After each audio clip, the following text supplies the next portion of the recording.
Do do do do do do do do do do do do do do do do do.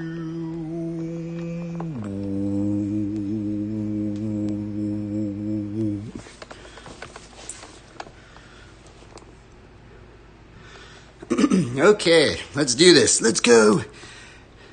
Welcome, travelers. Welcome again to another awkward episode of these very strange and cringy streams that we're doing here. We're attempting to try to practice maybe sowing some seeds out in the field of people's hearts maybe, or maybe trying to practice shining our light for God's glory, or just even attempting to practice to meditate on God's word. And if there's one thing I've learned about practicing, it's that I fail a lot. If there's any bigger analogy within that, it reminds me of Flatland BMX. Because for some odd reason, I fail a lot on just learning any of this stuff. And sometimes I wonder if these Bible studies are the very same way, where I'm just failing over and over and over again. Or maybe we read stuff, but the way we delivered it, or the way the tonality of our words changed how we, is there anything that maybe even just the tone of our words that made it sound a little bit more condemning and a little less loving, stuff like that, right? And in some cases, I feel like all that practice does is it gives, within the repetition of practicing something, I guess it gives us more courage to face the uncertainties of whatever we're doing, right? And you can actually see that in like skateboarding, or actually just anything, honestly, I think, really, right? But even, I'd like to think even just seeing someone do like a crazy, like, imagine you see someone do like a 360 tail whip down like a 15 set or something, like a 15 set of stairs. Well, the thing is in order to have that sort of confidence to even send that trick right there, I feel like you gotta practice that thing to where you have that like courage, just like to just even attempt to do it, right? And it does make me wonder and ponder a little bit deeper on the element of, I guess, just improvisation, on the spot decision making, right? Because, many times I think most of us, we would like to have all the time in the world to make a decision, to make an analytical decision on what we're doing, right? But what I'm starting to notice is, well, I guess most of us, I think, tend to notice this, is that sometimes it actually feels like you're on a time limit, and you're kind of, within the time limit, it's like there's this strange, how much can we actually apply what we've actually memorized in that situation at hand, right? And it's actually very strange, because it makes me think about the frictions that happen, maybe not the frictions, but maybe conflicts that happen in our lives. And many times, conflicts can happen in a conversation that we're having or something like that. And not only just conversations, but even just, so many other variables within all of this stuff. And it makes me think about like theory and application, because what I've been kind of feeling within the season that I'm in with these very, very strange Bible study devotionals is that, many times I would love to just remember everything that I'm reading, right? Like I would love to memorize the entire Bible verse by verse. I had it all in my head where I didn't have to read it again, right? But I forget so much. It's crazy, bro. It's like, I don't know if I'm just maybe a forgetful person, or is it just how much can I actually even retain in the memorization of what I'm even trying to learn here, right? And now I'm at this weird season where, even though I might have all this theory or have these verses or have commentaries that we've read, sometimes it feels like when push comes to shove and maybe a conflict or a friction happens in real life scenarios where sometimes there is a time limit where you have to make a decision. Sometimes you have to make a decision where if you make a wrong decision, you're going to upset a lot of people, or a lot of people are going to be judgmental of you. And because you have a time limit, you can't just be like, okay, well, you know what, I'm just going to not do anything, and I'm just going to have as much time to make this decision right here. But many times it's not like that, right? Especially, I think this mindset is actually starting to occur a little bit faster and faster in our society at the moment, especially with, the onset of like instant gratification and all this stuff, and how fast can we be making a decision, or how fast can we be getting rewarded by something that we want. And I guess it goes into thinking about patience, and can we have the patience in all this stuff, right? And it's weird because it does make me wonder on if we are put in those positions where we have made a mistake, or we have caused maybe a conflict or maybe a friction of anything.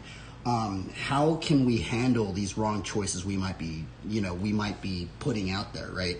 And it's strange because within all of this decision making, and I guess the matter of the choices that we make within maybe what we're doing, just thinking that on a biblical aspect of, what if you were put in a position where you had to make a decision kind of on a time limit, but also you kind of forgot that there were some verses saying, oh, well, maybe you shouldn't do that, or shouldn't do it, and you totally forgot it because you were maybe in the heat of the moment and stuff like that, right?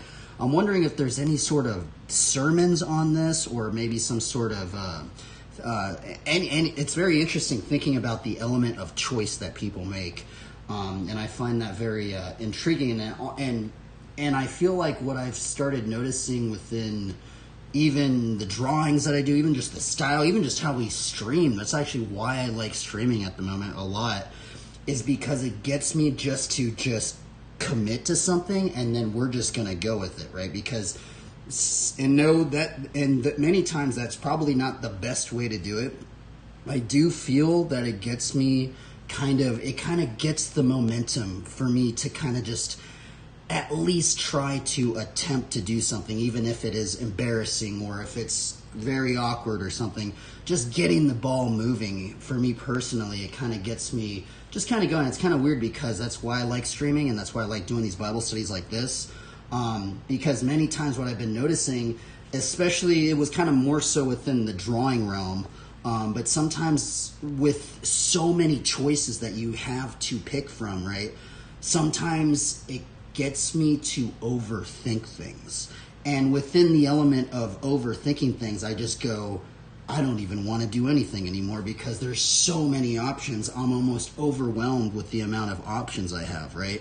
It's like, and then you put on what we were just talking about the element of choice on kind of like initiatives and just application and theory, and when push comes to shove, what starts happening? When do we actually memorize things and put them into application instead of just theorizing a lot of things?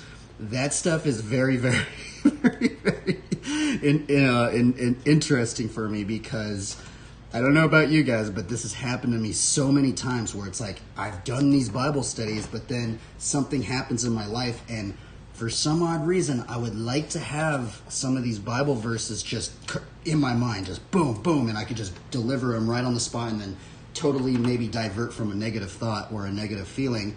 But I've been noticing is that many times I actually don't memorize these verses, so then if I can't even memorize the verse at the moment's notice at that time, I can't even put it into application in a real world event.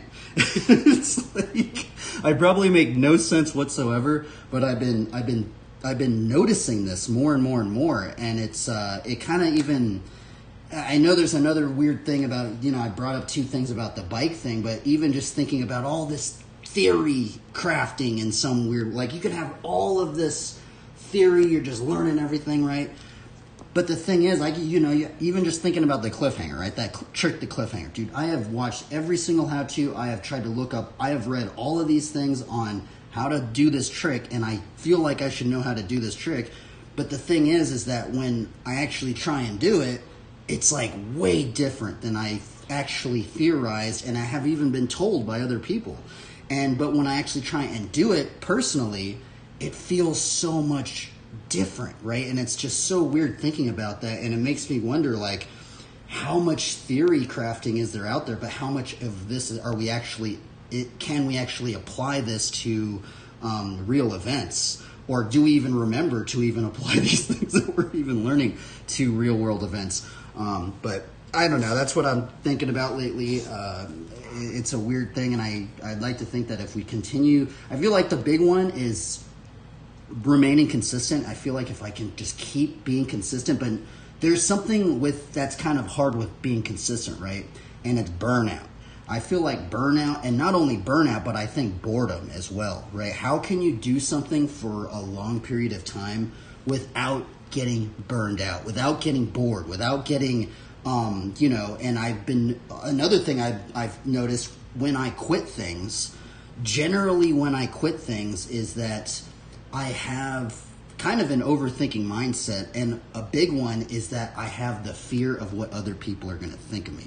The fear of judgment of what others are going to, this person's like this, or he totally messed that up, and I don't, and then since you don't want to have other people's judgments upon you, you kind of go, I don't even want to start anything because I don't want to upset anybody or something like this, right? I feel like this mindset has been in my mind is a lot. I guess not as much lately, and that's actually one thing I like about streaming too. Going back to the whole streaming thing, is it just like you push the live button, and it's like boom. It's like you cannot edit any of this stuff out. It's like you just gotta go with it, man. And it really does get my mind in kind of like this momentum thing, and that's actually why I like drawing with that green pencil.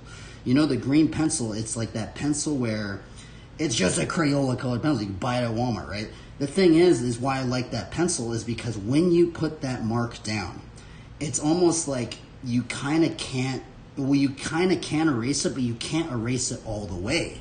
So you have to just kind of just go with it. You got to just send it and you have to commit to it, right?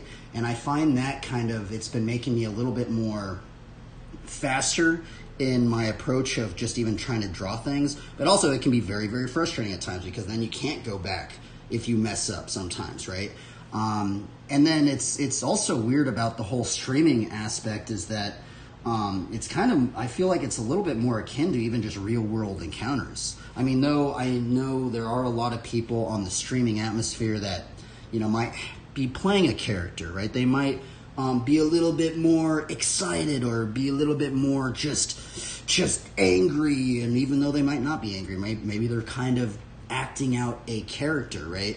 But it is kind of interesting because what I'm starting to notice is that sometimes the things that we put time into, we actually start almost putting that stuff into our repertoire or maybe into our own personality. I mean, we could even think about it this way, right? If we were to just observe somebody doing something for thousands and thousands of hours and they were acting like that person for thousands and thousands of hours, there had to have been something that they're taking from their mannerisms, how they're speaking, how they're interacting with people, their tonality of their voice. There has to be at least some sort of brain synapse that goes in their mind to where just what we were bringing up in the beginning of that element of initiative and the element of when kind of push comes to shove and you're put on a time limit, how are you going to start reacting to certain things, right? And how are we going to be applying and the theories of all these things. It's very, very crazy to think about.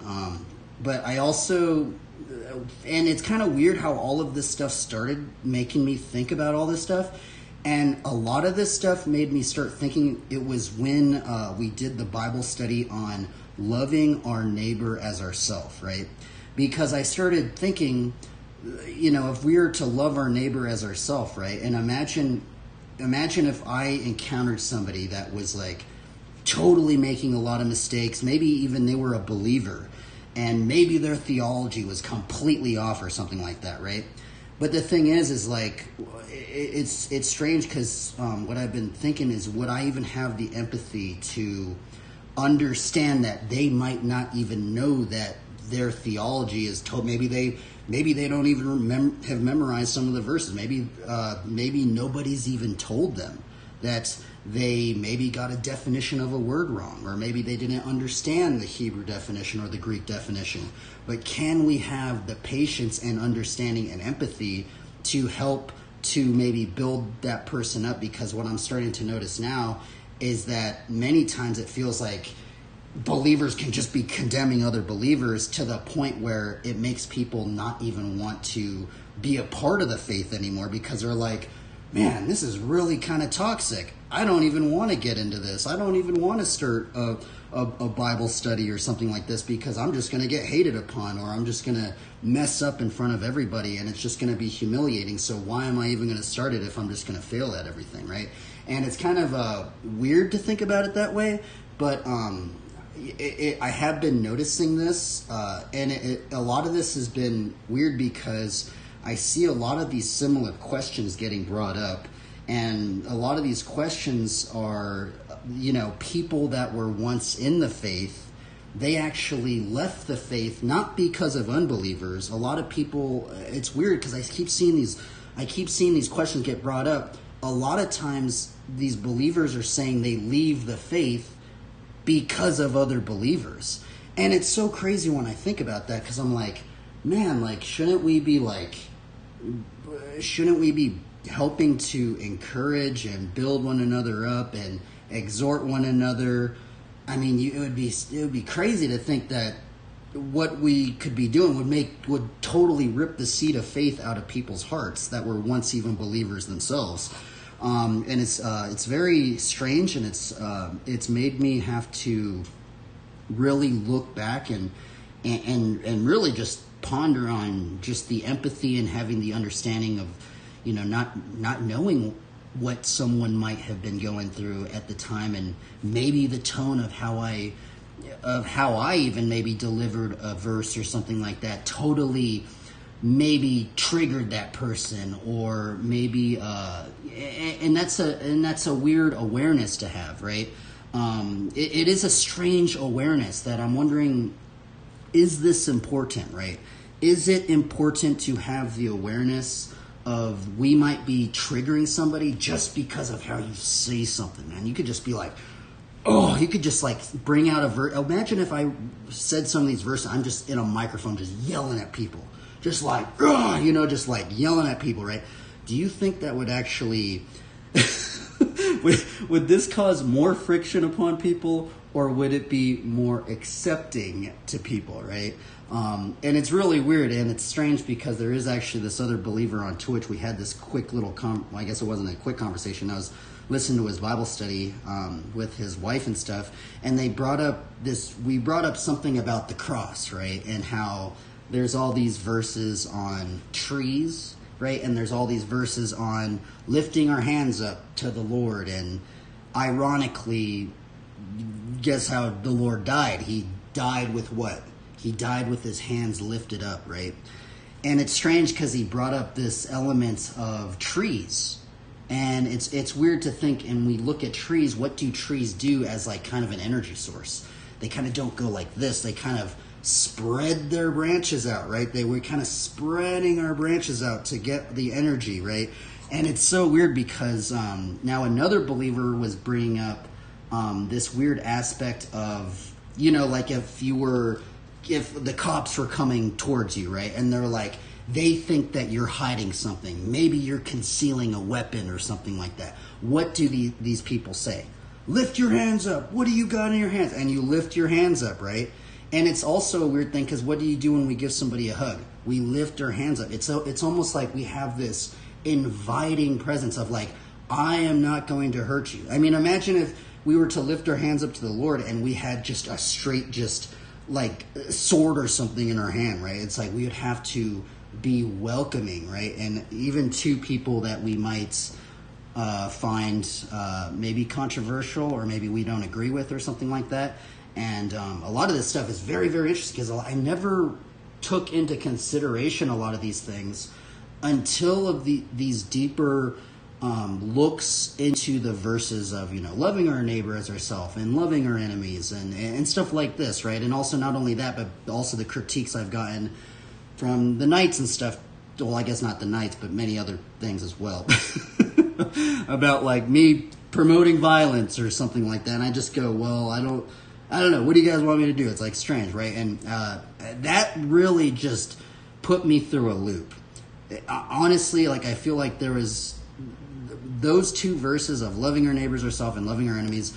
Those ones have actually been kind of the hardest ones for me theologically to really understand. Because, but now as I get deeper and deeper into it, I understand now why I have gotten some of those things of, whoa, I'm promoting this or I'm promoting this. Or generally, it wasn't even I was promoting any other stuff. Basically, what other believers said is I was promoting violence by I don't know, drawing like a paladin, right? But his hands like in a threatening position with the sword or something like that, or like a mace, and he's like, and it looks like he wants to defend himself, but he also looks like he wants to attack his enemy, right?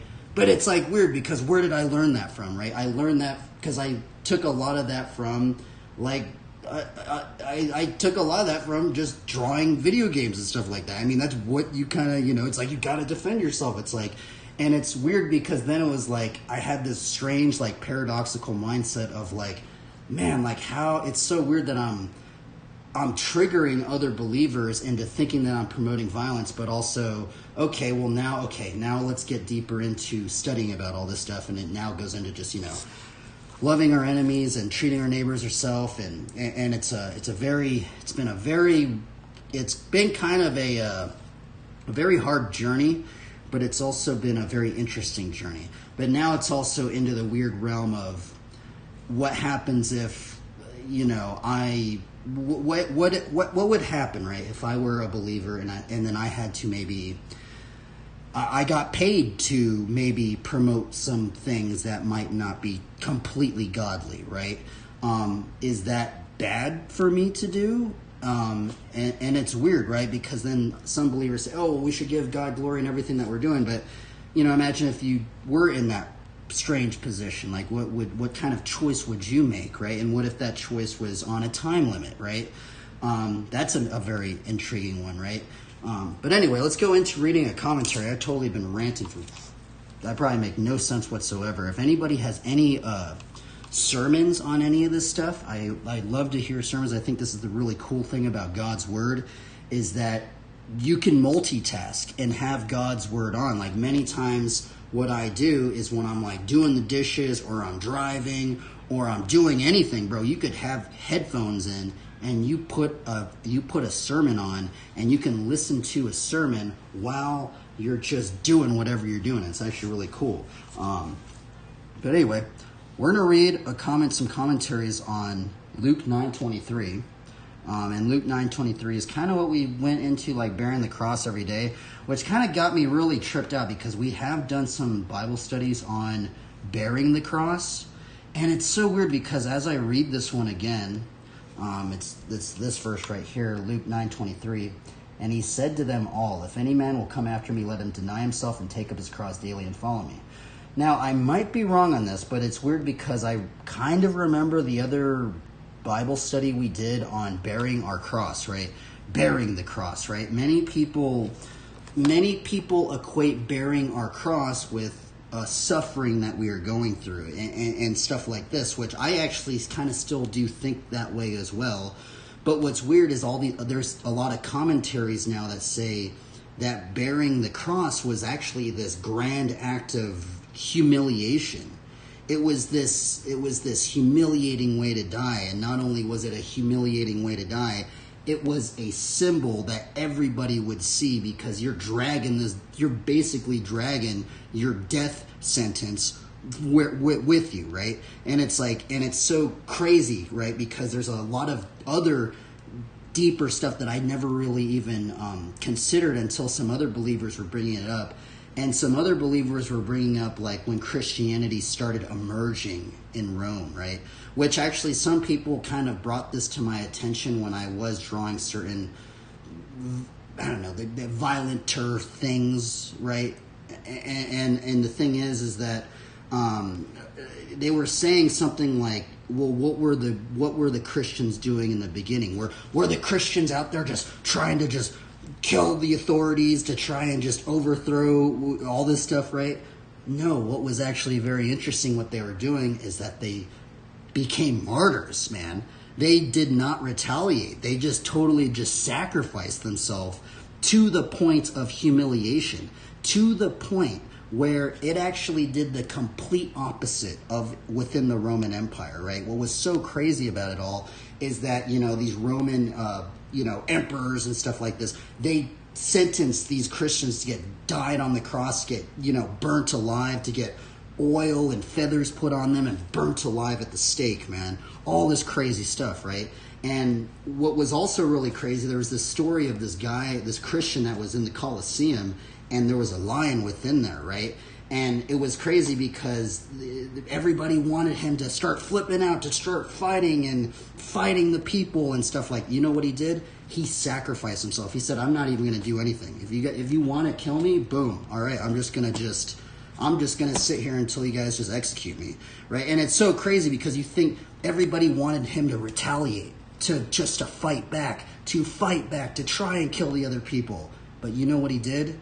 He didn't do anything, and he just basically sacrificed himself. And then what started happening is this started shocking everybody. It wasn't only just this one person. There was all these other martyrs that started doing this, right, within the onset of Christianity. So much to the point where that it affected the general populace that were watching these people not fight back, and they're just like, all right, I'm just going to die this gruesome death, and everybody's going to see it, and we're not going to try and fight back. And then it actually made like the emperor look bad, because it was like, it's so interesting, right? And it's almost like, it's a very interesting thing that I don't think gets mentioned too much, thinking about that. I mean, it's even just the whole martyr thing is a very, very interesting thing. I mean, it's weird because I don't hear too many pastors bring this. I mean, I know it's a big thing. I know there has to be tons and tons of sermons on it. But if you look into the lore of it, it's very odd. Some of the greater devotions that some of these early, in the onset of Christianity, right? It was just so weird, thinking how much devotion they actually had to the cause of even laying down their life to do all this. And it was so crazy to the point where there were some martyrs, all they had to do was bow a knee to the emperor. Bow the knee and boom. Bow the knee, say that the emperor's your God, and then you will be accepted. And there were so many of them that still didn't do that, and they got executed, right? Now it's so crazy to think. Now it's weird because if you look at the history of all this stuff, you're like, holy moly, bro, the history of this stuff is really brutal. Like, it's very, very gruesome and brutal and scary and all this crazy stuff, right? But it's also very strange that a lot of this gruesome stuff, it impacted people so heavily that we even still think about it today. Or I guess not totally think about it today, but it's impacted, things all the way. And it's so weird because now sometimes I think, imagine if, it's so crazy. Imagine all you had to do was bow the knee and you could just live in the empire. You could live, maybe feed your family, all this stuff. And imagine if you were in a position where, would you die for Christ, or would you be on or just bow the knee? I don't really know, right? And it's so weird because if I was put in that position, man, I don't even know what I would do. I mean, imagine I haven't even been in a position where, I have been I guess I wouldn't say ridicule, but maybe like hurt, like physically hurt. No one's actually came out and tried to physically harm me because of my faith or something like that, right? But these are things that actually occurred unfortunately, it probably still occurs in some parts of some rural countries and stuff like this. But it's very odd thinking about that, right? And then thinking about that and then thinking about all of the atrocities that have happened, all this gruesome stuff, but then also thinking why it started spreading even more and more and more. And I think a big one of why it started spreading was the very verses that I have had actually trouble theorizing on the whole aspect of loving our neighbor as ourselves and even loving our enemies. It's so crazy, right? It's like I feel like there has to come a point, right? Imagine, would you die for an enemy just to like, if they were like trying to kill you? Imagine that, bro. This is what some of these believers had to go through. And it's like crazy, right? Because they could have retaliated. They could have, started, and it's very strange thinking about all this stuff. And I probably sound like a crazy person, but if you look into a lot of this history, it's very, very interesting. And I'm like, man, that is such a gnarly thing to think about. And it's weird thinking about kind of what compromises certain people from even wanting to do something, right? And just thinking about the choices that some of these martyrs and stuff did, man. It is brutal, right? And it's anyway, let's read these commentaries. And he said to them all, if any man come after me, let him deny himself and take up his cross daily and follow me. Ellicott's commentary for English readers. If any man will come after me, see notes Matthew 16:24 through 28 and Mark 8:34 and Mark 9:1. Take up his cross daily. The adverb is peculiar to St. Luke's report and to least reminds us of St. Paul's I die daily. I die daily. What in the world? Let's see here. What does this say? He's bringing up a verse. 1 Corinthians 15:31. I protest, brothers, by my pride in you, which I have in Christ Jesus our Lord, I die every day.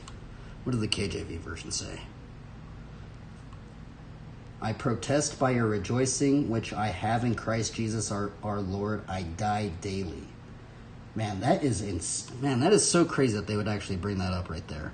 Now, it is weird because it is actually kind of making me think of some of the verses of take no thought of the morrow. I mean, I think it's what, Matthew 6:33 through 34, right? It's weird because if we read these verses right here, but seek first the kingdom of God and his righteousness, and all these things will be added to you.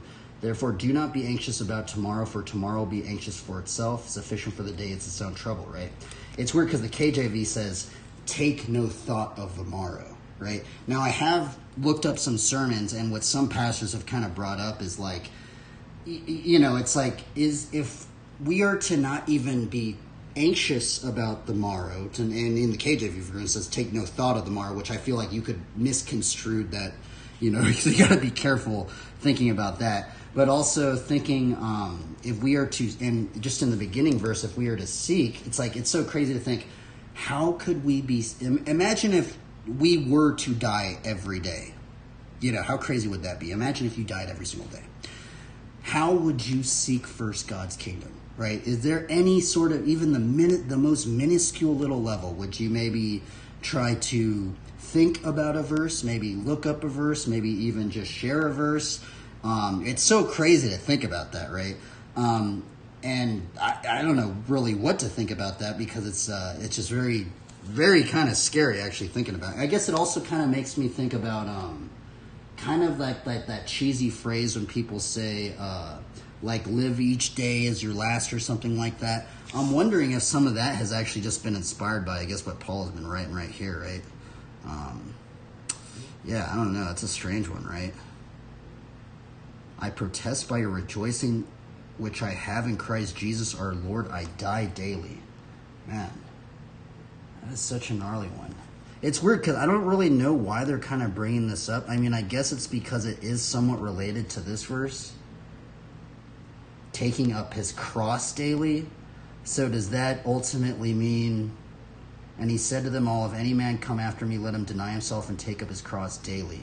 Right? So, I mean, maybe sometimes it actually even makes me think, are we to even die to our own ego of maybe certain things that we could be maybe accomplishing and stuff like this, and thinking more so of like, imagine if every day you were just humiliated like Christ was, just totally just, that is such a crazy thing to think about. But man, that's one of the shortest commentaries I've read from Ellicott. It's very weird that he brought that verse up right there. Okay, let's read another one. Benson commentary. Luke 9:23-27, and he said to them all, not only to his disciples as mentioned by Matthew, but the people also, whom Mark observes. He called unto them as well as his disciples to hear the very important doctrine which he was about to deliver, contained in this paragraph, of which see the notes of Matthew 16:24-27 and Mark 8:34-38. Let him deny himself and take up his cross. The necessity of this duty has been shown in many places. The extent it is specified here daily. Therefore that day is lost wherein no cross is taken up. What does that mean? The necessities of this duty has been shown in many places. The extent of it is specified here daily. Therefore that day is lost wherein no cross is taken up. That just makes me think, where can we find crosses? That's the other crazy thing, man. I don't know about you guys, but I love finding crosses in video games. It would be so cool if there was just like this category. Just, I don't know. Some people made a category, every single game that has some sort of random Bible verse in it, and every game that you have a cross in it, even if it's just a cemetery, but it had a legitimate cross, right? I think that would be very, because I feel like that symbol is just so easy to put into things. And it's so crazy to think about that, right? It's like we live in that era of, it can be such a controversial symbol, and it's one of the easiest symbols to even draw or replicate or anything, right? It's like so easy just to, put a little cross in something, right? How crazy would it be if we had every single corporation, every single business, and we're just like, could you guys put at least one little cross hidden?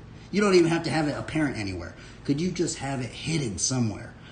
Could it be even the smallest little cross? Could you just hide it somewhere for God's glory or something? Just even, thinking that. It's just hilarious to think about that, but it's so crazy to think that. I wonder how many people would be like, no, it's too controversial. We can't really do that, right? I don't know, though. Probably just sound like a crazy person, but it is weird to think about that. It's just so crazy to think about that. Just to take up our cross daily, because I have looked up some things on, I've looked up some sermons on this verse and stuff like this, and how some of these pastors bring it up, man.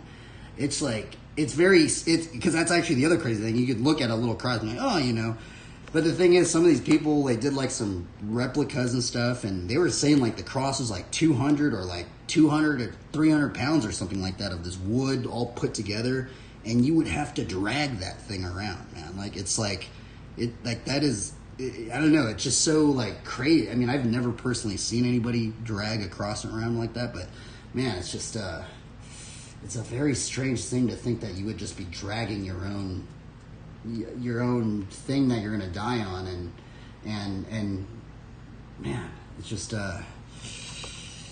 very weird to think about, actually. Okay, let's actually read another one on bearing a cross. Let's read got questions on what does that one mean. Take up your cross and follow me.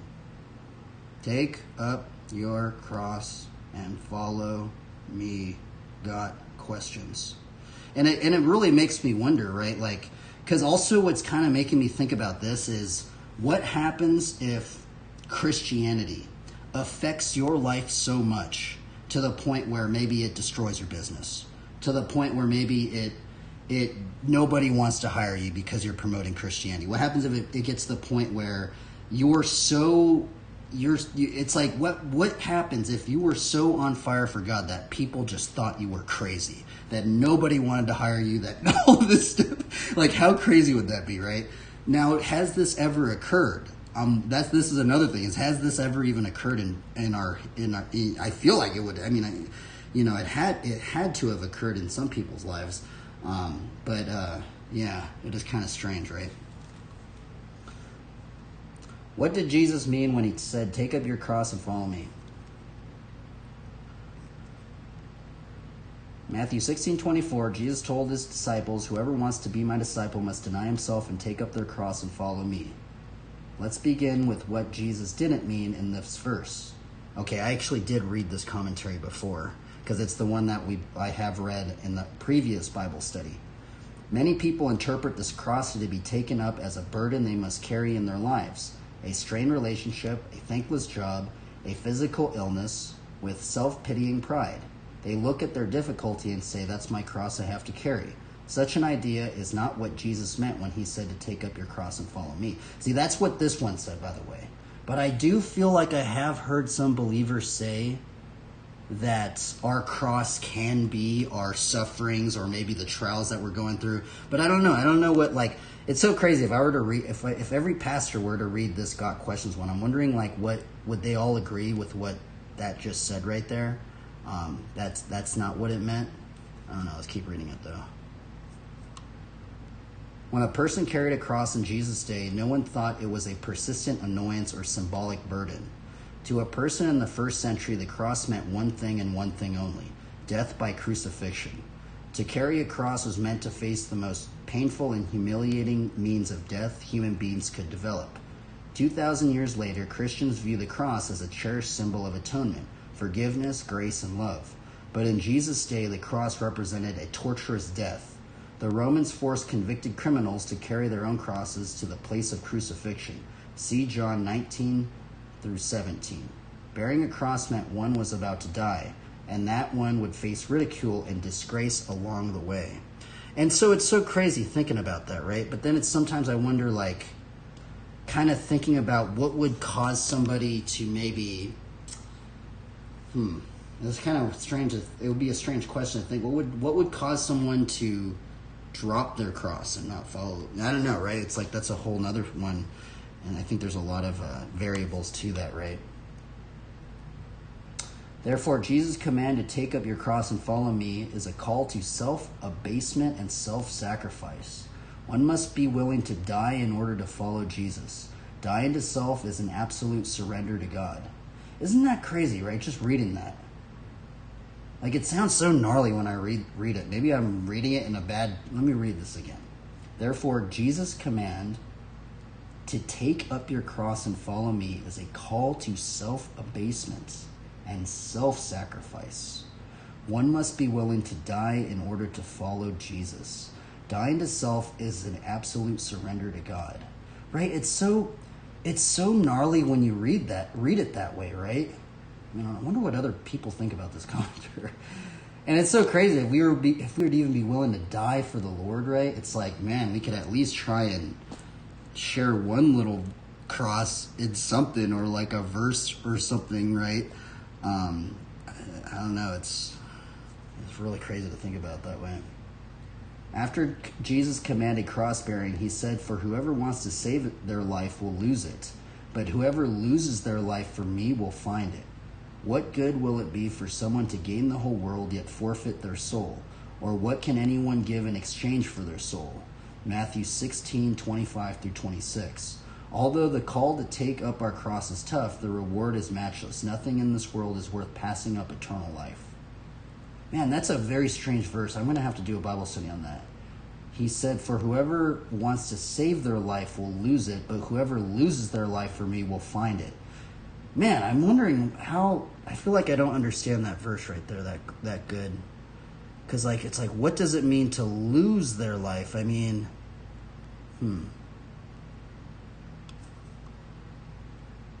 Let's keep going. Wherever Jesus went, he drew crowds. Their view of who the Messiah really was and what he would do was often distorted. They thought the Christ would immediately usher in the restored kingdom. Luke 19:11. They believed he would free them from the oppressive rule of the Roman occupiers. Some hoped he would continue to provide free lunches for everyone in John 6:26. Jesus' statement that following him requires taking up a cross made people think twice about their motivations and level of commitment. In Luke 9:57 through 62, 3 people seemed willing to follow Jesus. When Jesus pressed them, however, their commitment was shown to be half-hearted at best. They failed to count the cost of following him. None were willing to take up their cross and crucify upon it their own interests. Jesus' apparent attempts to dissuade people from following him surely limited the number of false converts and insincere disciples. See John 6:66. But God seeks true worshipers who will worship the Father in spirit and truth. John 4:23. Jesus' call to take up your cross and follow me serves to screen out the disingenuous, double-minded, and disabling. What in the world? It's a weird one, but so it's so strange, right? It's like it's so weird how this commentary is like putting it this way, but then it's like, how would we even, it's like, man, it's so crazy to think about that, right? Because sometimes I feel like sometimes in some aspects, just like what I am struggling personally going through is sometimes it just feels like I just have a lot of these words, right? I can read all these commentaries, I can have all this theory, I can have all these words and words and words and words, which is cool, but it's like, how can I actually apply this stuff to reality, right? Is there any sort of level we can take this, besides just words or something like that, right? I feel like that's the hard part for me, because that's when I actually end up forgetting scriptures, when I actually start applying it. That's when I get confused. Just applying scriptures to my life is actually this has actually been the challenging part, is how do we even apply God's word? That's the hard part for me. I'm wondering if any other people have that, because I feel like it's a challenging one for me, because that kind of goes into just memorizing verses. It goes into how much I have even learned. It goes into a whole bunch of factors, right? All right, let's keep going. This is a very gnarly Bible study. Holy moly, I didn't think I was going to get... It's weird because I've actually read this commentary before. This is the second time I'm reading it.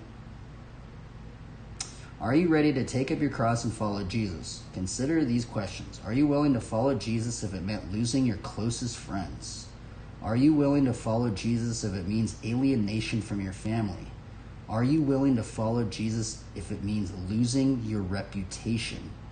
Man, that one, I feel like that one would take out a lot of people.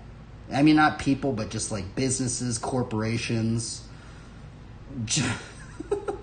I mean, imagine if I were to imagine if the Lord, man, it's just, holy moly, I don't even know. Are you willing to follow Jesus if it means losing your job? Are you willing to follow Jesus if it means losing your life? Holy moly, dude. I don't know who wrote this one. I wonder if other pastors, if every pastor were to read this one, I'm wondering like what they would think about this one. I'm wondering if they would be like, yeah, this is kind of controversial, or because it kind of sounds really gnarly, right? That one is definitely very, very gnarly. Right?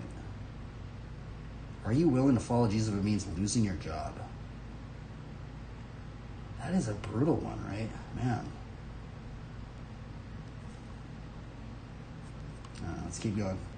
In some places of the world, these consequences are a reality. But notice the phrase of the question, are you willing? Following Jesus doesn't necessarily mean all these things will happen to you, but the disciple of Christ must be willing to suffer loss. Are you willing to take up your cross? If faced with a choice, Jesus or the comforters of this life, which will you choose? Oops. Commitment to Christ means taking up your cross daily, giving up your hopes, dreams, possessions, and in your very life, if need be, for the cause of Christ. Only if you are willing to take up your cross may you be called his disciple. Luke 14:27. The reward is worth the price. Remember that as Jesus called his disciples to take up your cross and follow me, he too bore a cross. Our Lord led the way. Man, this is a very gnarly Bible study, by the way. Please take it with a grain of salt. Please take everything I say with a grain of salt. But it just kind of goes into just thinking about, things where I have found verses. It's kind of weird. It's so weird how these like little things kind of just start impacting what verses I start memorizing. I just even remember during the day, or anything like that in any regard, right? But it kind of even started with this little card we drew yesterday, right? We drew this card yesterday, right? Which is ridiculous, right? I know I sound like a crazy. If you watched yesterday's stream, right, when we do these little card draw things, we drew this card yesterday, right? It's called Hollowed Ground, right? Hollowed Ground. It has, now I don't know if that's a cross on there. I feel like it is a cross, or I'm just going crazy. It does look like a cross, right? And it's just so weird that they would put a cross in a game, right? It's like so strange that they would just put even if it's just the littlest, I don't even know if that is a cross, honestly. And it's just so weird that they would even put a cross in a game or something like that, right? And it's a very strange one. And it kind of even makes me wonder, how crazy would it be if there was a cross in every game, right? Because then it would be like, I feel like that would change a lot of nature of a lot of games. Because that's what changed me drawing certain things, right? Because in the beginning it was like, okay, well, I'm just going to put a cross on it. And then I upset a lot of believers saying, oh, well, I'm doing this, and I might be promoting. That's when it starts getting trippy, right? Because I was like, oh, well, I was just trying to give God glory. You know, everybody said try and give God glory and stuff. I'm like, all right, I'm going to try and do it. And then it was weird. The only reason why some of these drawings even got put into where some other believers would see it was because of the cross, right? And so it really starts making me wonder, if there was a cross on things, how would that change the perceptions, the mind of what people are even thinking about certain things, right? It's really, really actually very strange to think about.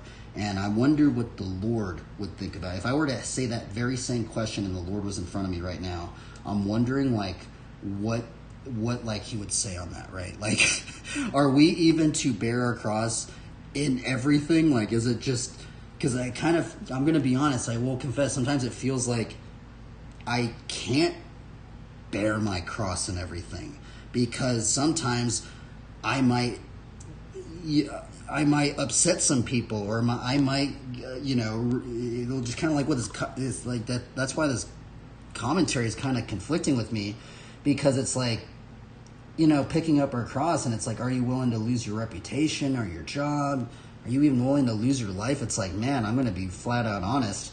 This is stuff that I've actually been challenged with, of just like, should I not give God glory because this might be an easier path, or maybe I might get hired in a better paying position because I'm not promoting Christianity, and maybe I'm promoting other things, right?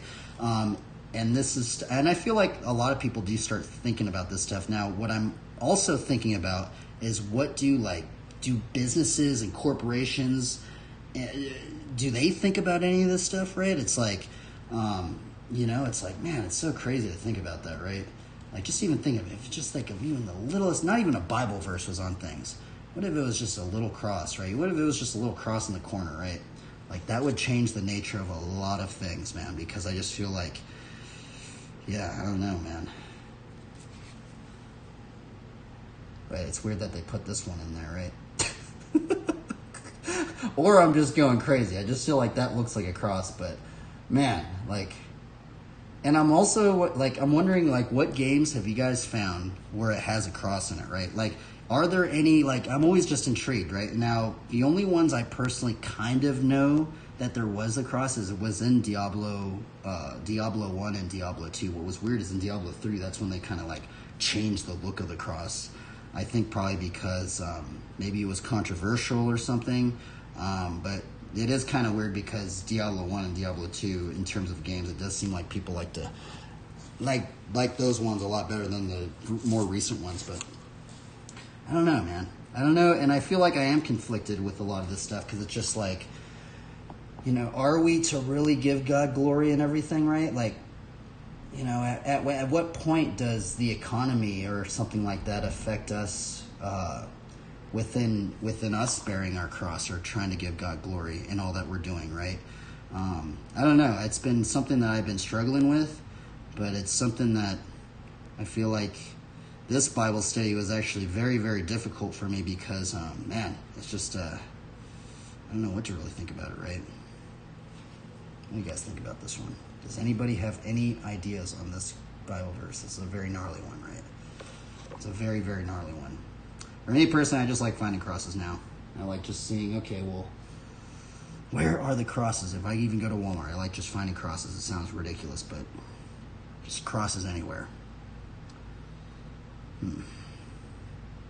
Well, I guess we will. I kind of want to read another commentary just to see if I just want to see, because I feel like I have heard people say that taking up our cross is our suffering and our trials and stuff like that, right? I don't know. See, it's weird when I read this again. I feel like I have heard some pastors say that, but I don't know. I might be wrong. See, many people, I'm talking about this part right here. I wish there was like just a bunch of pastors I could ask this to, right? Just this part right here. This part actually might be very controversial. It's got question one right here. See, many people interpret the cross to be taken up as a burden they must carry in life. See, that's what I always thought it was, right? A thankless job, a physical illness with self-pitying pride. They look at their difficulty and say, that's my cross I have to carry. Such an idea is not what Jesus meant when he said, take up your cross and follow me. See, but then it's like sacrificing. Like, how much are we willing to sacrifice to follow the Lord Jesus Christ, right?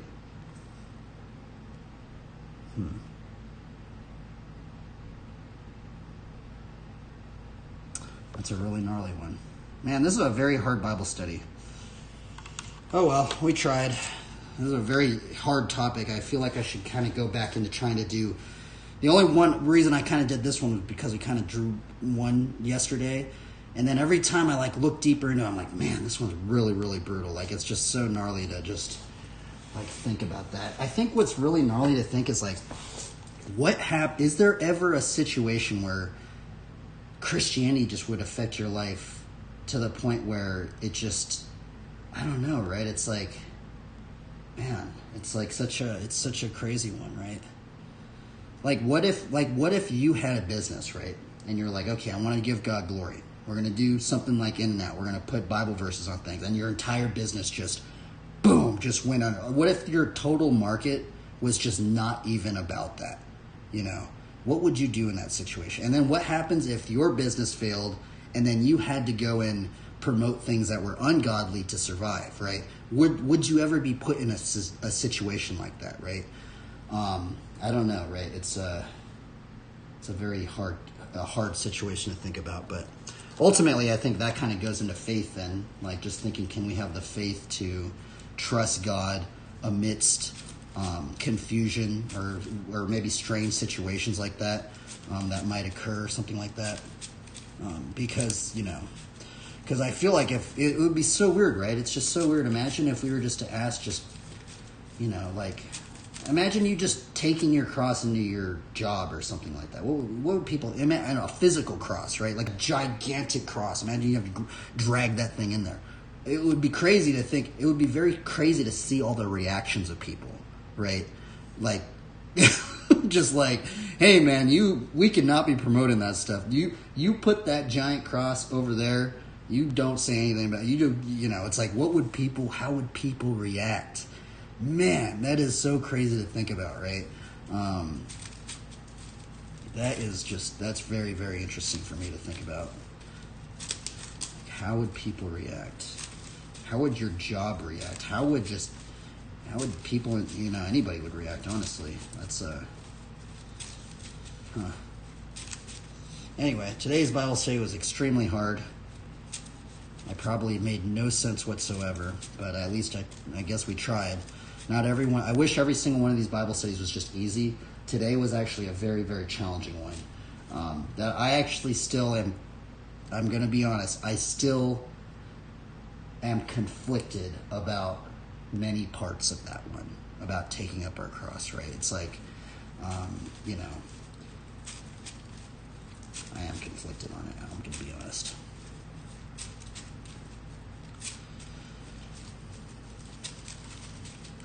But I guess we attempted it. I wonder if does anybody else think this one was a very hard, if you were to do a Bible study on this one, I feel like this Bible study on this topic is a very, very hard Bible study for me. There's a lot of them that were not as hard, but I feel like today's one is like, Okay, let's do a card draw. Let's see what we draw. And then I guess let's keep going, I guess. I feel like I'm not going to restart it now. That took an hour. Holy chabunga. You get to see all the crazy ramblings of my confusions of all of this stuff.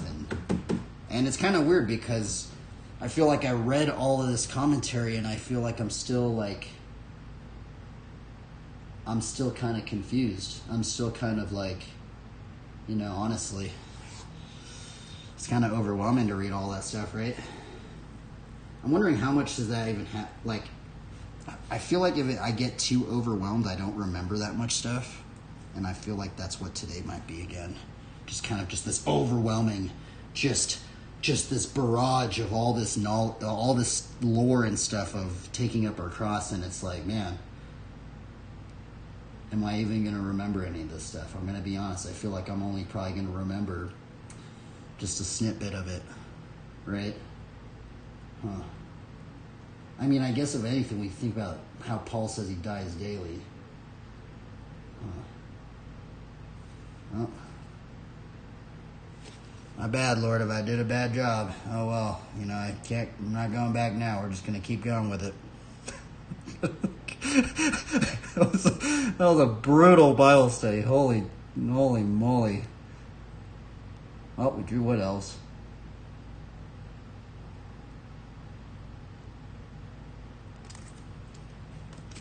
Number 2. Grasslands. I guess that's the big one. Honestly, that's the big question I have now. What would happen if Christianity affected your life so much to the point where maybe your reputation, I mean, that's so crazy to think. What if your reputation totally just got destroyed? What if jobs wouldn't hire you because you're promoting Christianity? That would be so gnarly, right? Huh. But I guess there's a mystery within it all, because if we also have to think, let's look at some, because now I have to think, how would I get, if I was in this confusing thought process, what I would say to myself would be that as long as we acknowledge God in all of our ways, he's going to direct our steps. That's Proverbs 3, 5 through 6, like the one that I've been bringing up a lot. Proverbs 3, 6. In all thy ways acknowledge him, and he shall direct thy path. I think there's another one that says he's going to establish our steps. I think it's in here somewhere. Okay, yeah. That's Proverbs 16, verses 9. Proverbs 16, 9. A man's heart deviseth his way, but the Lord directeth his steps. So if I think about this verse right here, right? Imagine if we just sacrificed everything up to the Lord, right? And what if all of these negative things were happening in your life, right? I guess that would be a big one to think. Even in the midst of this stuff, could we still have faith that the Lord is directing our steps? Who knows? What if all of the negative stuff that you thought was negative stuff, what if that was just chaff that needed to just be purged from your life or something like that, right? Well, I don't know, right? Yeah, I guess that would be up to the Lord to think about that, but that's honestly, if I really had to think, if there was a bunch of negative things, imagine if Christianity, right? You really just sacrificed everything up to the Lord, right? And just bad things were happening in your life, right? What would you start thinking about, right? I would think about this verse. I would also think, Psalms 32, 8, I think. Psalms 32, 8. Let's look at that one. Psalms 32, 8. Or no, wait, no. It's, I thought it was that one. Oh, it is, yeah, okay. Psalms 32, 8. Let's see what the KJV version says. Psalms 32, 8. I will instruct thee and teach thee in the way which shalt go. I will guide thee with mine eye. Now, I'm going to be honest. We have done many Bible studies on this verse right here. None of the commentaries say, is this something that still occurs even today, right? In terms of because that was a psalm, right? And it's like, a lot of the commentaries do say that it's still occurring, that the Lord is still doing that, but It is weird to think about that verse too. I will instruct thee and teach thee in the way which thou shalt go. I will guide thee with mine eye. So is he helping to instruct us in the areas that we should go in, right? I'd really like to think that, right? But now the other crazy thing would be, like, what if the Lord put you in a very, very, very strange situation in life? Would you be like, because I feel like I've been sometimes in that mindset. I'm just like, God, why do you have me in this really weird area? What if I think about this verse, I just go, Lord, have you instructed me to go into this weird, potentially very, maybe even conflicting situation of choices that I have to make or something like this? I don't know, man. That's such a weird one to think. I feel like that's also a comforting verse because I go, okay, well, I also like this verse as well is because, okay, so imagine if you did have a choice that you had to make, right? I'd ultimately like to think, even if you made the wrong choice, right? But you kept remaining consistent on trying to honor the Lord and trying to seek first his kingdom, that hopefully he would redirect you in the place that he needs you to go, right? Ultimately. But, I don't know, right? I wonder what other pastors think about that. I feel like that, it's kind of weird. I don't hear too many pastors bring that verse up. I hear pastors bring up the other two ones that we put in there, but that one right there is definitely one I don't hear too much.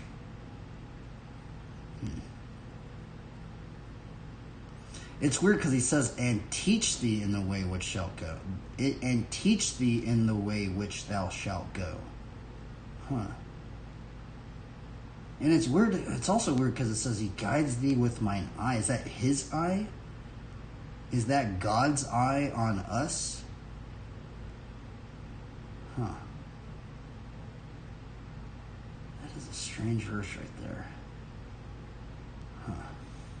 Anyway. Let's keep going. Blessing. Man, that card looks crazy, huh? Holy moly, that thing looks insane.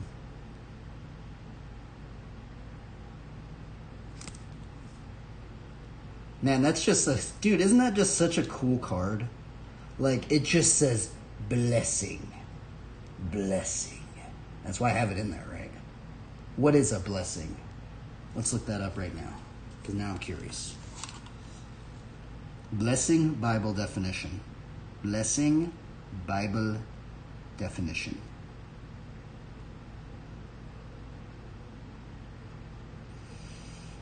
Okay, let's see. I mean, we're going to just read these ones, I guess. I put in this blessing Bible definition. But what does blessing mean? In the Bible, blessing refers to flourishing and the multiplication of life. Oh, you know what? Multiplication of life. It's actually making me think of, what does the Lord say? He says he is the way, the truth, and the life, right? What verse is that? He is the way, the truth, and the life. See, I feel like that commentary that we read, I feel like they should have put a couple more verses in there, because I feel like if you were to give that commentary we just read about taking up our cross to somebody that was... I honestly think if you were to give that commentary we just read to somebody that wasn't even, maybe even just had a little bit of faith or something like that, that might even just totally scare them away, honestly, right? And I'm wondering, like, you know, I'm thinking they maybe should have put like a verse in like this, just to kind of maybe make it sound less brutal, you know? That commentary that we read was very brutal. You know, John 14:6. Jesus said to him, I am the way, the truth, and the life. No one comes to the Father except through me.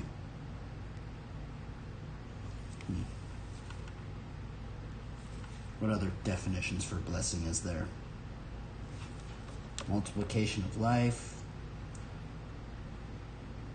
Bereka, elogia, sometimes means the form of words used in invoking bestowal of good, as in Deuteronomy 33:1, Joshua 8:34, and James 3:10. This describes a believer as being in an enviable position for receiving God's provisions. Favor as being an extension of his grace. Wow, that's a... See, now it's so... Okay, so it's weird. Look, we just looked that Bible definition up. Look at how many different definitions there are. We just read like 3 different definitions right there. How am I... How am I to take this right here? Is blessing just a culmination of all of these put together?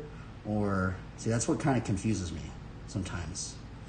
Which I feel like we got to be careful with that stuff too. Let's look at the KJV version now. KJV 1611. What is the 1611 going to say? 1611. Bless.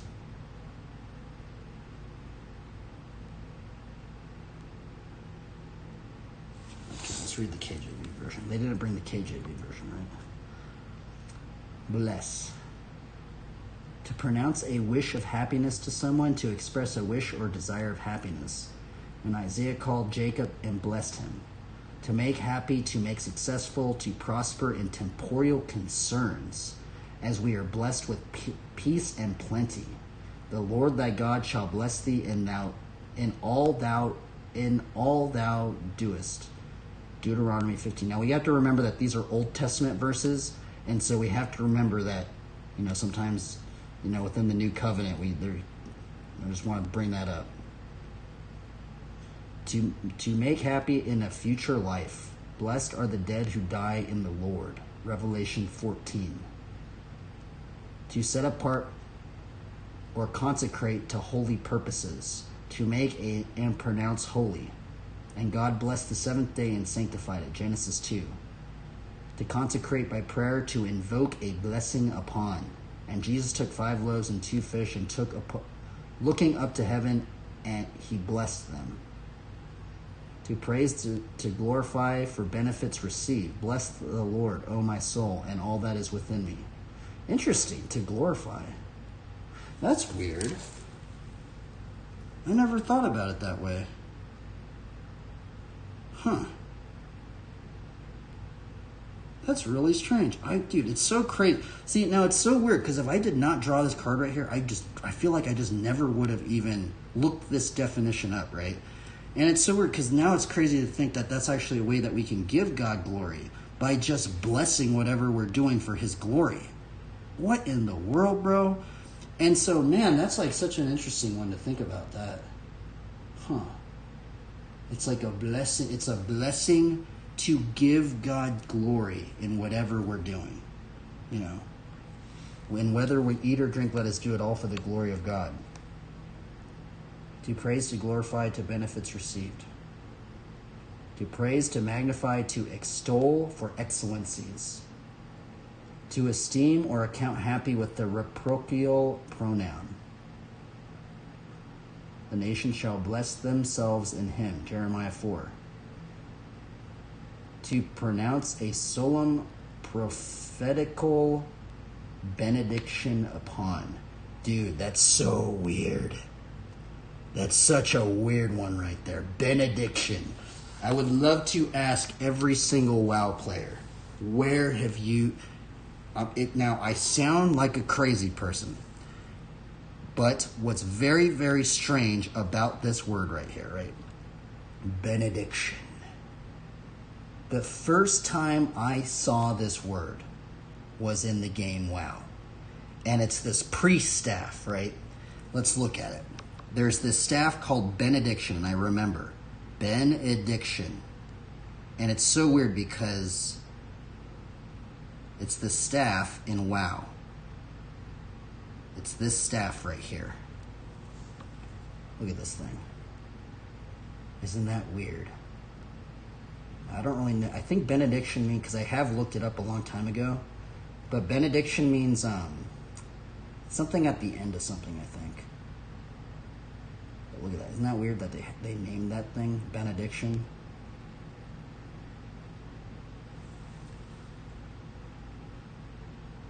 Let's look up the definition now. Benediction, definition.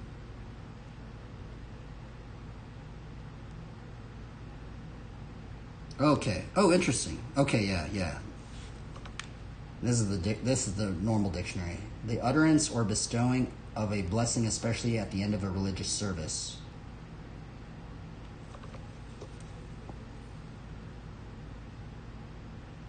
It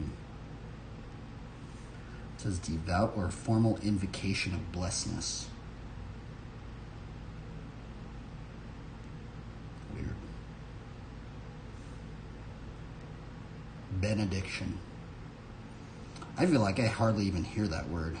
I'm going to be honest, I feel like I haven't even heard that word in a sermon before. I'm going to be flat out about this. That is just such a weird word, right? It's just so weird that the first time that I saw it. And see, so what we just read about blessing could be trying to give God glory, right?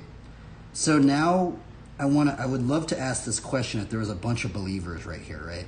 So if we were to go to benediction wow staff, I know this sounds like an absurd question to say, right?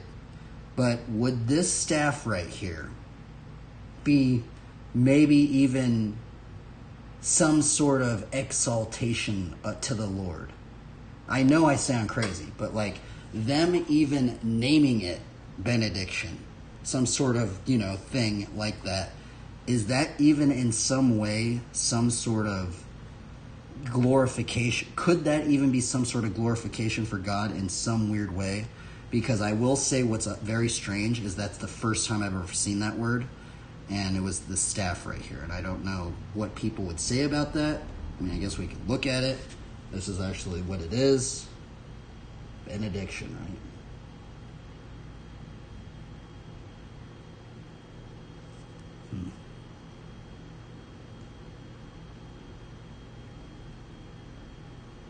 Very strange. I don't know, right? I don't know what I would say about that, but I think it could maybe plant a seed, a strange, bizarre seed, if you were maybe in a position where maybe you couldn't overtly put a Bible verse on something, but you could maybe use a word from the Bible. Or I don't even know if this word is even in the Bible.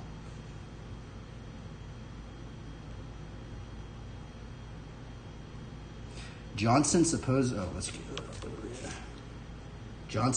the word to signify to wave or brandish and to receive the sense from the old rite of blessing a field by directing the hands of all parts of it.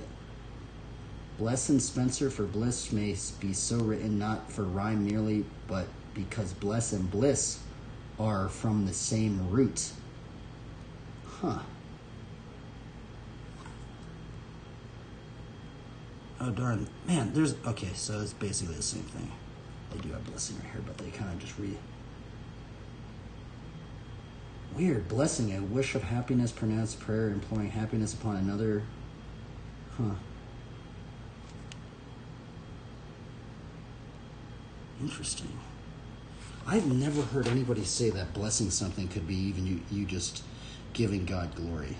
I'm so confused. I'm so crazy. I feel like all this time, bro, I've never looked. I feel like I've always known what this word was, but I've never looked this word up. And now I'm just totally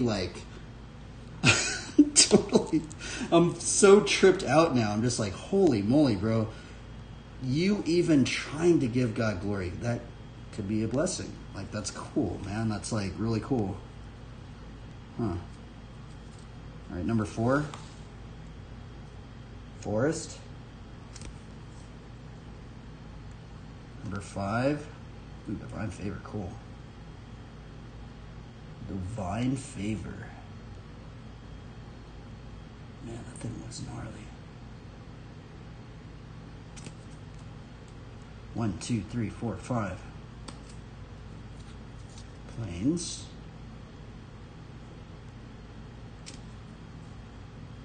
2, 3, 4. 7. Stoneforge Mystic. This is actually, I will be honest, this card I just have in here because it's just a gnarly card. This one doesn't really remind me anything of the Bible, I'm going to be flat out honest.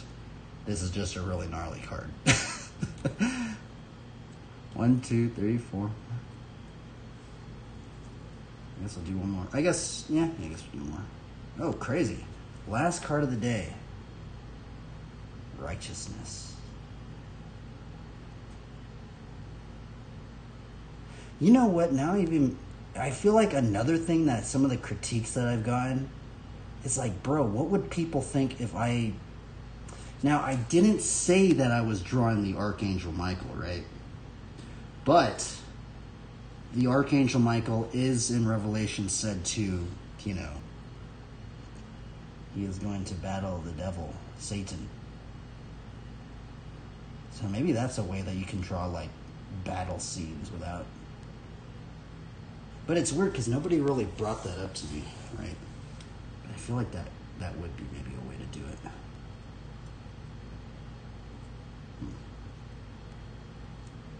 Interesting. Look at that. Strange hand today.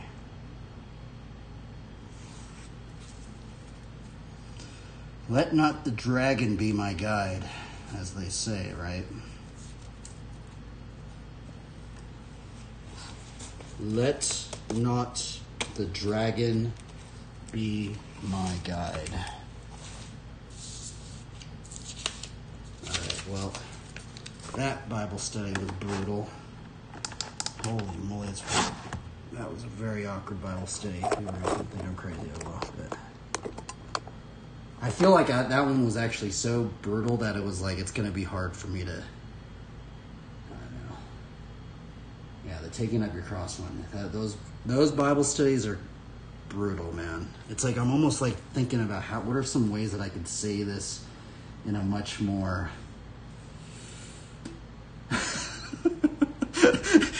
how could you say to pick up your cross in a much more way of I guess I would bring up that the Lord Jesus Christ is the way, the truth, and the life.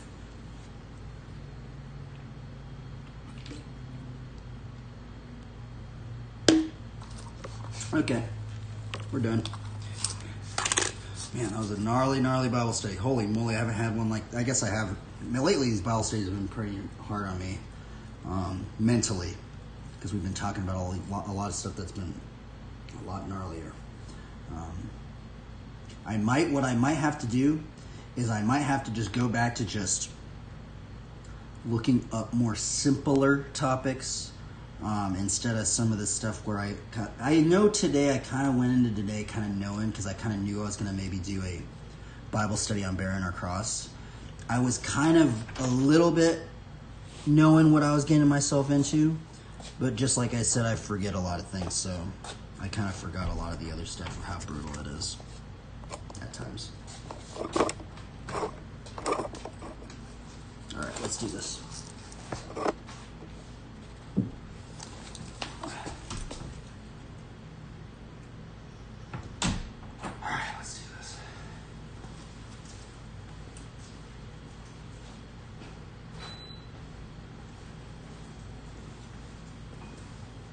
Let's put on our armor. Man, these Bible studies are gnarly, dude. But I guess I'm just gonna have to run with it. You just gotta commit to it now. There ain't no going back. If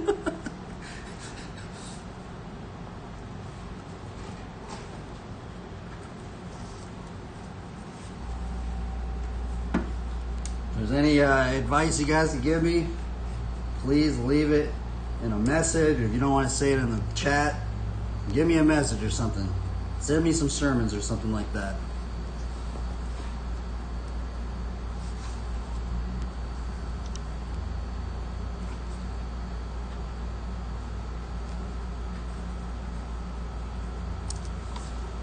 Okay, let's see here. Let's put some music on.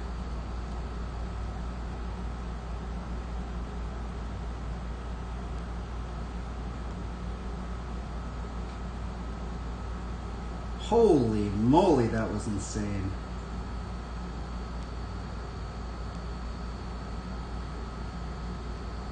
Holy moly, it doesn't look real.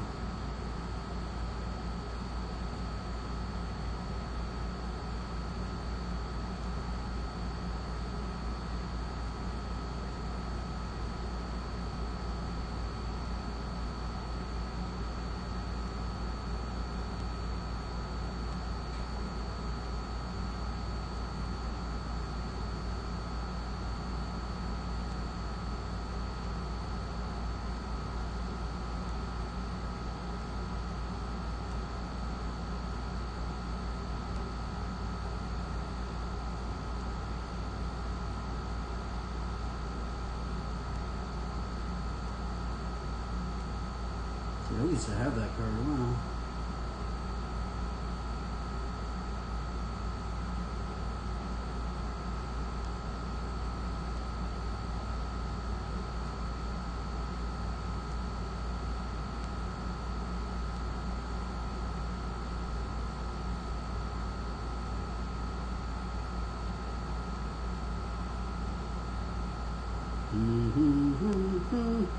Alright, let's do this. Oh yeah, that's what I was gonna do. We were gonna do oh darn, I forgot I was gonna do in the beginning. We're gonna do like the Twitter thing, just because another believer is doing it. Actually, many believers were doing it. So I guess from inspirations from them, we're gonna do it as well. So what we're gonna do, we're going to, now I should be doing it in the beginning of this one, I keep forgetting. I'm going to put this on here, like that, the drawing that we did yesterday.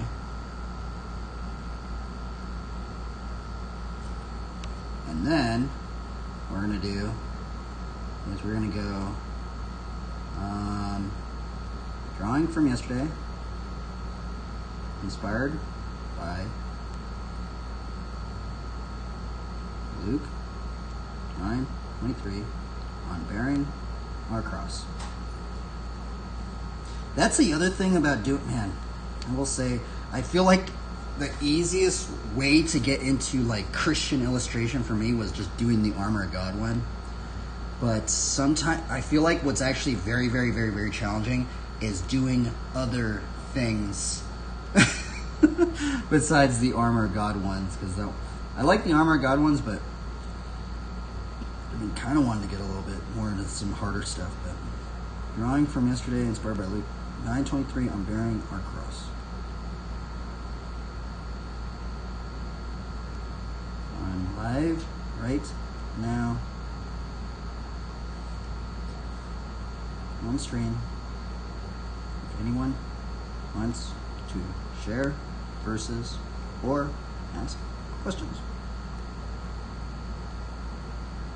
So then what we're going to do is we're going to open up the stream and we're going to copy this very stream copy thing right there. See? I'm going to copy this. Copy. And we're going to put it up in here like that. And you guys can do the exact same thing. You have it like this. We have the Twitch thing, and then we're going to put hashtags at the end of it. And then what we do is we go to our notes. Those are our hashtags. These are our hashtags. We are going to go down into Christian art right there. And copy some of these ones. Copy. Put it in here. Boom. And I have to get rid of 30 of them, so let's get rid of 30 of these things.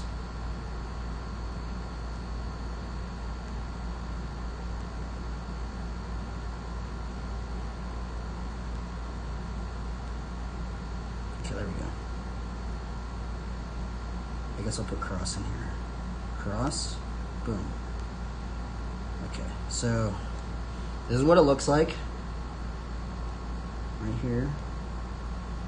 We got this one right there. We got our, these are all of the verses, all the hashtags that we're going to use on this one. And what we can see is, see this right here? It has 2, that means you have 2 more characters in there.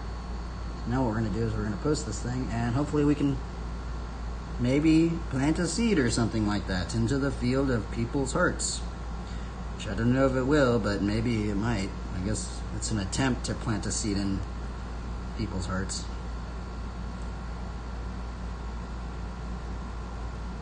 What you could do as well, if you're doing it, is there's also, I don't think you could see it on the phone, but there are trending hashtags and you can use those ones. Yeah.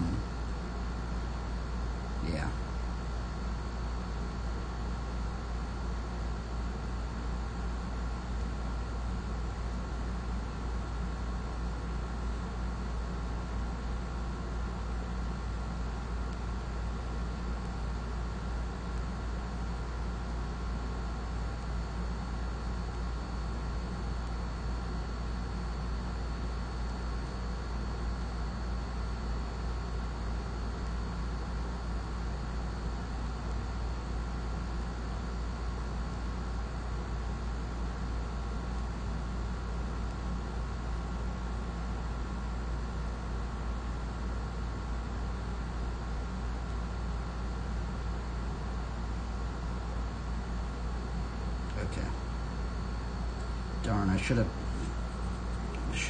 start doing the 1, 2.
I'm debating, should I restart the stream, or I'm just gonna send it?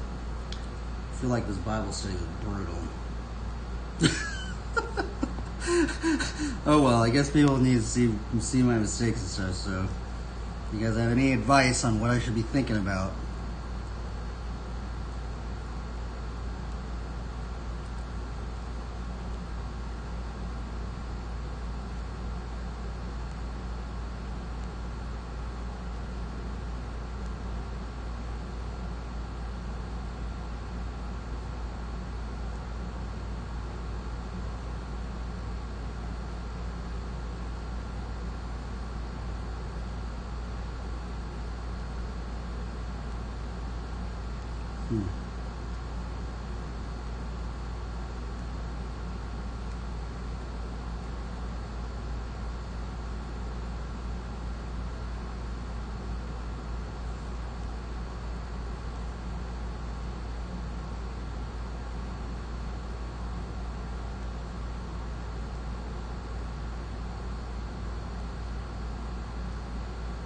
Alright.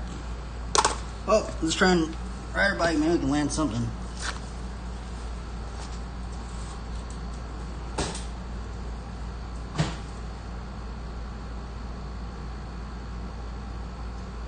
These miles are hard. It's going to be easy. Hard one.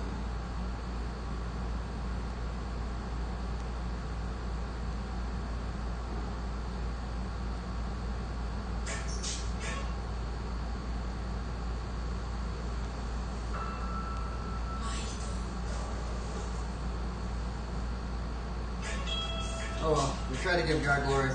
Because that's what matters. We tried. My bad, Lord, it wasn't a good one.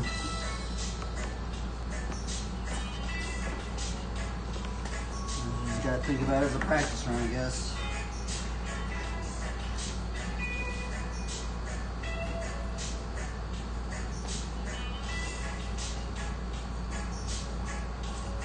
Copyright?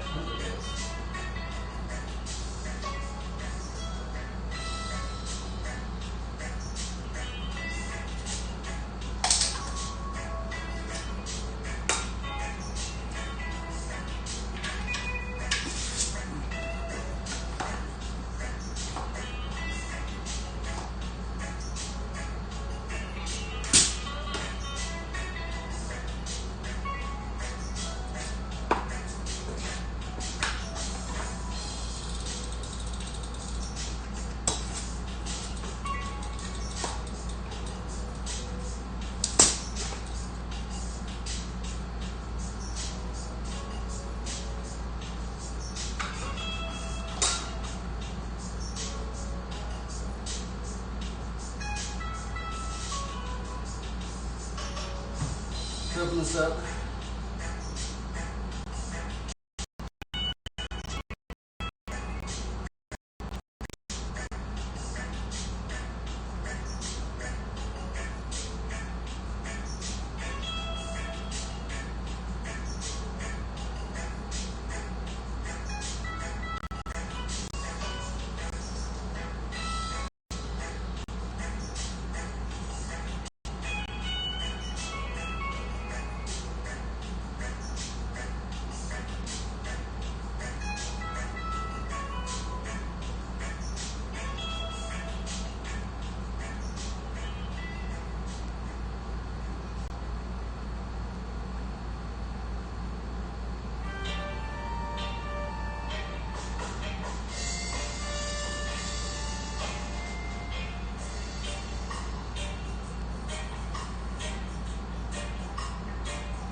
This to, let's see if anybody's in BMX streets. There are some people in BMX streets. We'll be in BMX streets for a little bit.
Let's water some plants with some fire hydrants.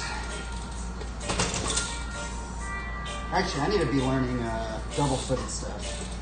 I can practice that.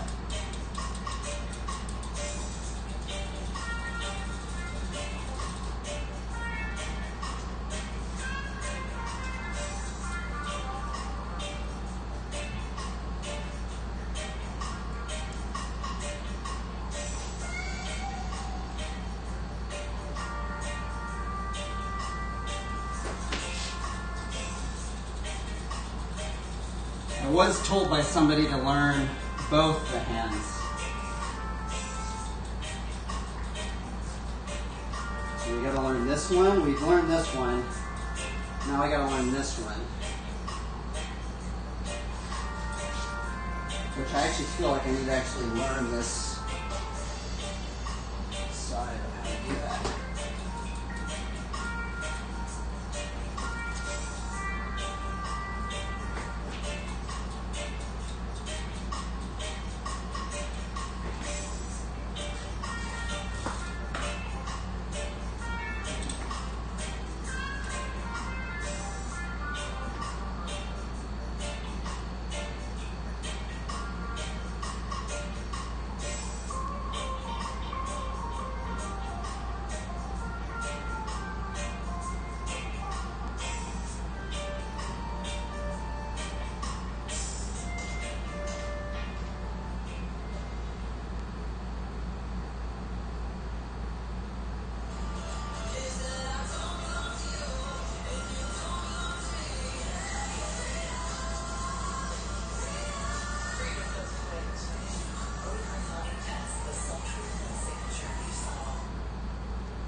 gonna pop my tube, I think.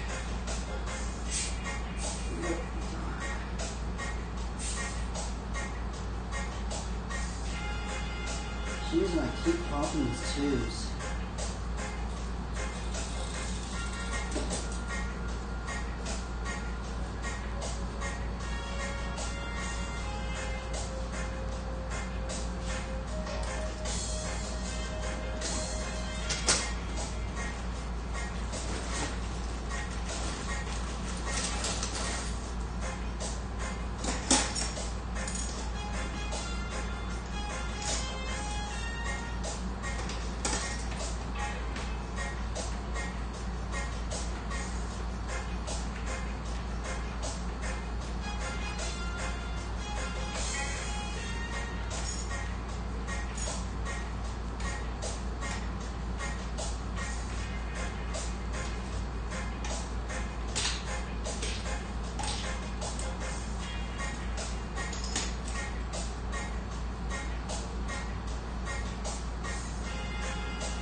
I keep popping these things.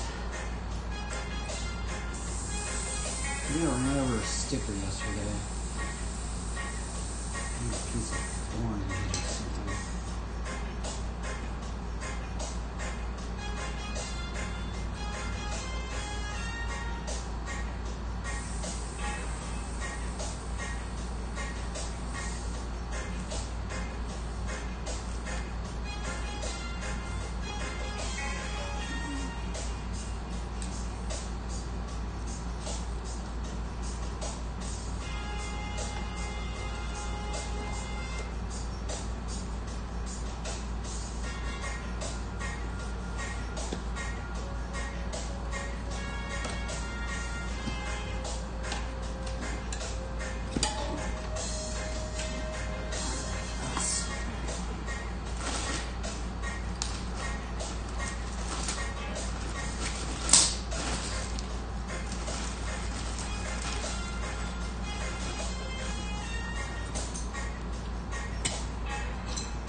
I need to see where it's popping.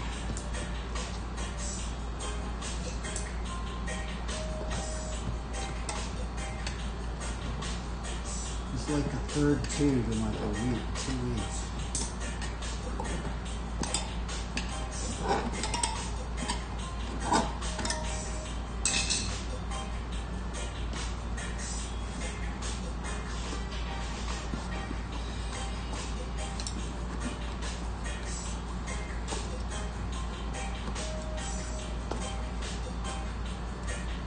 Okay, let's pump this up. I just want to see where it is. Okay, actually what we're going to do is we're going to take this out like this, leave it right there.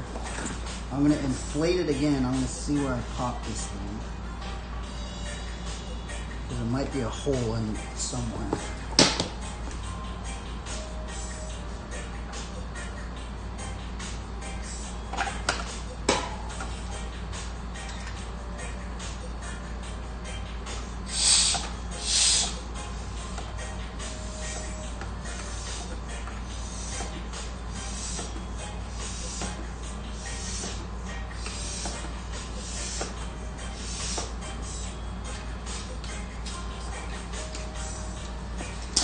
Alright, where is this happening? Oh, it's right here. Okay, so look at that. The hole is right here. That looks like it has to be by the valve stem. There has to be there has to be something poking around here.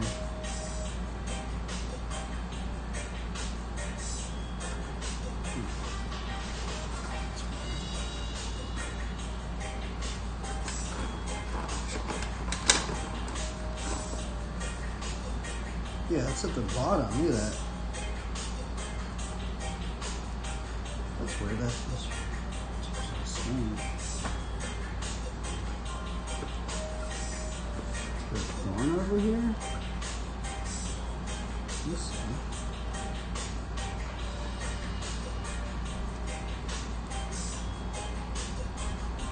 Oh, maybe.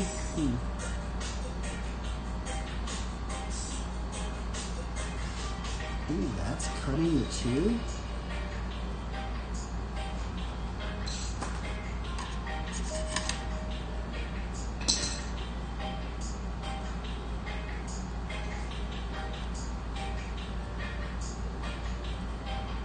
Guess I'm gonna put a little bit of tape right there.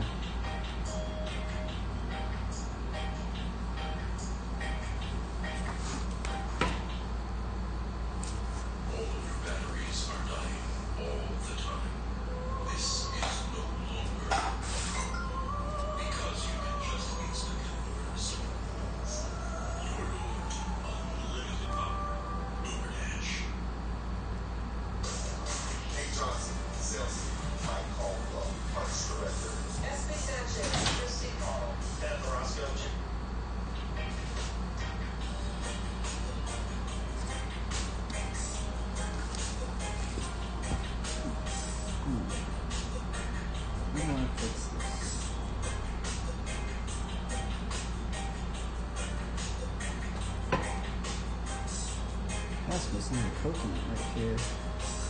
The only thing I can see is that this is kind of not on the total rim strip, so maybe it's that.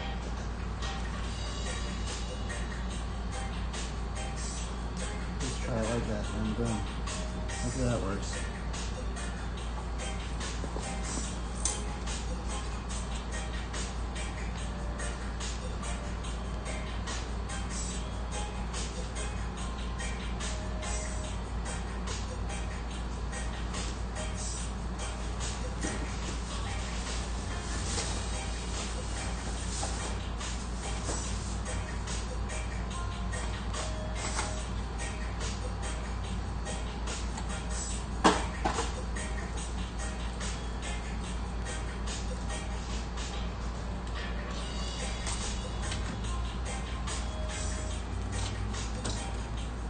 Hot in there? No. Why don't you leave the door open? He's literally a heavy shirt on.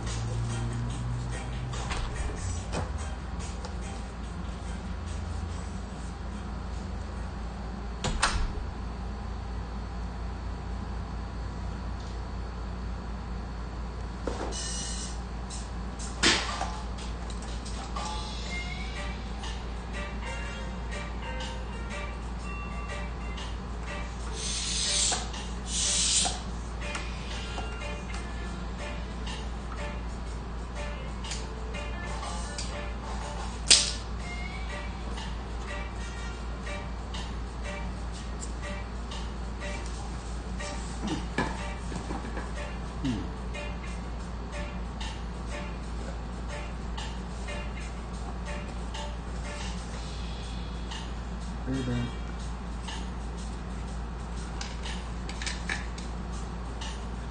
Get something like tape and tire.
not to use the screwdriver because I don't want to pop my tube. But I think you have to. It's good. Normally I don't have to do it like this.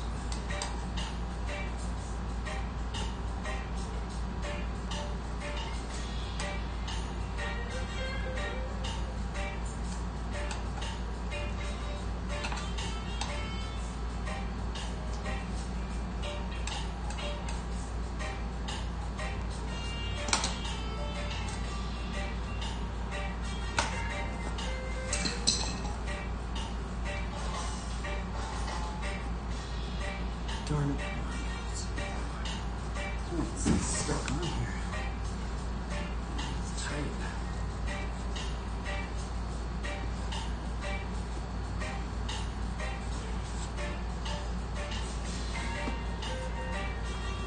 Come on, buddy.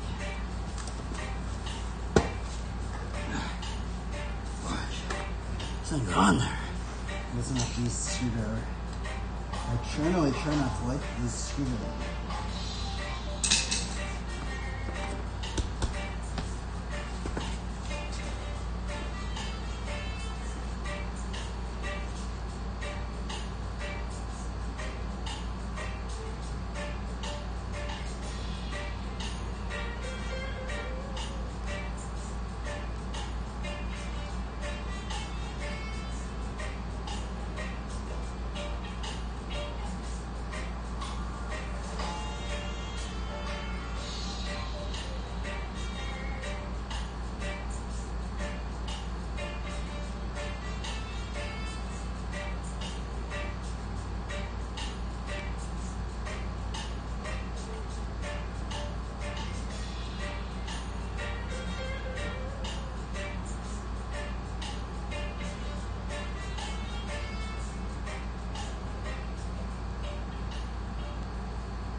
Just open your door, yeah?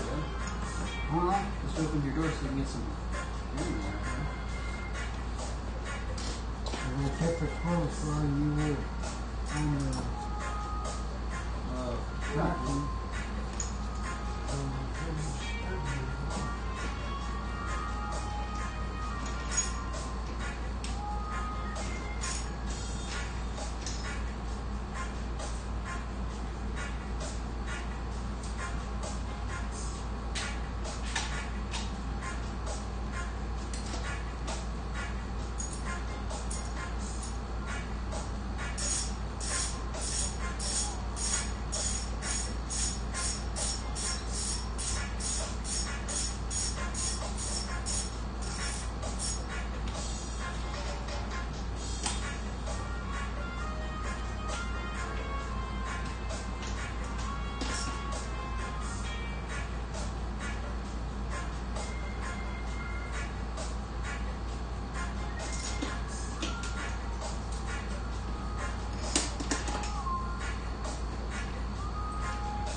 Man, that trig is so inconsistent.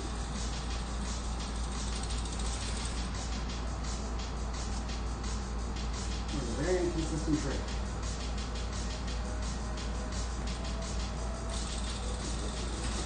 Put the bar on.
Dude, look at this guy.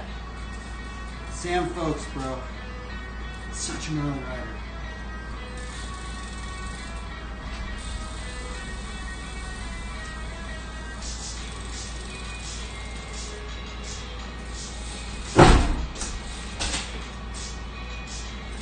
Come on.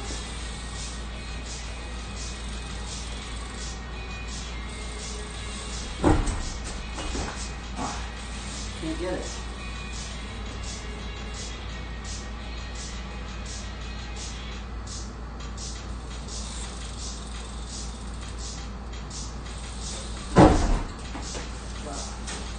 I was doing it the other day, but I can't do it anymore. Dude.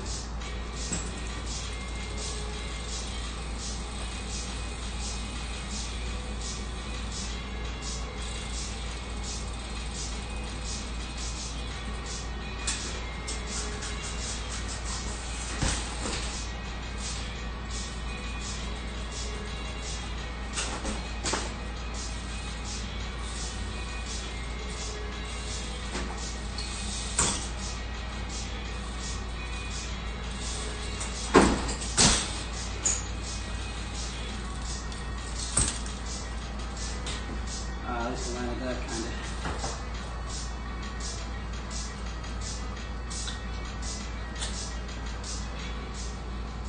For some reason my stream markers haven't been working. I think I got to do them on my phone.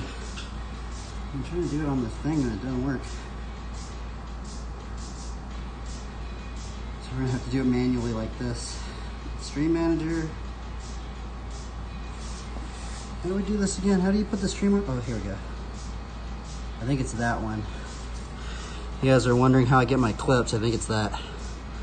Yep, stream marker added. And then we clip it right there.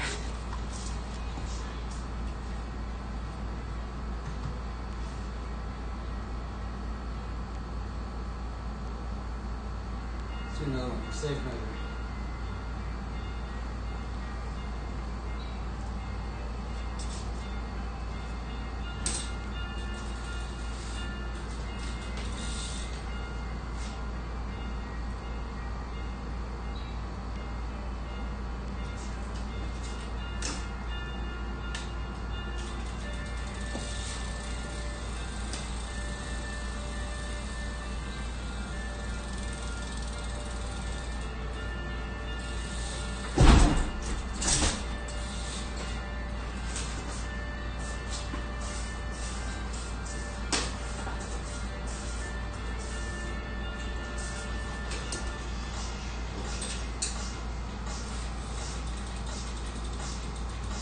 Loose.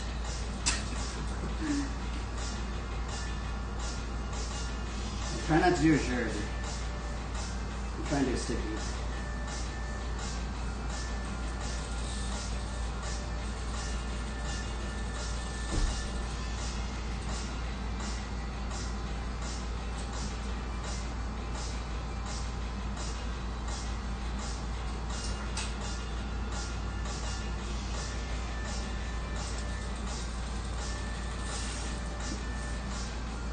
Cool.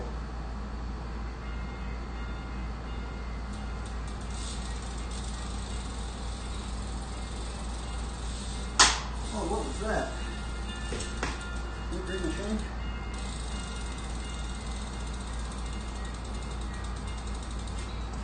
Really good sound right there.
Oh, I put my hand down, but it might still come on.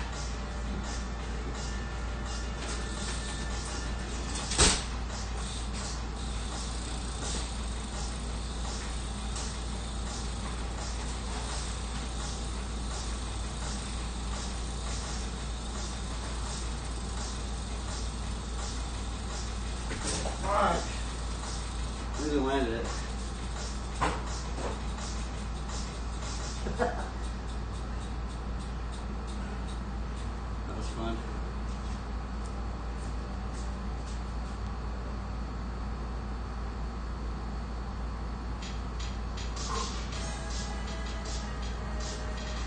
It's gotta make some good beats right over here.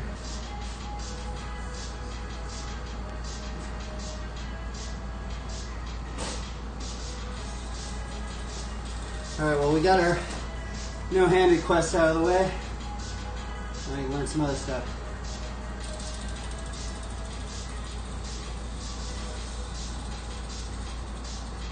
What about funky chicken and double tail whip?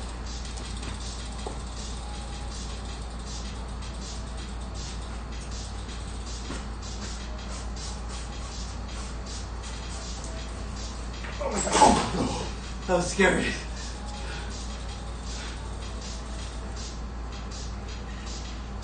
My foot almost went in the frame right here.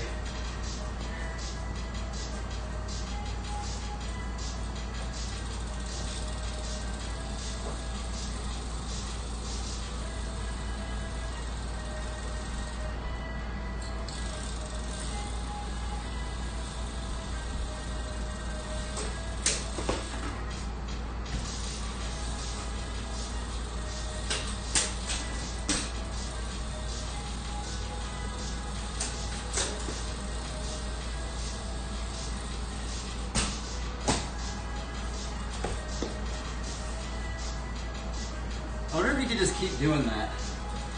Just hepler.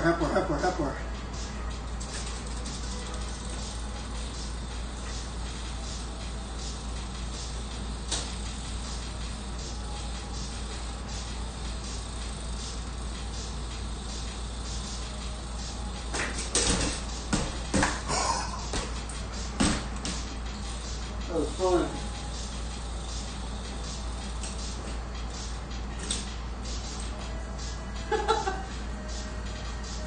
That was a fun trick.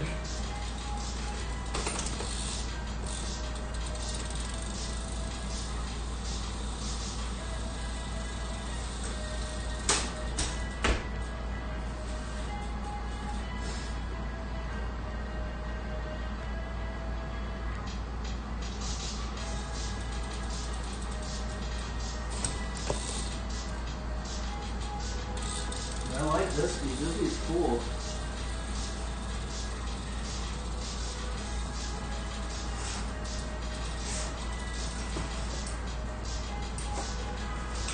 Oh my God.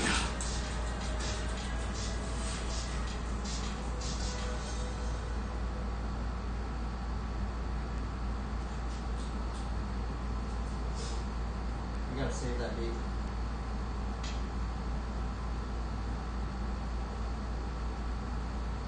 Say to go.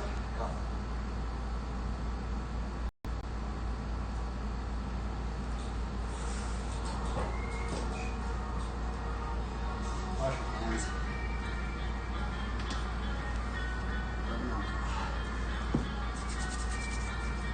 Ah, I got a cut on my hand.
Clean up the grip. Right.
Practice hitchhikers.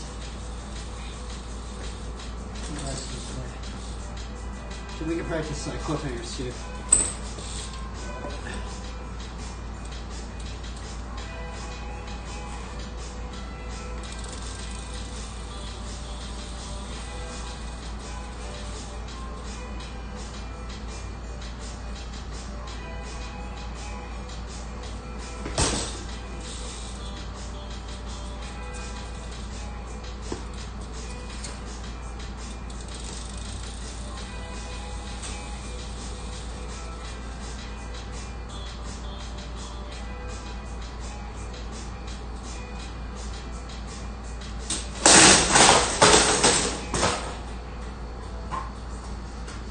Close.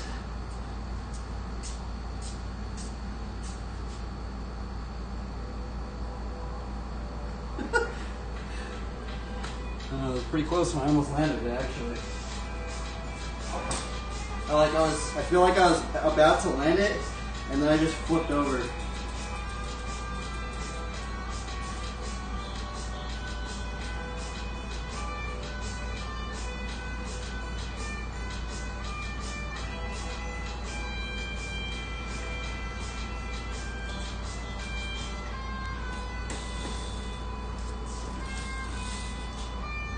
Good song. It sounds like a song from like Road Fools.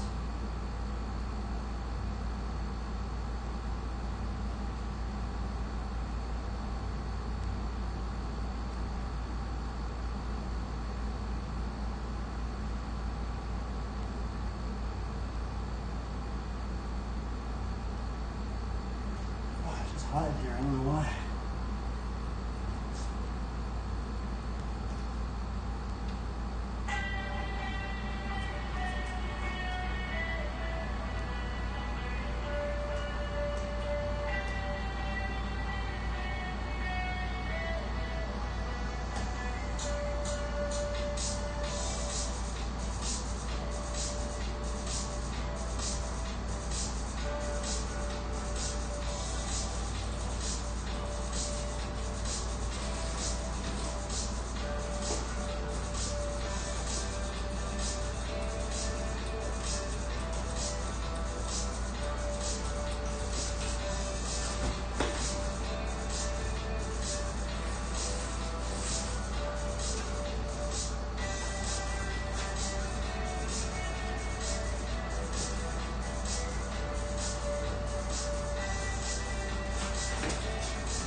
cool.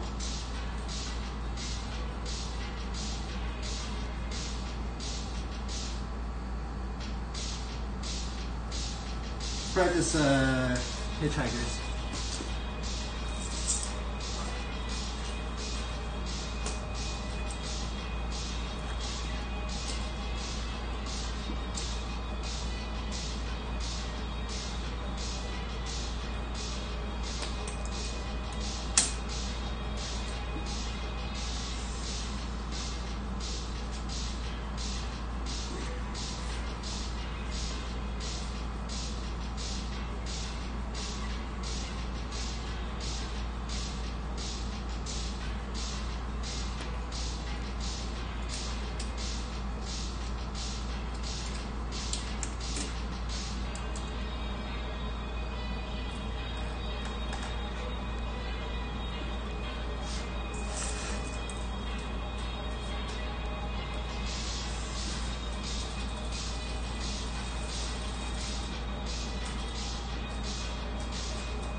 That is a hard trick to land.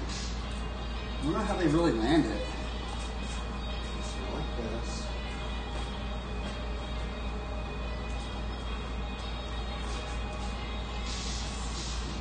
This one right here.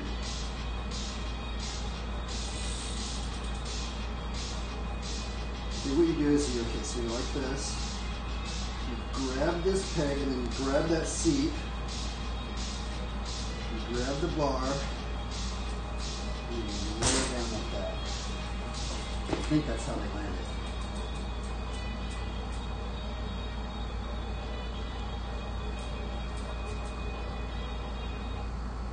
That was a really good song.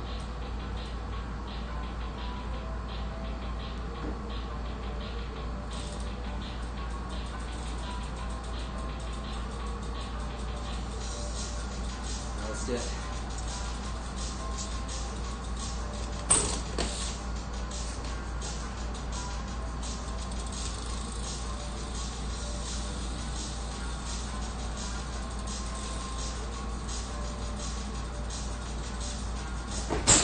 That's it.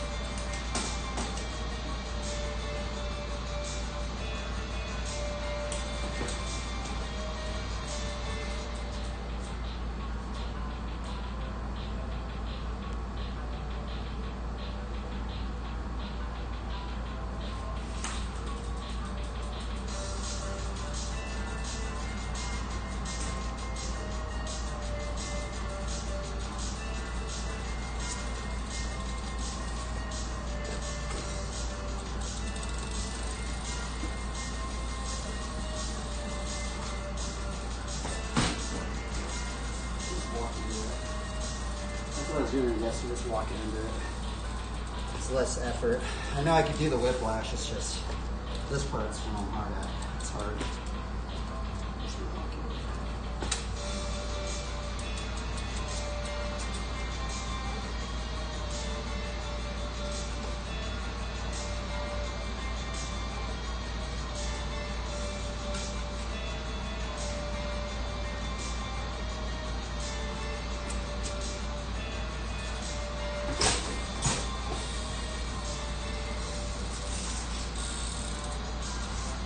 My elbow glides feel a little off today. I'm so sweaty.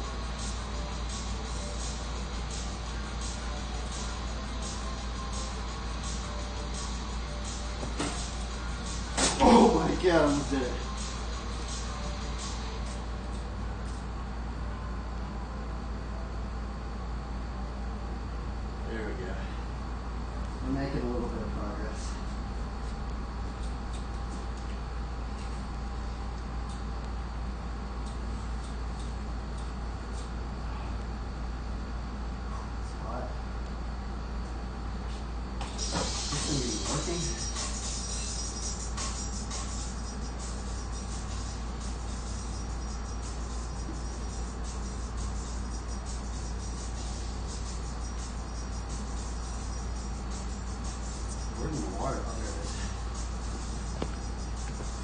Remember to drink water.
This is hitchhiker practice today.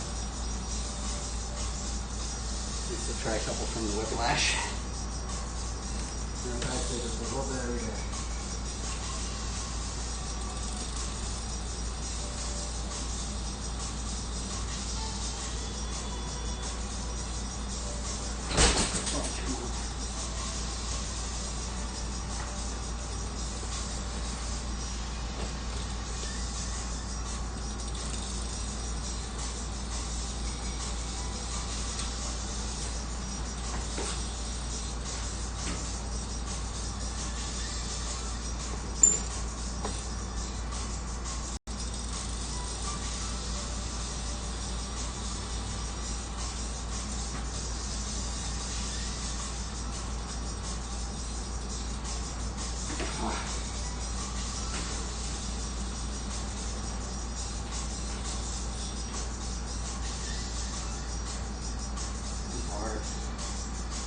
That's a hard trick.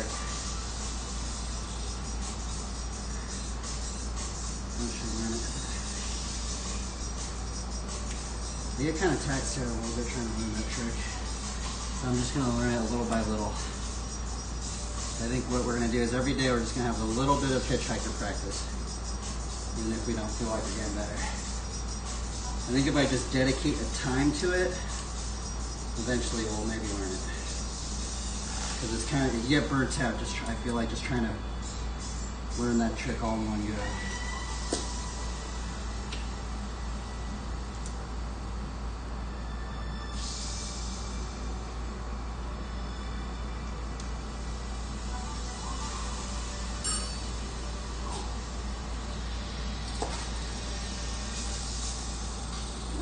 Girlfriend?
Hey, there was a new trick we were trying to do.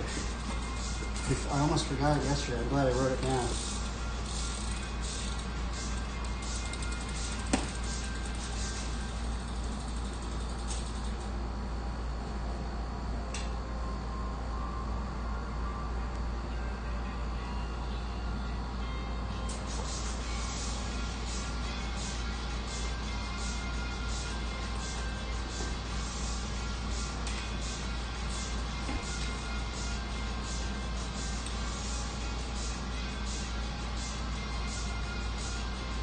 Yep, that's the new one we figured out.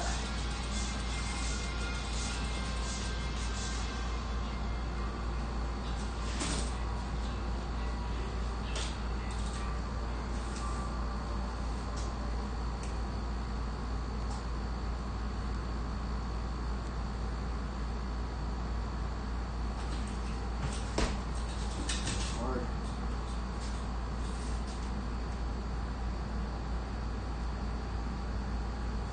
Doable though. It is not impossible, I don't think.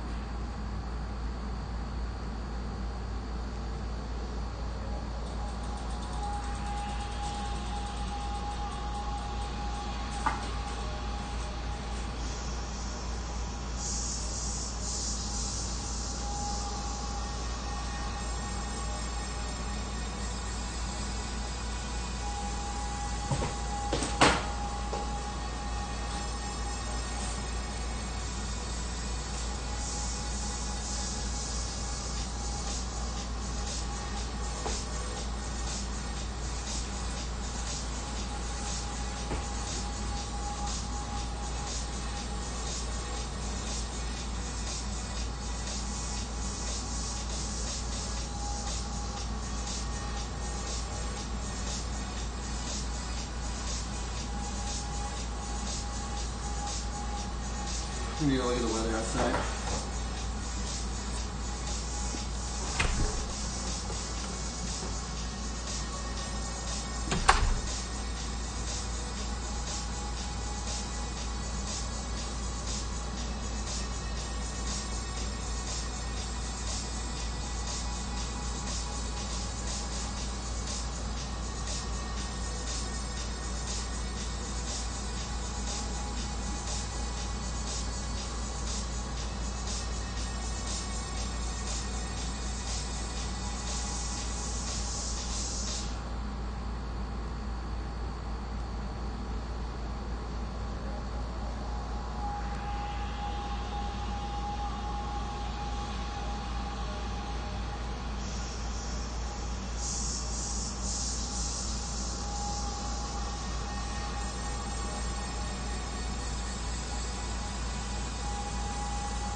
We need to cool down.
cooling ourselves down.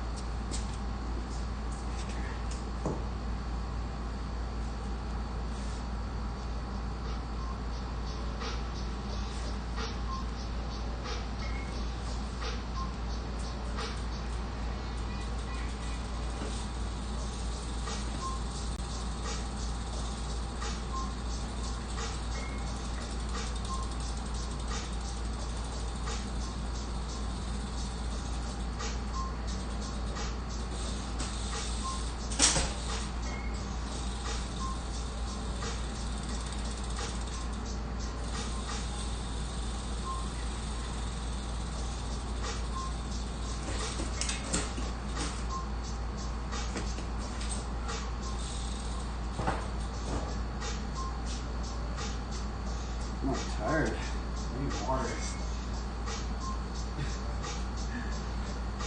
The heat's brutalizing me today. For some reason it's not. It's actually cooler, but for some reason it seems hotter than normal.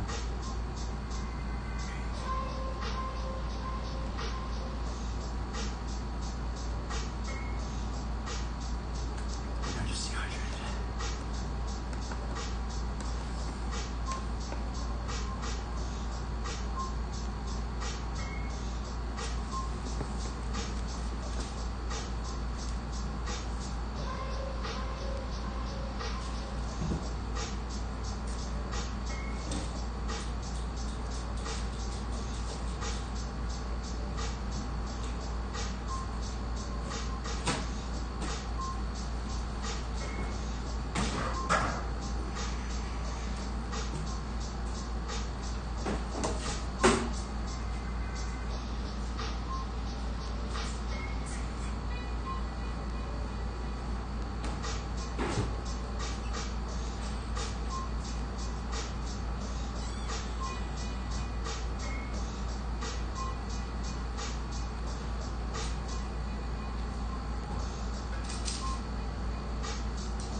I guess that's why I'm scared. I'm scared of this. I guess maybe the seat. That one I like.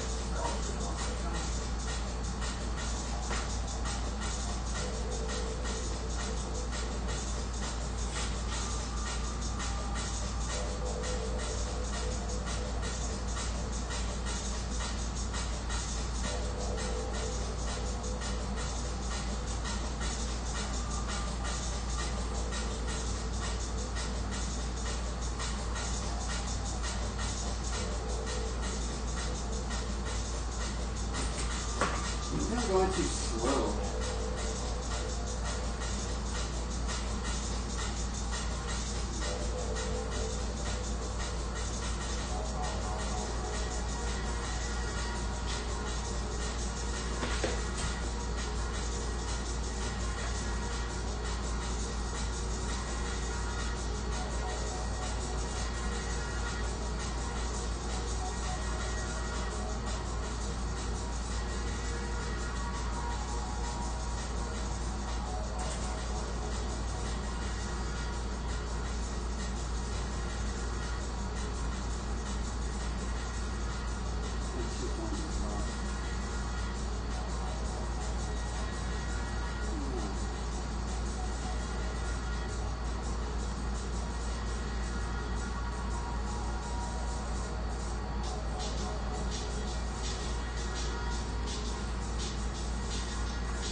Maybe I should get better at just doing the hang five.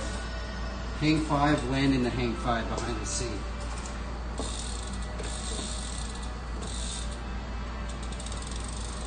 And carving the hang five.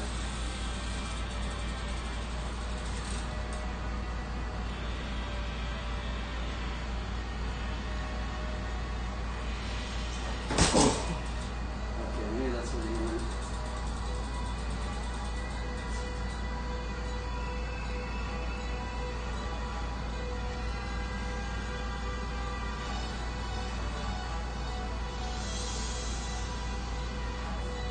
Darn, I lost my energy. My coffee. I need my coffee.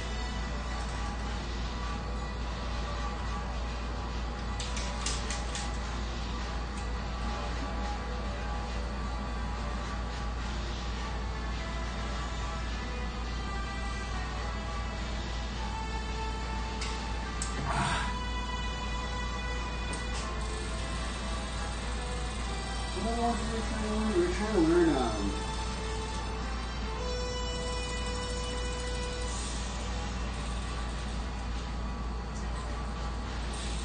Saints and Defenders.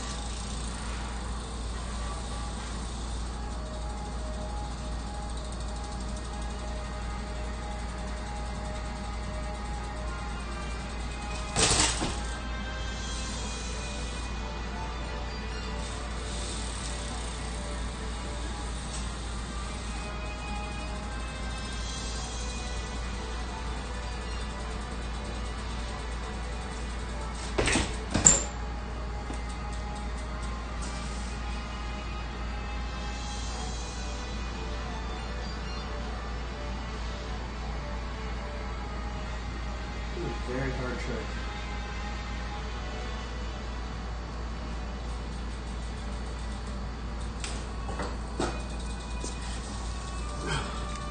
My energy levels are depleted.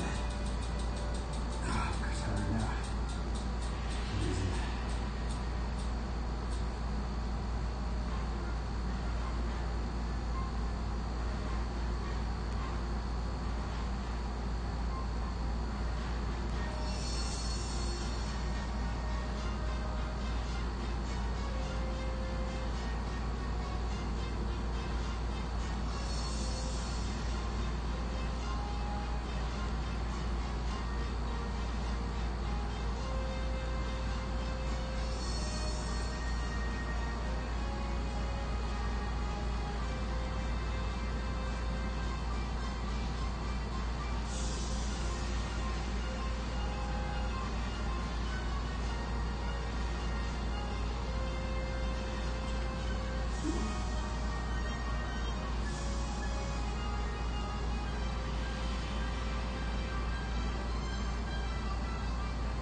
Take a little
go, we're going to try and ride outside.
Let's do this.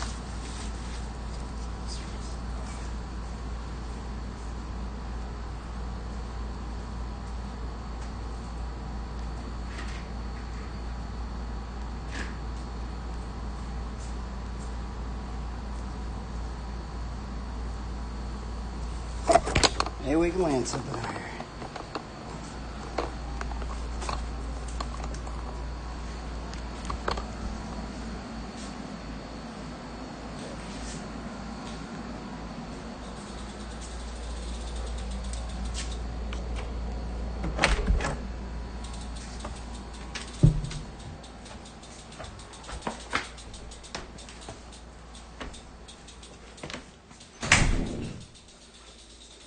You know what? I might be out of salts.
You know what I should do is I should put a little stone out here.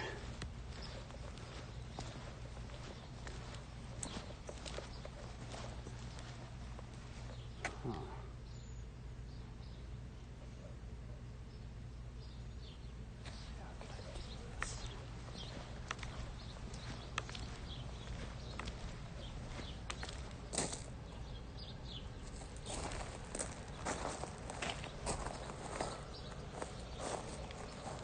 I guess I could just use this one.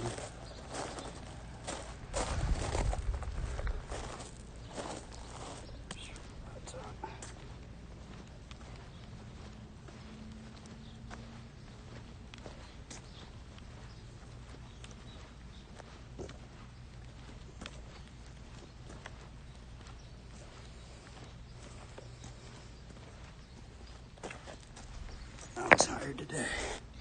I don't know why.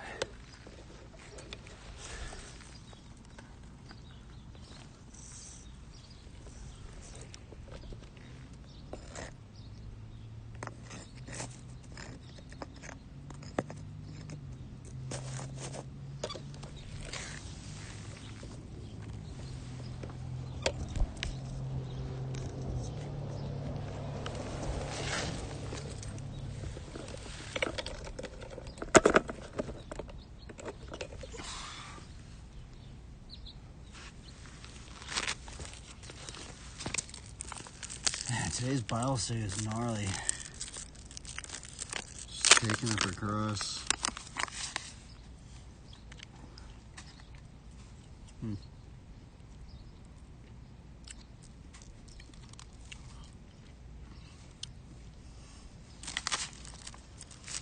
the salt was good.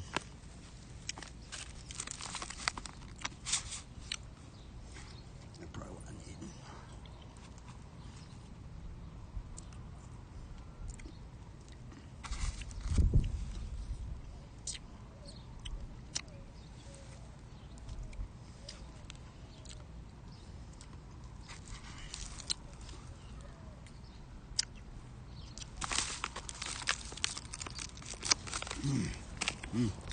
Yummy.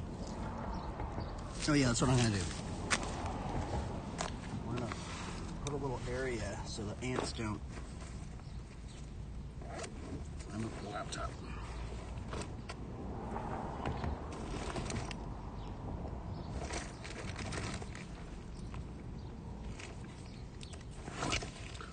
Where'd that beet go? Alright, should I not put it in here?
Let's put some music on this one.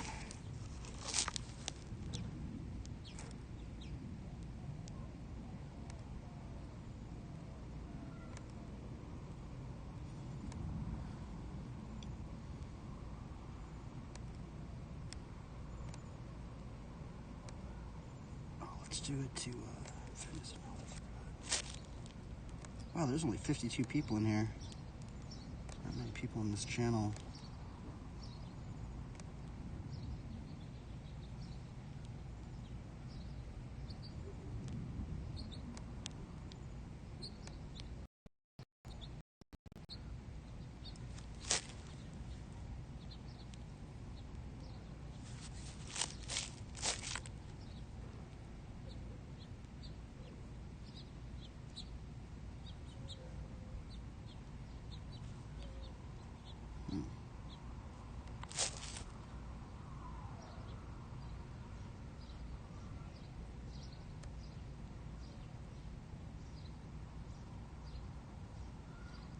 let's see here. What should we listen to?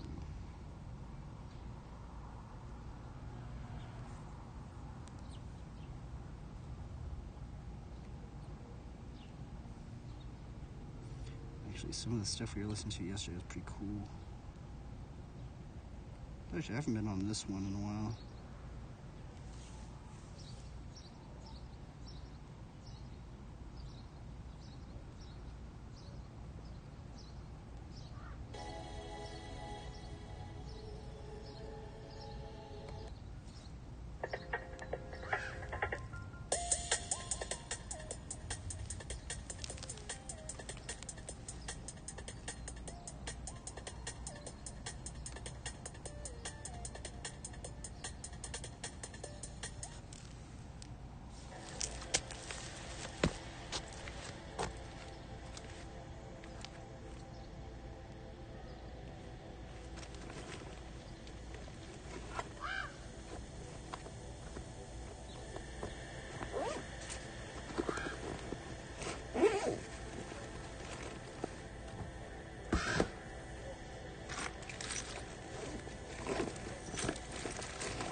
Okay, let's see here.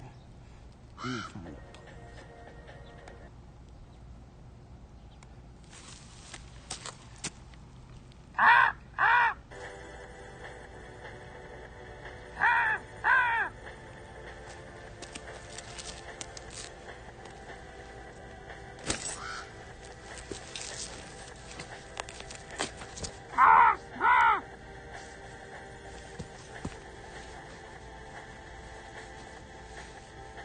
It'd be cool if you could talk to the ravens.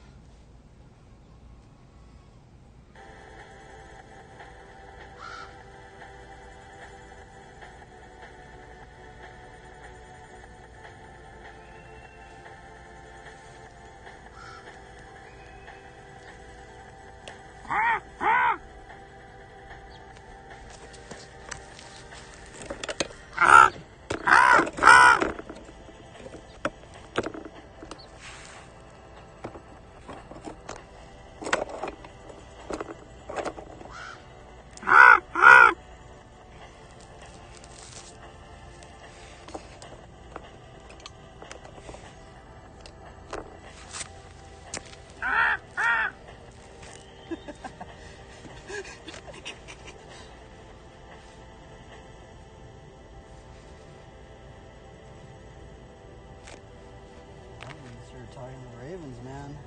Is that the freaking... I think there's a branch coming out of that thing.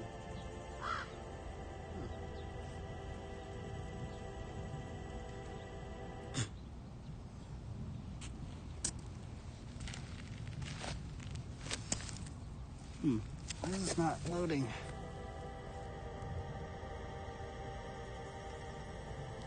And there's freaking mosquitoes there.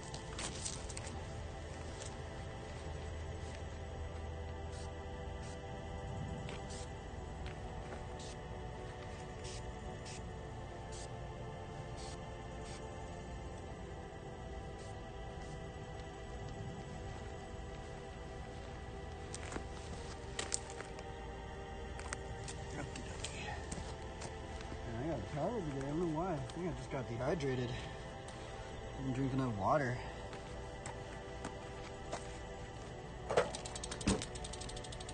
Alright, let's practice cliffhangers. I don't know if I'm in the mind state to do cliffhangers at the moment, but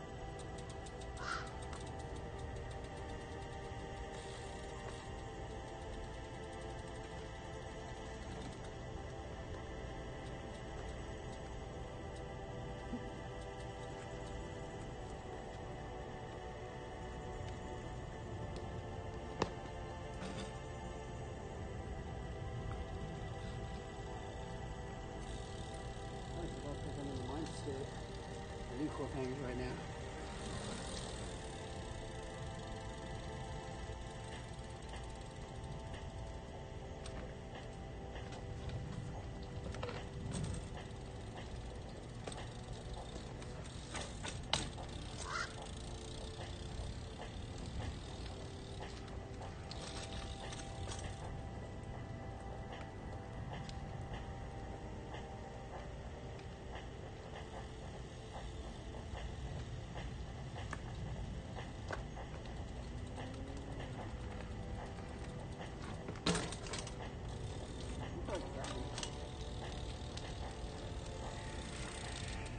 Elbow glide to rebate hang 5.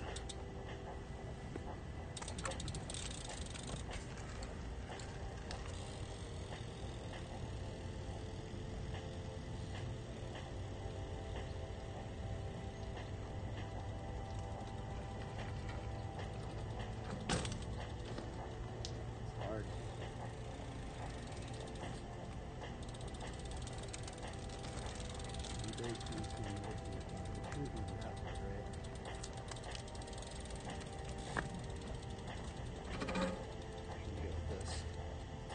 Boom. To another hang 5.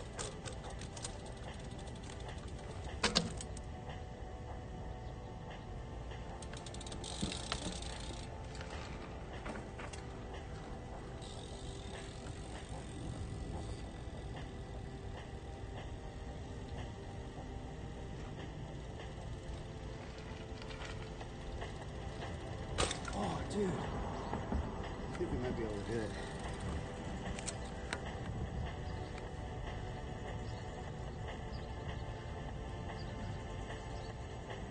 I think you just have to know when to kind of just lean forward a little bit to get back into that hang 5. That's all it really is. It's just, you gotta have that timing, I think.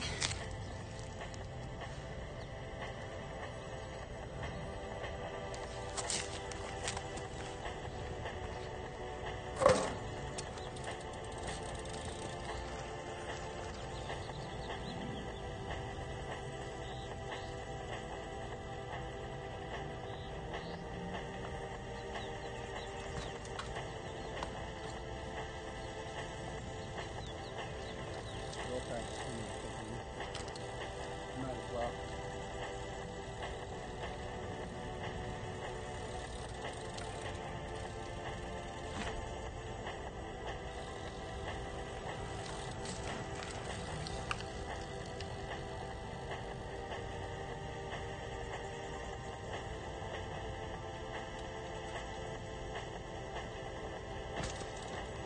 Another thing I might try and do is I see a lot of riders when they do the cliffhanger, they don't really do, because what I'm doing is I'm doing a hang 5, then I go behind the seat. What I do see a lot of people is they do the hang 5, they go right behind the seat right off the bat.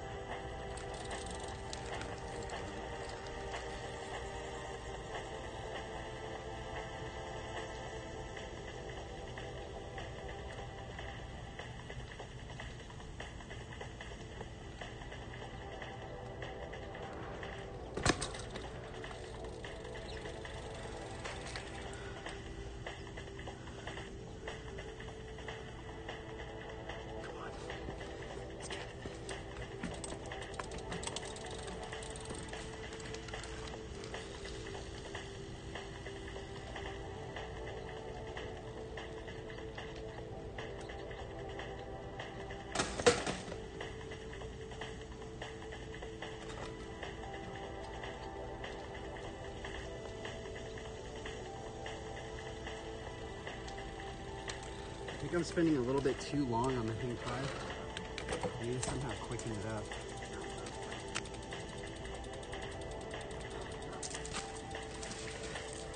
I need different music. This is copyright free, but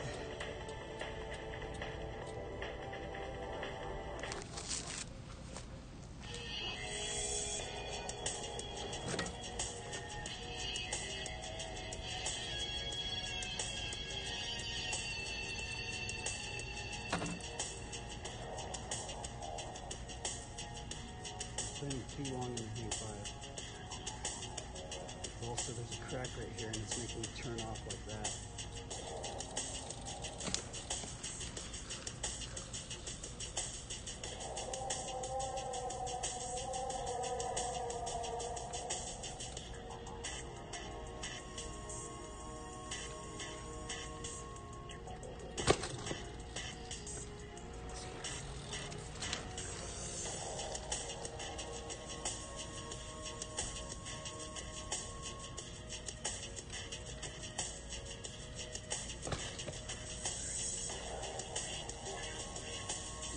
This trick, man. This trick's brutal for me.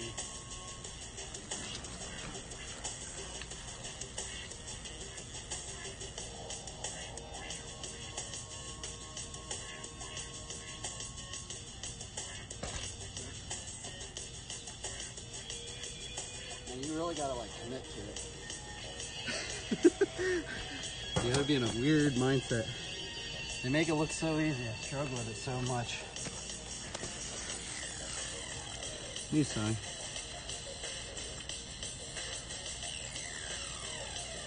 Like killer music, huh? Not this song. Hey, it's me, your skin. I want to feel clean, but will it leave me tight or stripped? CeraVe foaming. You just gotta commit. Grab it.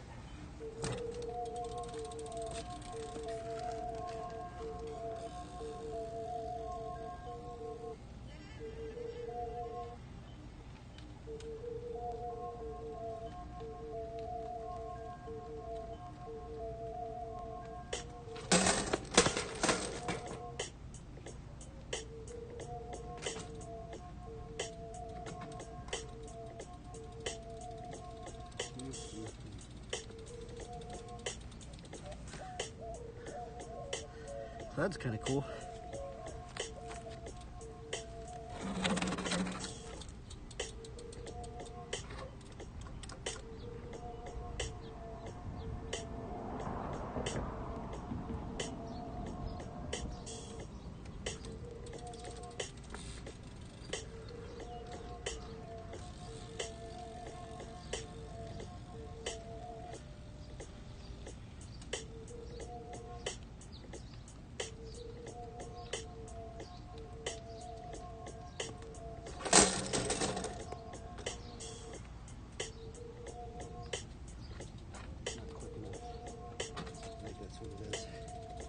I'm hesitating putting my foot on and I'm not quick enough taking my hands off.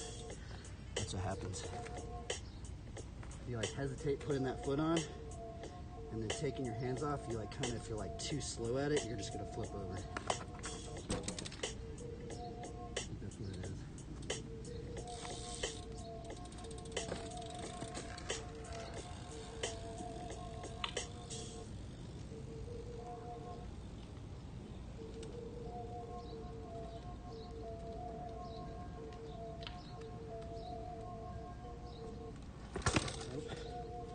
Wow.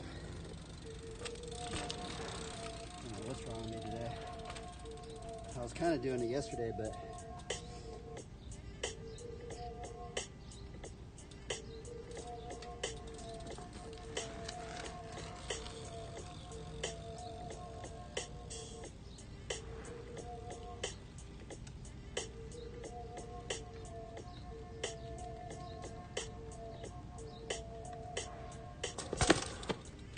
okay, we got that first one out of the way.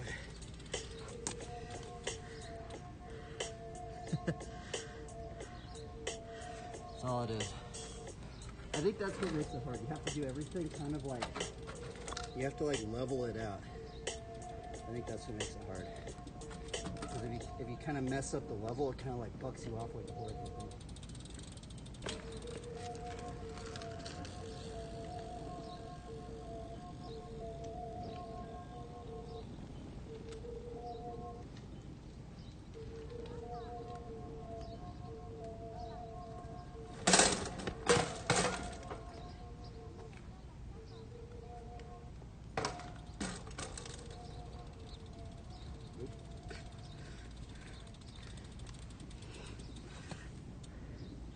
Man, how do you guys do this trick? You guys are crazy.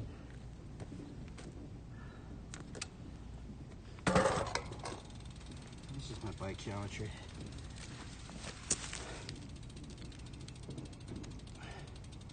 Yeah, I thought I put the spray right here. They're still on my laptop.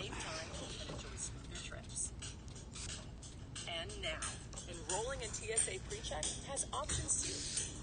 New enrollment providers mean more locations and opportunities to enroll, as well as new packages and promotions. So you get the choices you want and the convenience you need. Check out your new enrollment options at tsa.gov/precheck. TSA PreCheck. Travel with ease. Enroll or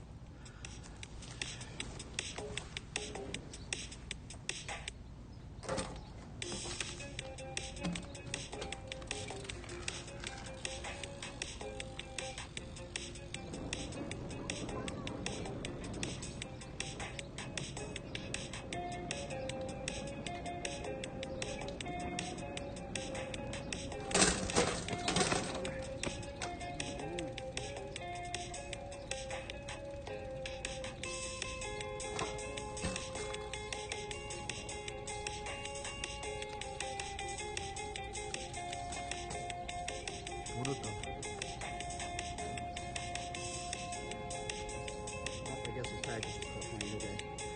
I feel like I'm just not even getting really better at that trick. It's just always hard.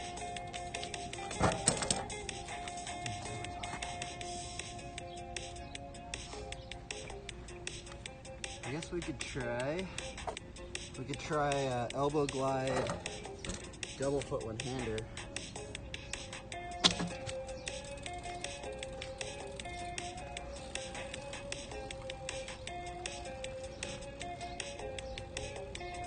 Let's try that one. Go back to the hang five.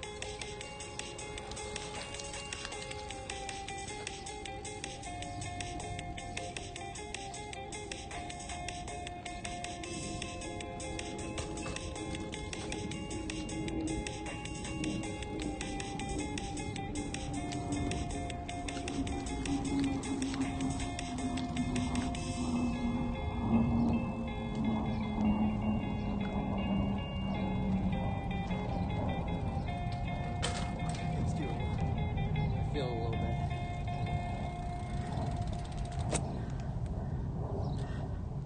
if you want to keep it real, bring the sabor. With You just gotta swing it back and lean forward a little bit. mix of authentic Mexican beer, And get back in bold the fruit hang five. flavors, and a hint of spice. Modelo Chelada. Bring the sabor. That's what it is.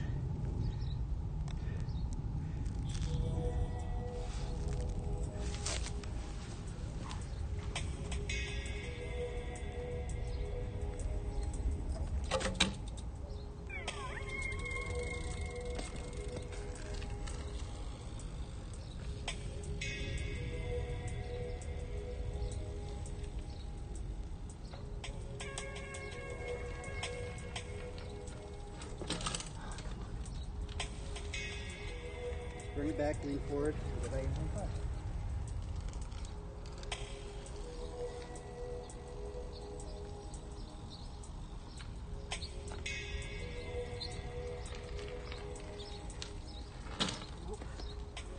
That's hard. It doesn't seem hard, but it is.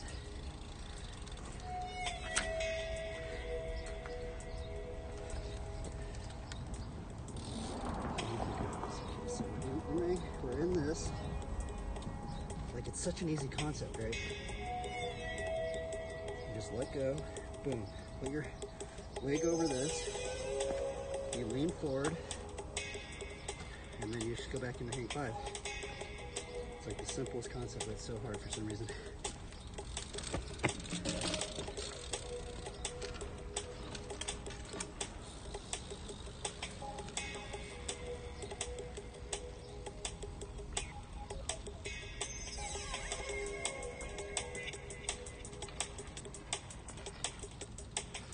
Oh my God, I think I'm scared.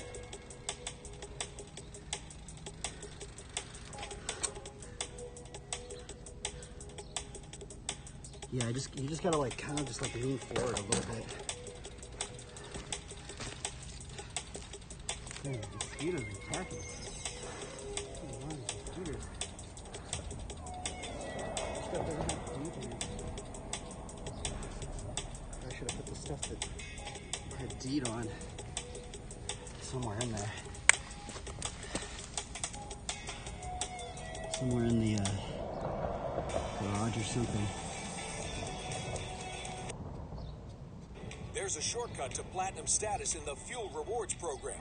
When you fill up with Shell V-Power Nitro Plus.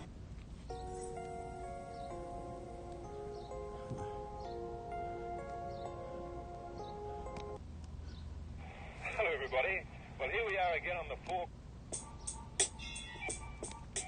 Purchase your tracks today. Dude, these mosquitoes are ridiculous. Get out of here. Little mosquitoes. Wow.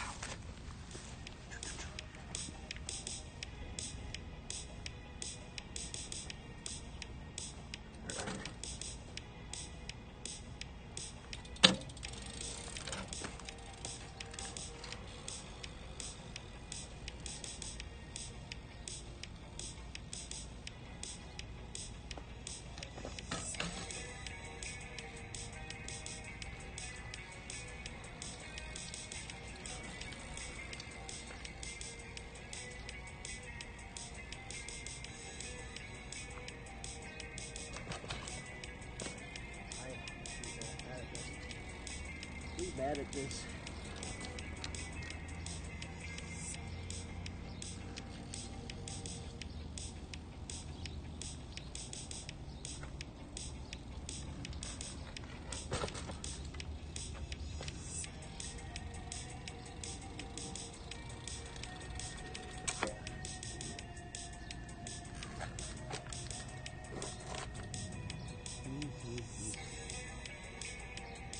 You guys have any tips? I have to get back into hang 5. It's just timing, that's all it is. It's so weird, it's such a simple concept, right? You just swing it back, get back into hang 5, but I'm really, really bad at it.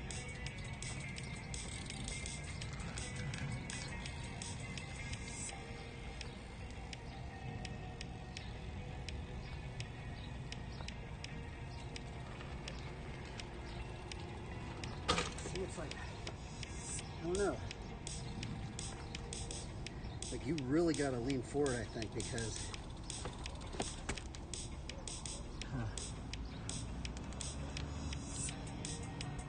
I also kind of feel like my bike's getting a little bit away from me. So maybe you have to get like a gentle whip. You can't just like do a really fast whip and get back into it maybe. Because your momentum kind of like shifts you a little bit, I think. I'm just going crazy.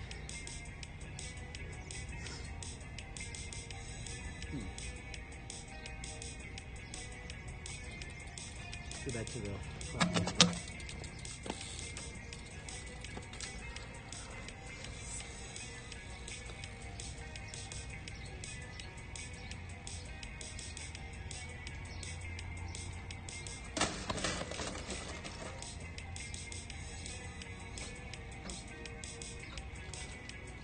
Yeah, front wheel tricks are hard for me.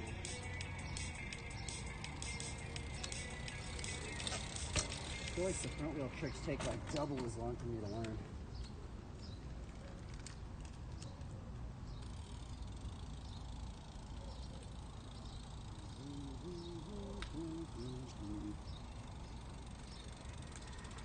So we got a mountain club kind of burnt out of the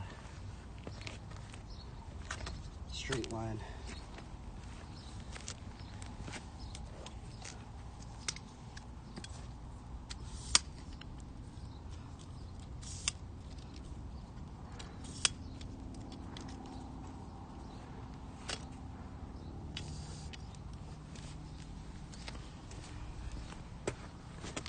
Looks cool.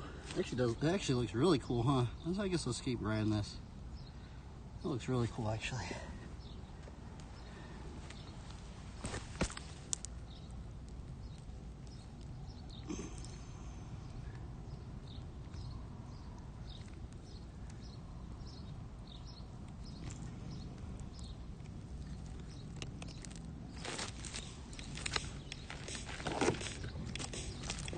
Salt and water.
Salt is good.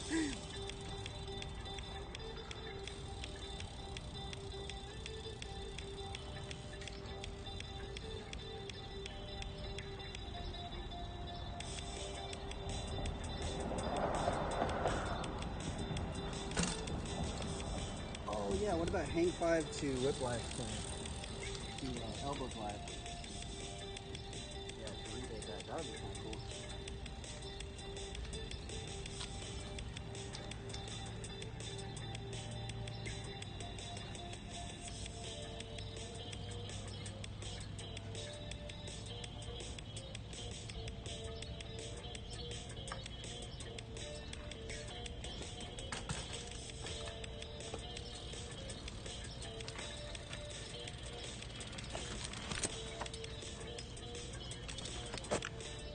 Man, that thing looks like a freaking nuke up there, huh?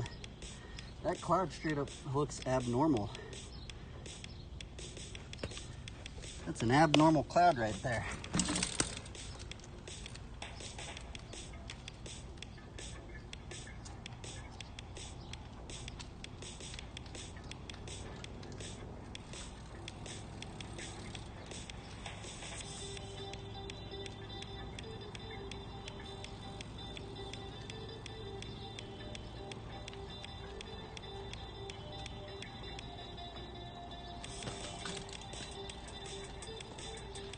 I'm like so tired, but I still want to ride.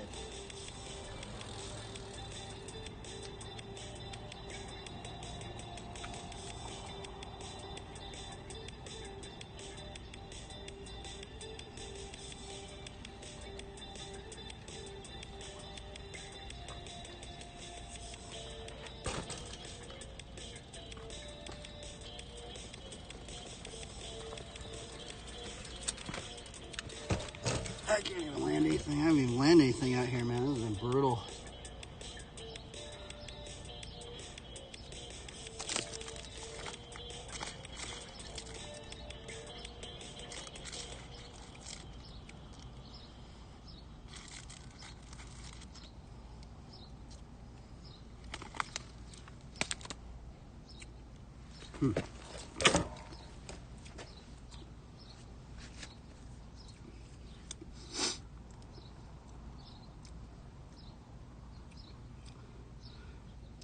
I need to start thinking about energy management. You know, instead of just doing 30 reps of half energy, should I have just taken a break and just condensed it down to one powerful effort?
is cool.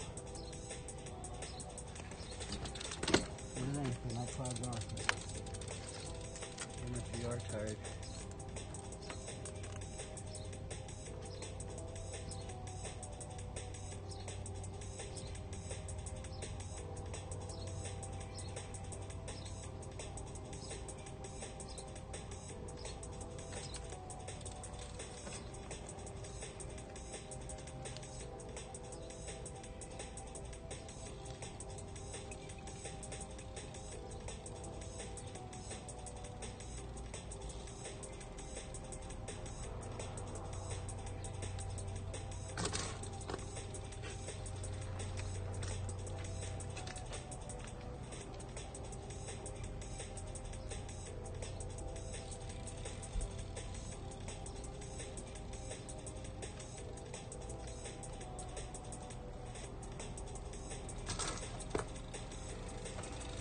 Those ones are actually easier in a straight line.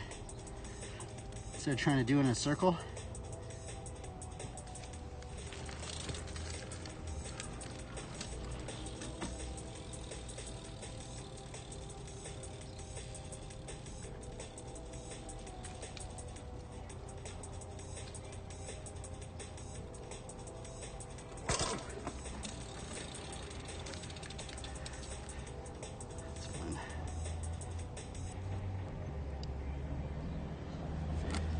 Hang 10, yeah, hang 5.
Not mentally tired, just physically tired.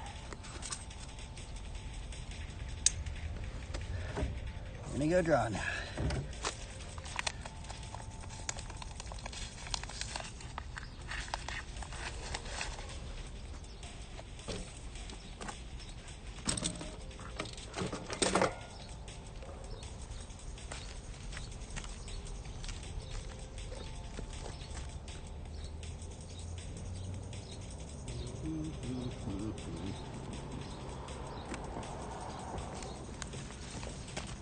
Okay. Put up all this stuff.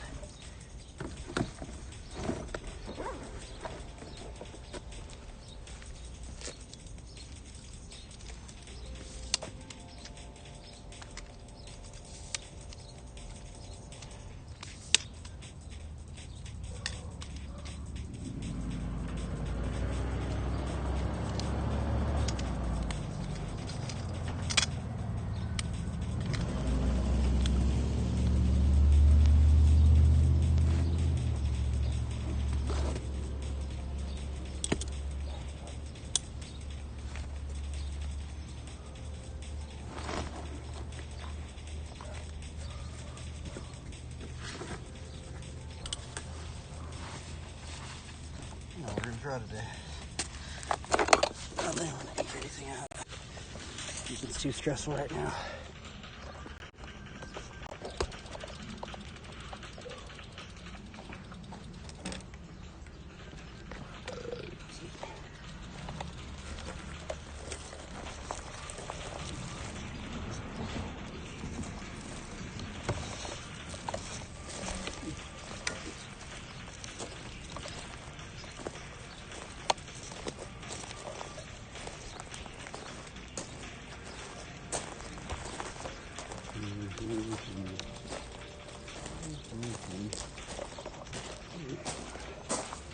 Let's go. Okay. I think I just got dehydrated today. But at least we landed a couple clips, so I'm stoked. As long as I land one clip, I'm happy.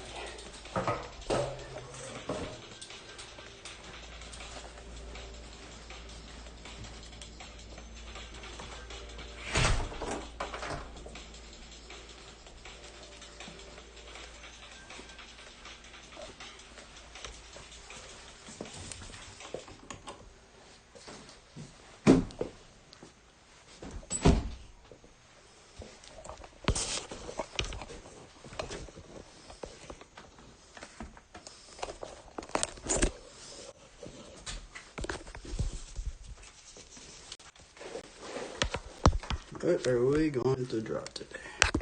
Should do another crossbear one.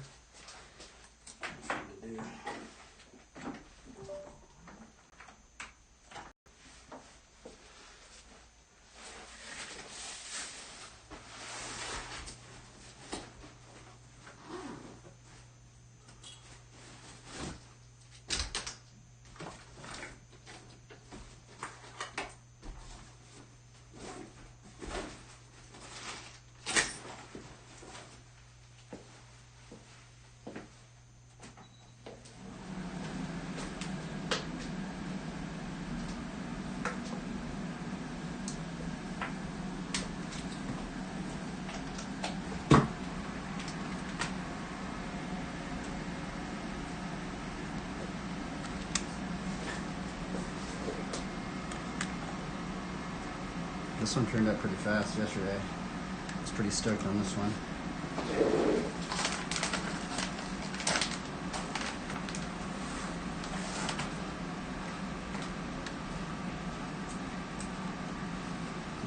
Take a little break. Oh, maybe I just need to eat more. It's calorie deficit.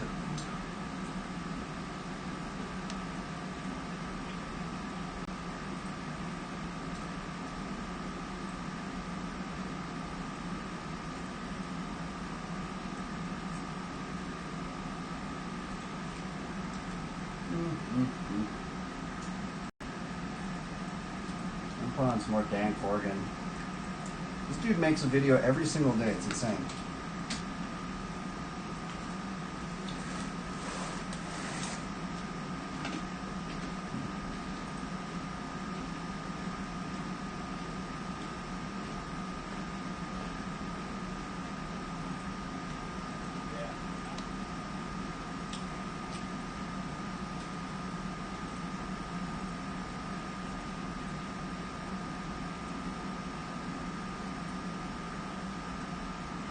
I'm going to clean up a little bit, wash my hands and stuff, and then I'm going to draw a little bit. I might just do a graffiti piece today, 'cause I'm kind of tired.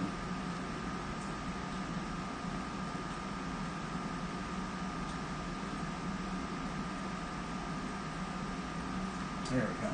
I'm just going to put it on the desktop audio right now.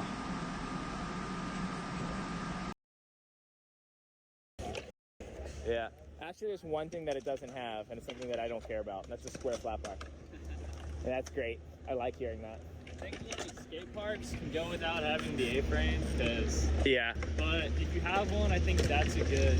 It's good to mention. Decent A-frame. I don't like A-frames either, but they serve a good purpose for like rail skaters training. Yeah, if they're too steep. Yeah, I'm not a fan of that much. When you like drop down to the rail. I don't know, I didn't touch it. Oh no, I just did the board slide up it. I don't know what it feels like to go down. We spent the last 5 seconds figuring out whether this was Eddie. We had no idea this was Eddie or not. He's got sunglasses. He's looking different, dude. I think it's okay that I can't skate though, because, you know, I randomly have a lot of friends here. We've got Abram, who I skate with all the time when I was out here, and then Fast Eddie over there. He films and skates. And then my buddy Eric, who was, I mean, all these guys were in my videos last time I was in DC. Eric's first trick of the day. That's how he warms up.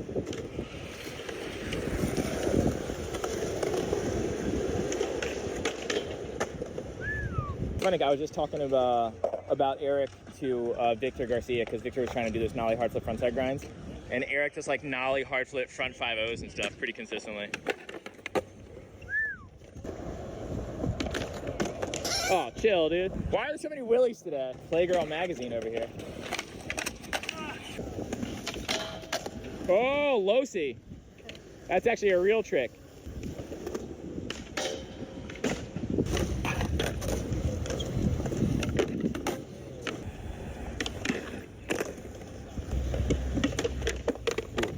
What are the odds you can do a nollie hard flip 5-0 on that? On the other side? Whichever side you want to do it on. I only can do it on front side. Really? Which is weird, because I want it in my head. Back side makes more sense. It does, because it's like folding that way, yeah. Yep. Best feeling ledge trick. You You get on at the beginning like that? Huh? You're going to do it at the beginning? I don't want to, but I don't know. Feels so good. Feels good to even watch. Oh my god. That's just like a hidden willy. Oh wow. I think I could. Yeah, I think you got that. Oh, susky faggy. Yes. There it is.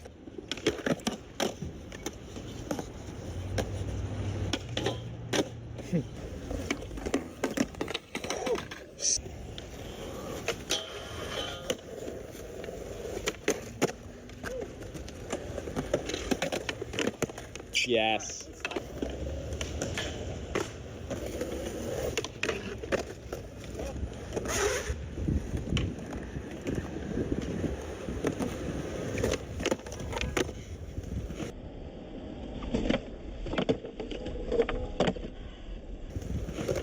Yes.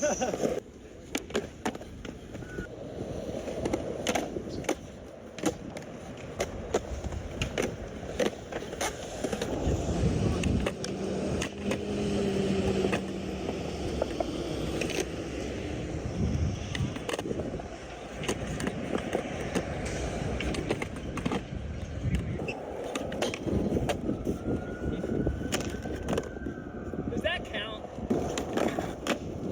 Oh.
what I'm trying, but I did it. I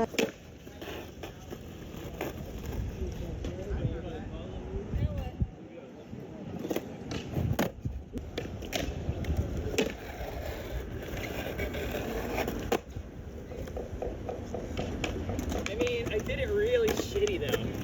I think that was it. You could I try landed like I was couple taking more. a bow.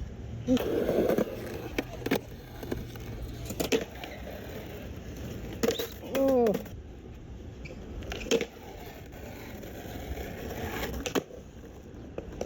But yeah, we're doing street skating now. Just got done at the skate park, and as we're walking to Whole Foods, this rail, a kicker ramp rail, I guess is how I would describe it. Oh yeah, that'll go. You got that wax? Is she yelling? Oh, you can kicked out, dude. Okay, no worries. We'll head out. Thank you. Oh, okay. Oh yeah, we don't want to be disturbing. We'll head out. That's good. You have a good one. That's a really cool rail. Skating through the streets of the West Coast is still definitely a thing, but it definitely feels way different on the East Coast. Just like the blacktop is like a little bit more slippery. Like East Coast blacktop is some of the best ground the East Coast has. Whereas the blacktop on the West Coast has like a rough stickiness to it. Here's this spot. It's just like a curb into like a little steep bank thing. It's pretty fun. A lot of people just hanging out right now though, so I'm not about to skate it. Really, I'm doing what I can to like feel better and get some energy. I've been eating so terribly since I've been staying at my dad's house, because all that's nearby is just like a lot of fast food restaurants and like mom and pop diners, which I don't know, usually just like a ton of not super healthy options. But we're here. I got some fruits. I got some fish. We got some sweet potato stuff. A little bit of mashed potatoes. Try to get some energy in me. A little probiotic drink. A lot of water. One thing about DC is it's all roundabouts and one ways and everything's like all crisscross. You have to like really be on your toes to just like navigate walking around or like skating down the street. It gets a little confusing. And it's literally because the city is laid out. This is what I was told. So if it ever got invaded, it would be like really confusing. Like, I mean, obviously they built the city before GPS and obvious ways to track, but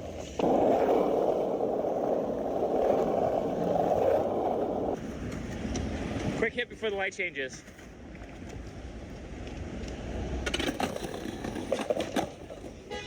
Yes. He was impressed.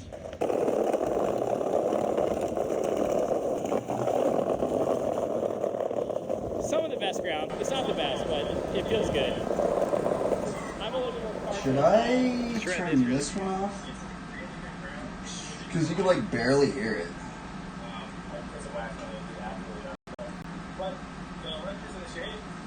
Ugh. Okay, so I think we're gonna do. There it is. There it goes. Man, I'm kind of tired today, man. So there's like a really good. I'm just gonna draw night. Right there. Gotta get this person out. I'm tired. We're tired, everybody. I can't. No, don't think too much.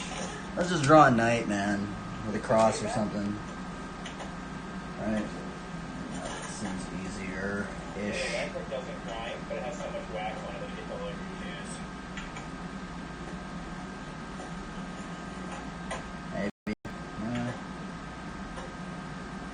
Maybe just lead with the cross? I don't know, man. You're really risky with the backside nose, right? Definitely good thing for the ball rock. What about a lion with a cross?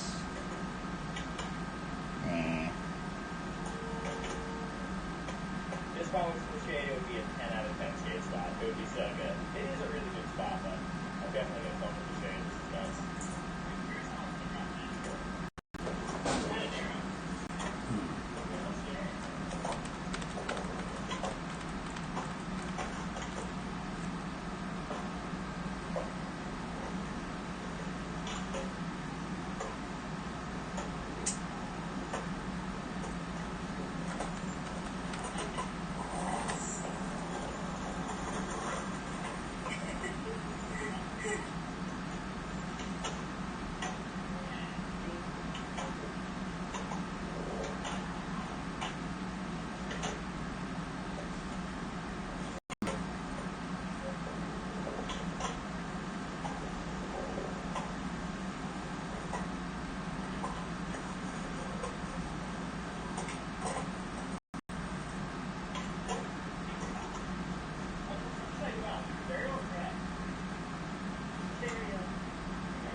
switching? Can you move it? It's not broken. That's all I know. Oh, it might mean you need water.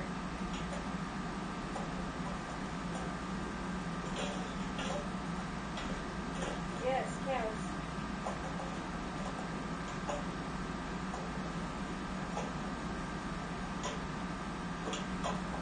Yes.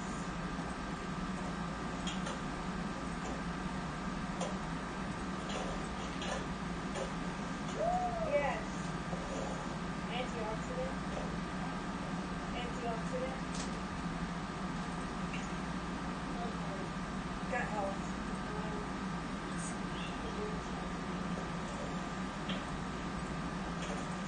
Yeah.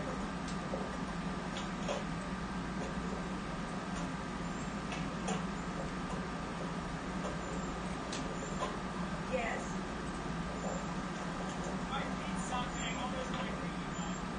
I was wondering if you would or not.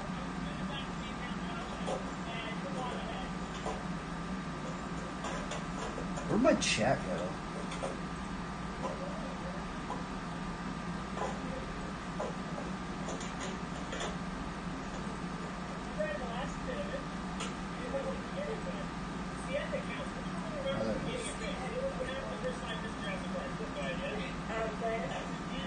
How's your night, maybe?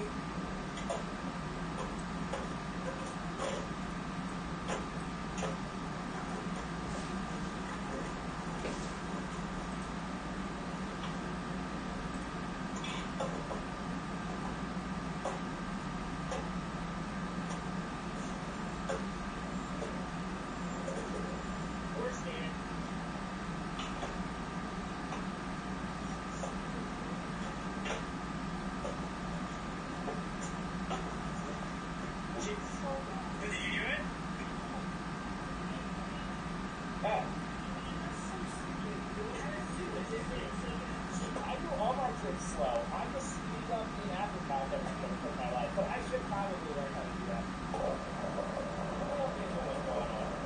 But that's what's out on the man. Yeah, in skating, these rails with the bumps in them. Wait, you're trying something frontside? And then go inside that one? So the force on this one? Or that one? I think the ground sucks over there, but we can do it. Yeah, you gotta like treat it like it's a pole jam, like the board slide using concave your board. My deck rolls are definitely not really good for it. I like that.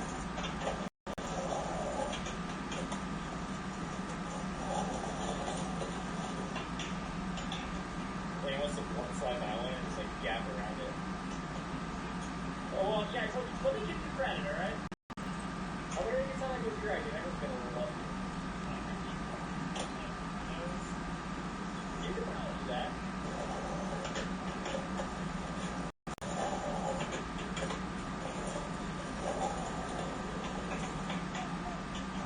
Yeah, scary. That one is scary. These rails are also that weird plasticky stuff that some fences are made out of. So I don't know if they'll try.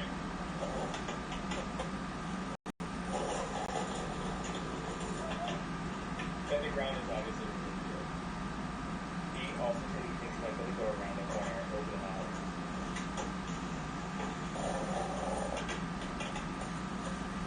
You think those?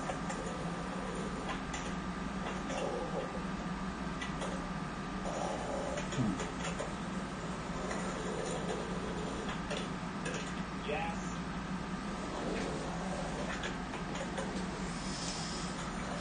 Man, I'm tired. Let's see. I don't know what I'm doing. We don't even know what we're doing anymore, man. That was sexy.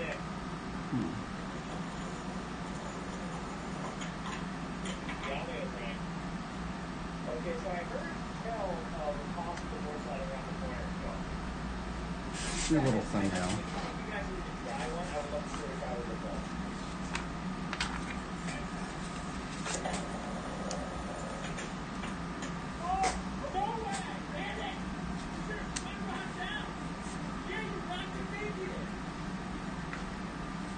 Okay, now I have to put the tempo around it. That was fucking insane. easiest way to get out early on a rail. So it'd be like a French Saturday. Or you can half cab at the board. Oh, it looks like you kind of have a figure there.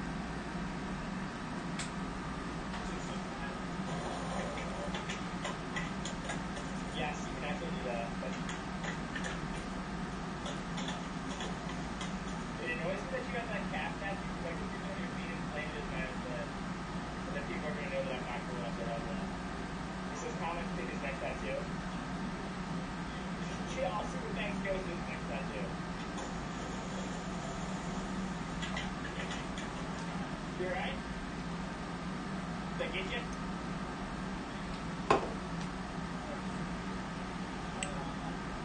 Is it bad? I mean, that was worst case scenario. I think it's pretty since you got one over on the other side.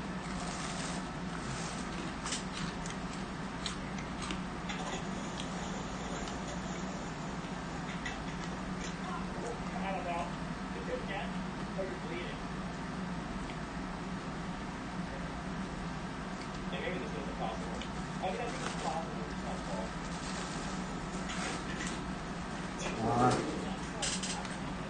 Wait, is it breaking? No. So the ones that you were getting over, looked like you went slower, and you leaned like super hard on your heels, and then like pivoted around it. That was if you're kind of bashing into it. Well, I think it's like you gotta go from like back to forward, like you gotta like tic tac under it almost. Maybe go a little slower.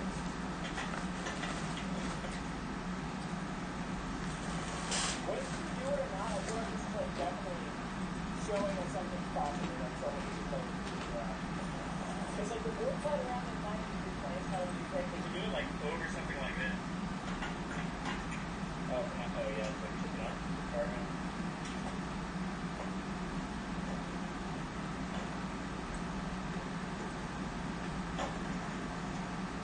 Just laying it up.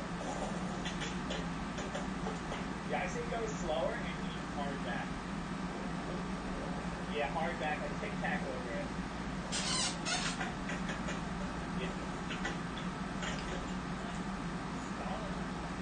Fuck it, stall and then pop to the other side, do it in 3 steps. Yeah. You're saying it might be easy to get like up onto the rail and go to 50, but I don't think it's right. Dude.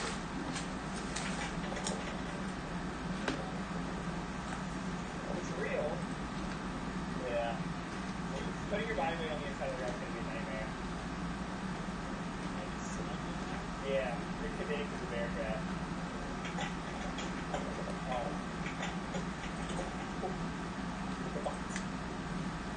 Like I was on just the board slide and you hit up onto a not a stall and then you somehow get out of it. Instead of like walking over, like actually stop and stall.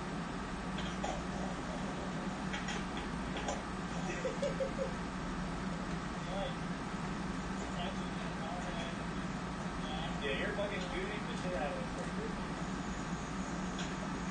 Oh, double grab?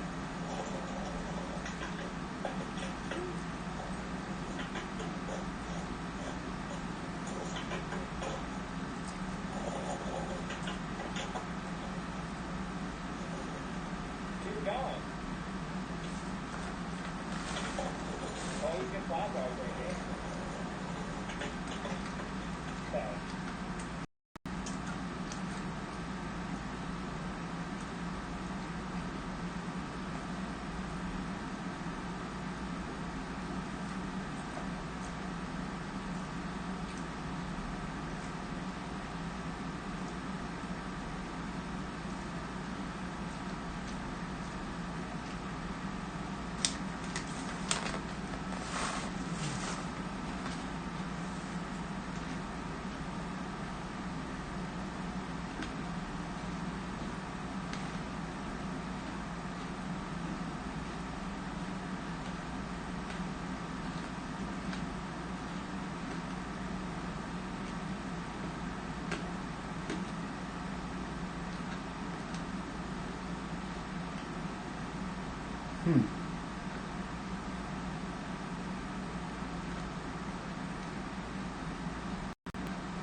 That is gnarly.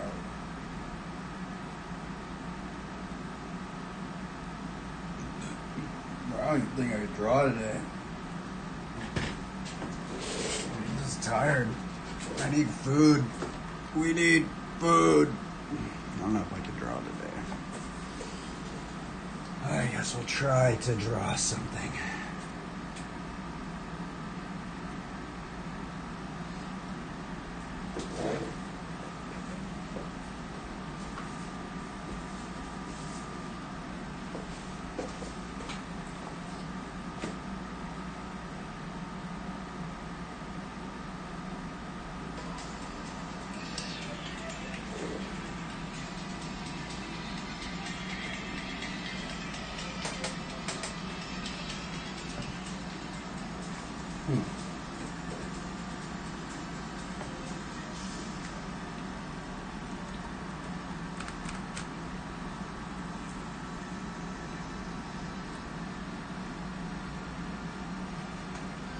What's this one?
cool. Nice cut.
Hey, it's me, your skin. I crave being done with acne, but treating losing red, flaky.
I think we're gonna do one like this.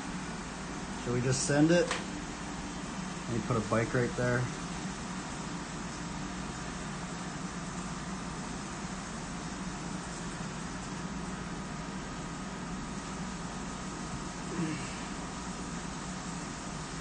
I don't know, should I mean, I guess, I'm thinking about it for time. I guess we're kind of running out of time.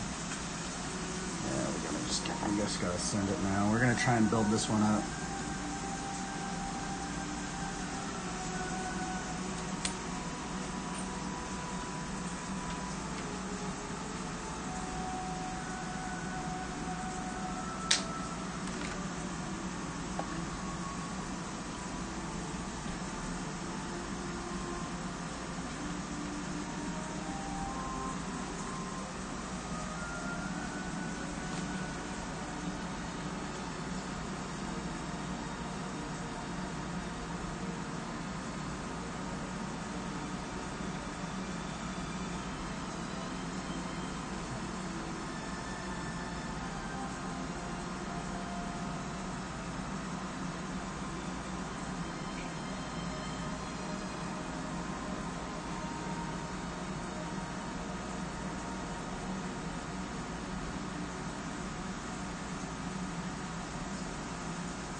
Okay. Let's go. Let's go. Let us endure. We need endurance. Endurance, endurance, endurance. I think I'm just dehydrated today. Holy chabanga. We're just dehydrated. If this fully paper is in here, I don't think it is.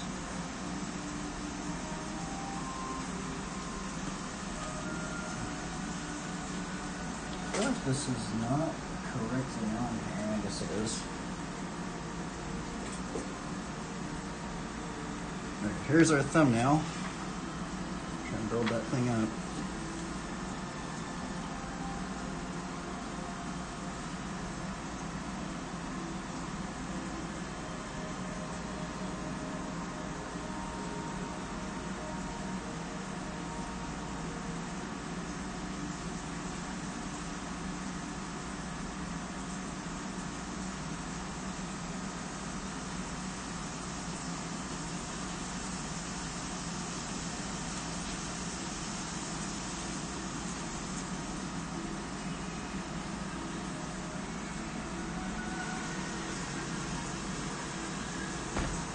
Ow.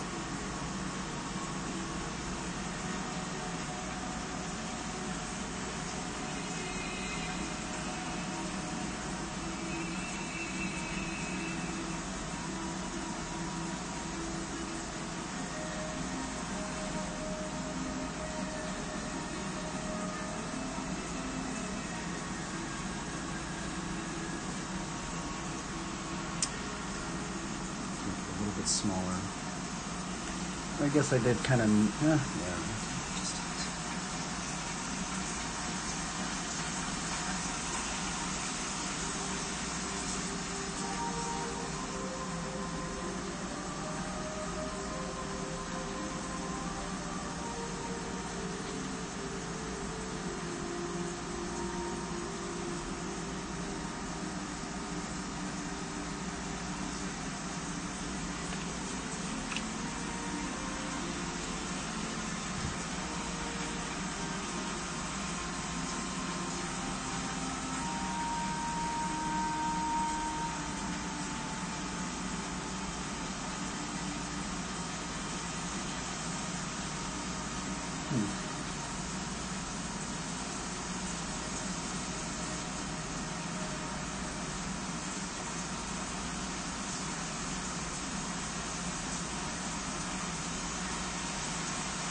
Darn, they took off that playlist.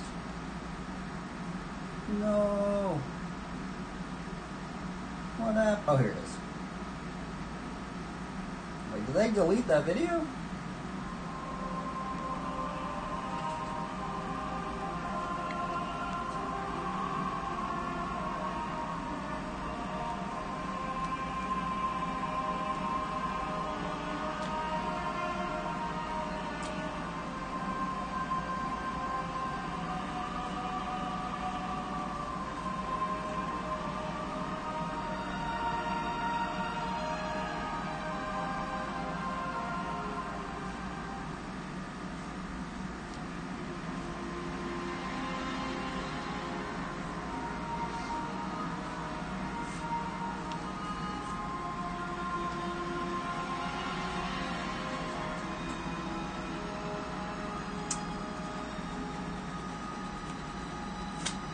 Let's not get frustrated. Just gotta go with the flow. Trying to anyway. Man, crosses are huge.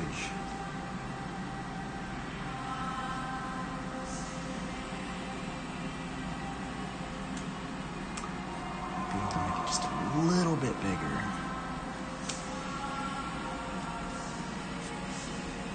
I think this is one of the hardest parts, is getting the proportions right. Yeah.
person could be crucified on this cross.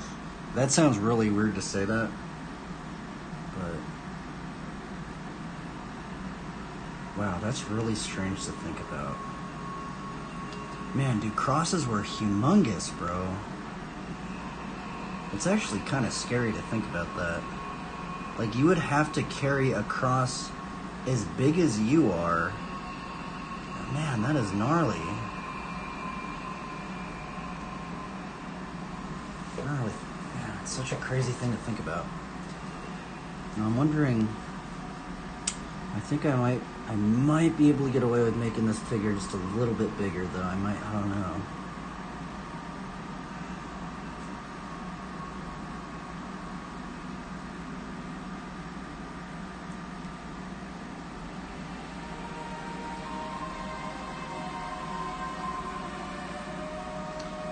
So 1, 2, 3, 4, 5, 6, 7, 7.5. Boom.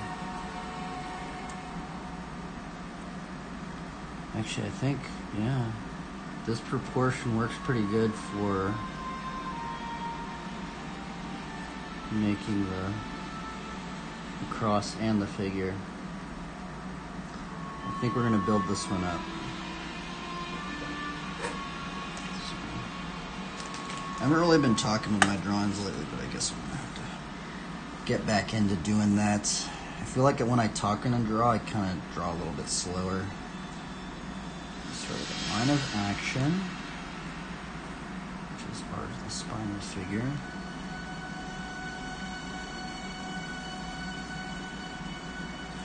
Now this is just the really rough layer. We're going to probably erase a lot of this, so...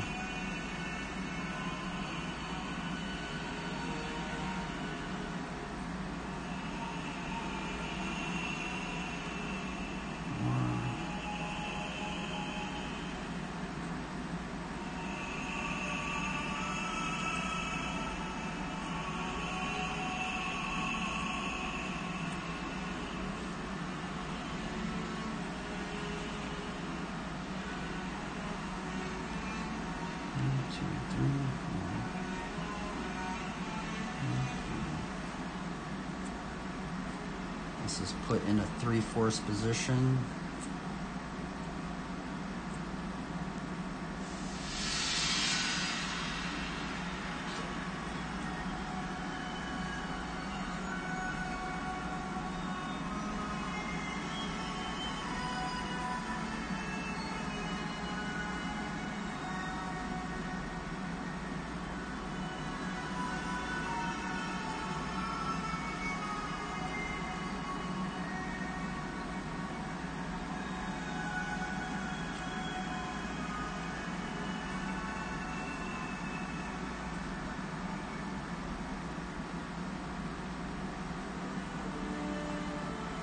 Oh, I forgot. Darn, I messed it up.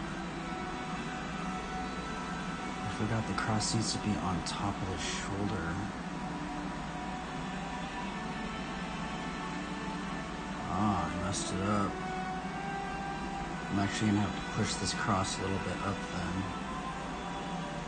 Huh. I didn't expect to do that.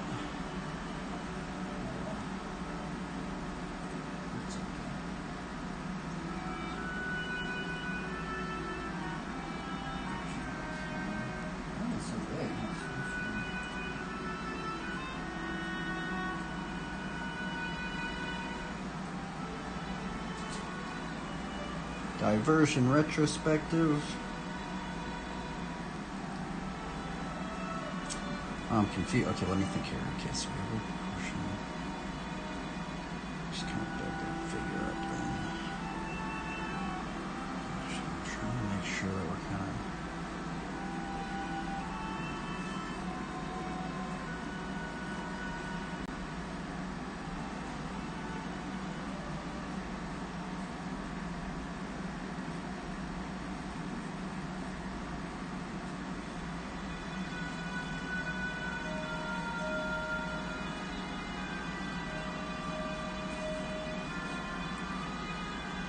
Playing an RPG game.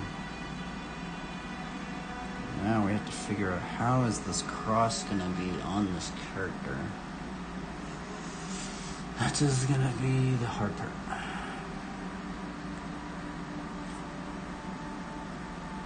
guess we could just take that line right there and erase this one.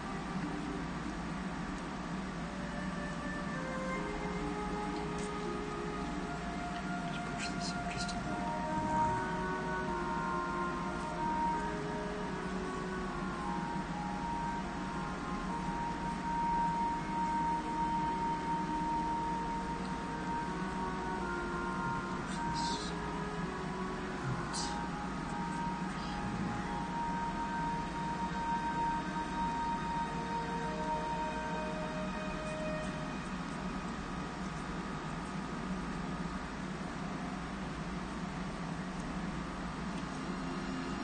One, 2,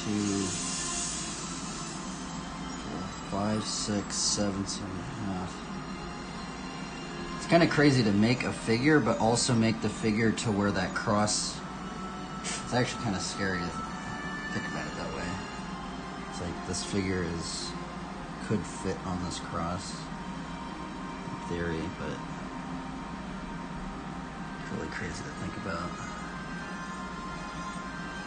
Okay, so this is the most important, well, not most important part, but the most important part is actually the Bible verse.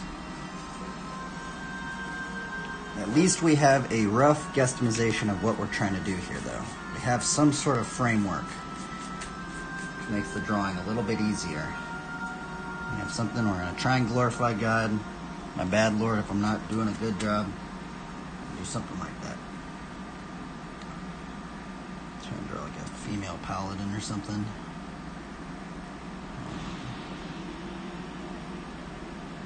I think I might push the. We also have to think about this weight of this cross. So I almost kind of feel like, would this weight be centered on this character? I know Bridgman talks about stuff like that. He talks about when you build up the figure, he draws the legs first because the legs support so much of the weight. You can kind of balance it out. Let's quickly put in the arms, I guess.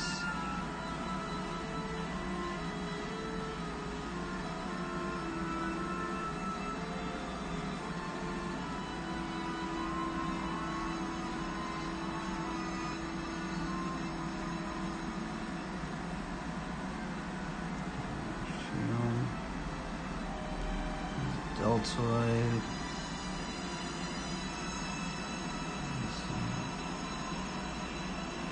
Trying to go through the form.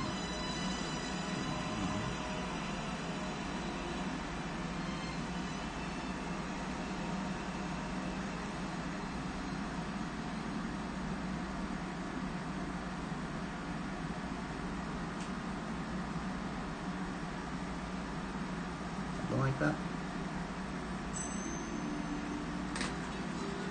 Okay.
Okay, let's see here.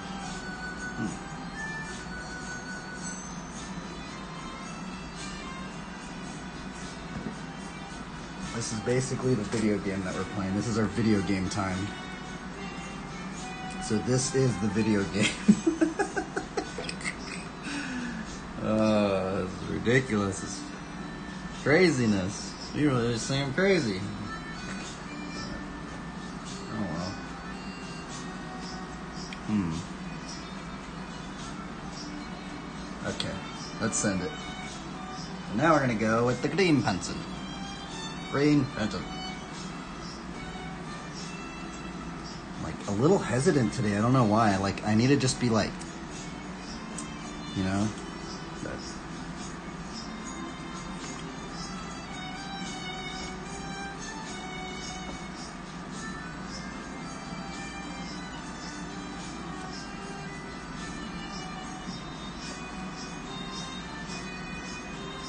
we're working on 3 movable masses, which is the head, torso, and pelvis.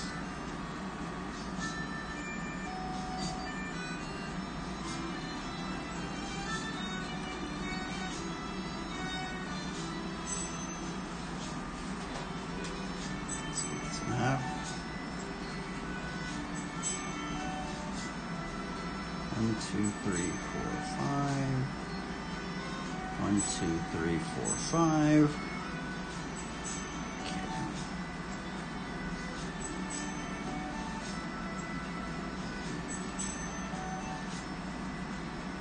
Shin bone is curved. There was some sort of anatomy. I forgot. I think it might have been. It's either Bridgman or Glenn Vilppu. I think it was Glenn Vilppu, though. Saying something when he establishes his figures, that's like kind of like a landmark. Like how the shin bone is kind of like curved. Somebody said that. I think it might have been Glenn Vilppu, but it might have also been Bridgman. I don't remember which one.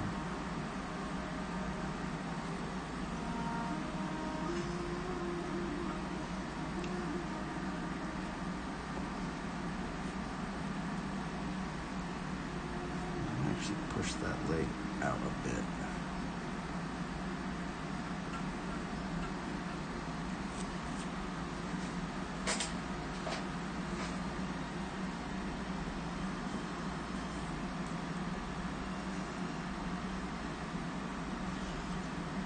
This part's going to be very challenging right here. Why it's going to be challenging is because we're going to have to draw the cross, bearing weight on this shoulder right here. It's going to be very difficult because I think I got that off a little bit.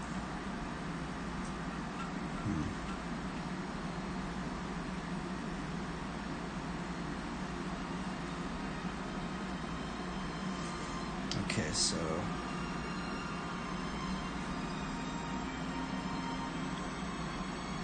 now what's actually very interesting is there have been some figure drawing artists that they, you know, once you understand the anatomy and how muscles work. I actually don't know how muscles fully work.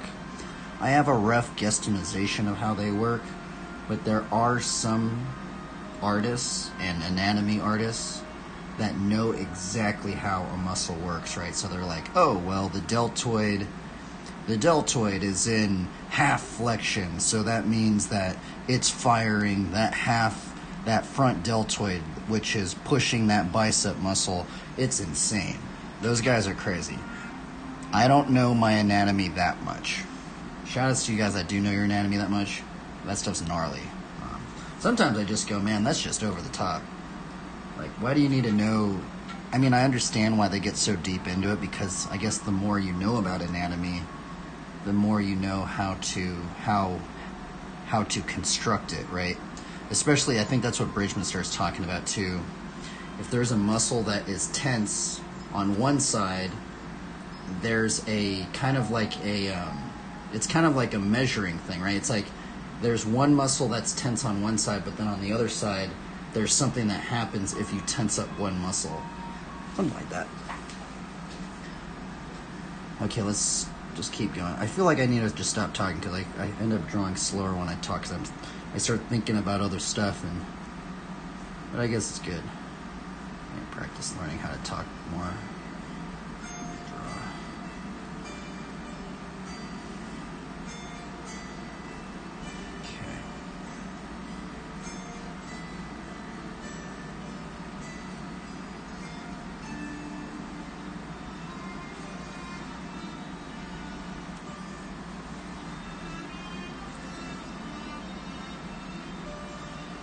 It is kind of weird. I haven't drawn a character like this with the cross like this.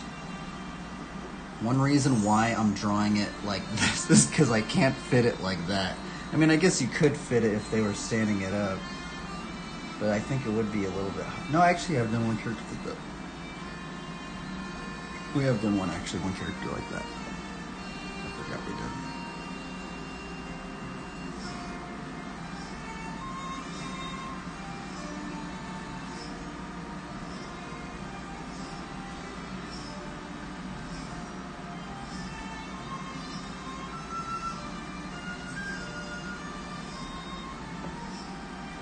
Now, I actually don't know the rough estimate of that, of like when they actually would make crosses. Did they have some sort of measurement right there? Because I do know there is a weird measurement if you are to fully extend your arms out, right? It's roughly this, if we were to take that, it's roughly the same height of the figure itself. I'm wondering if they thought about that. But we also have to remember when people were crucified, their weight would go down and their arms would kind of like, you know, kind of bend down a little. Well, I think that's how it was. I don't really know exactly.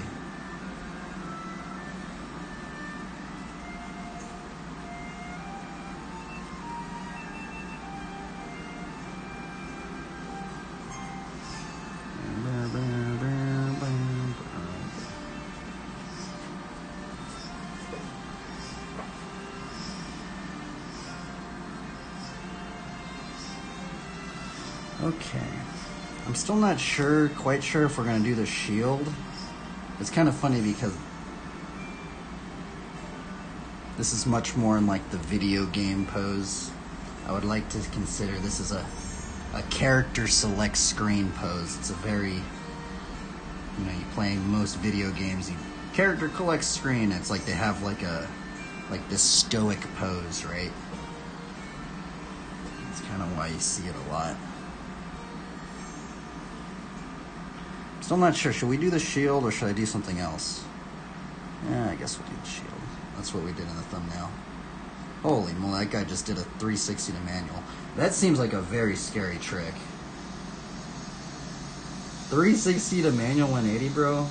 I bet you he feathered his brakes in that. I'm taking a high estimation when he landed that he feathered his brakes just a little bit. Dude, Rob Wise. This guy was gnarly. I always liked this guy's riding. Just super powerful, just like solid.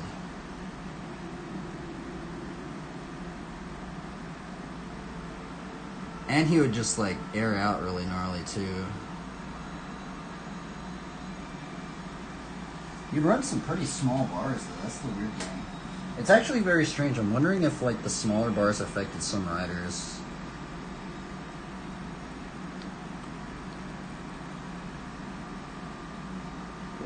Because I do feel like you might be a little bit more stable on the ground since you're a little bit lower on the ground. And I'm wondering if it affected this guy's riding, because if you look at his bars up there, I mean, I guess they're just kind of similar. Yeah, they are kind of smaller. Alright, let's stay focused. Maybe I should stop talking. Okay, so got the deltoid, bicep, forearm muscle, the hand. So that's where the grip of the shield would be.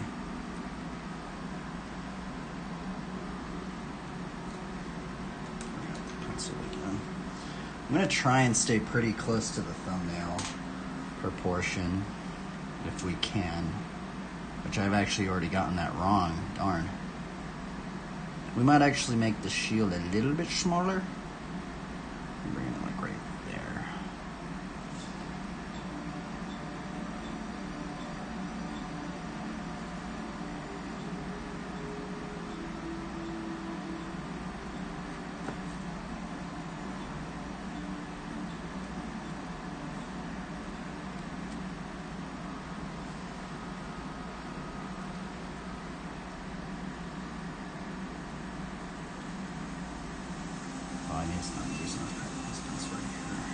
I don't like that actually. We're gonna have to fiddle around with this right here.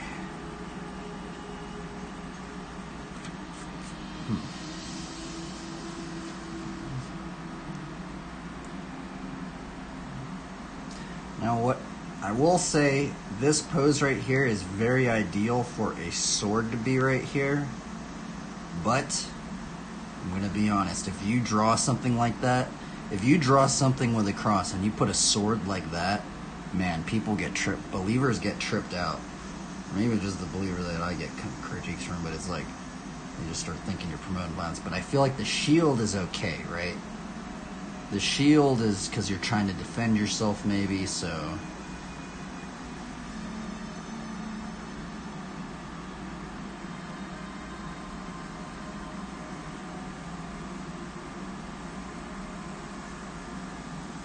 Man, I got that really off.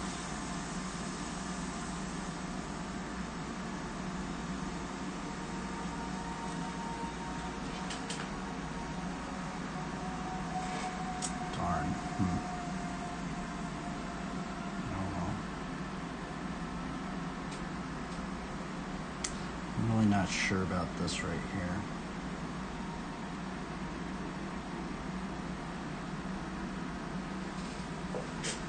What are we doing right there? I don't know. Just keep going, I guess.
Should have this.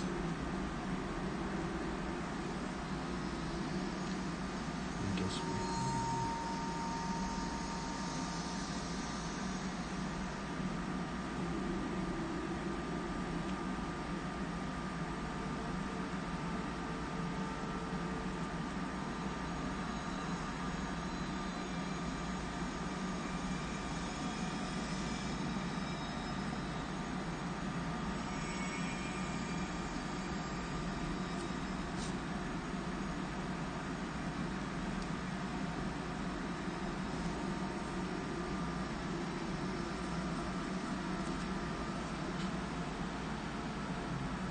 wow, that was crazy.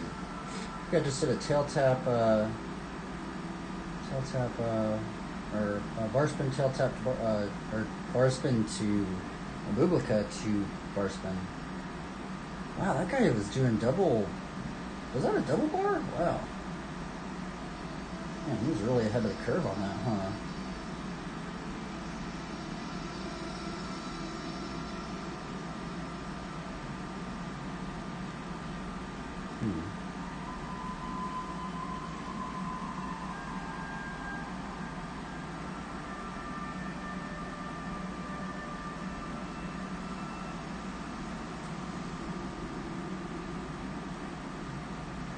Should we just go for it?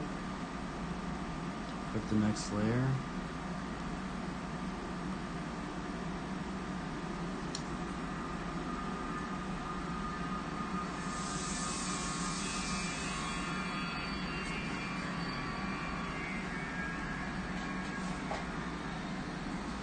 Let's just go through it. And now we're going trying to do the Brad Rigney technique, which is like working on the hardest areas first, which would essentially be this hand and this face. That's what he is always saying.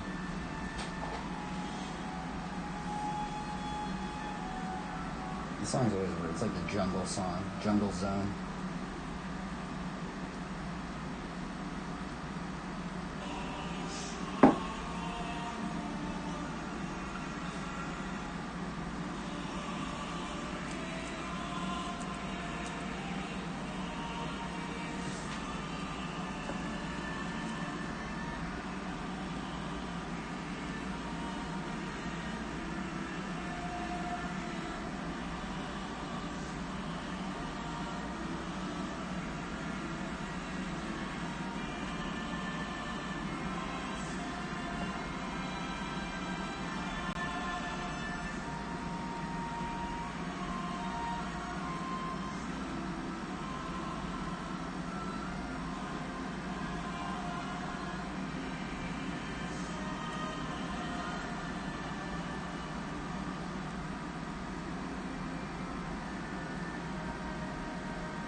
I want to like maybe put a helmet or something. Not sure though.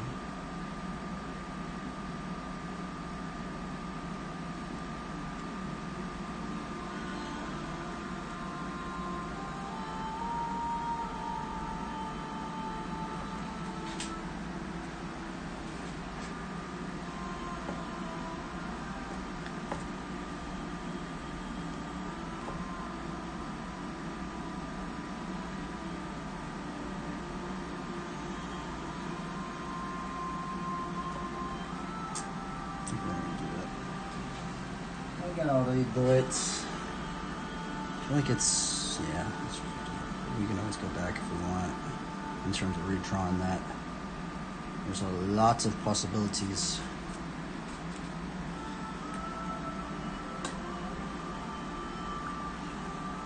The possibilities range widely.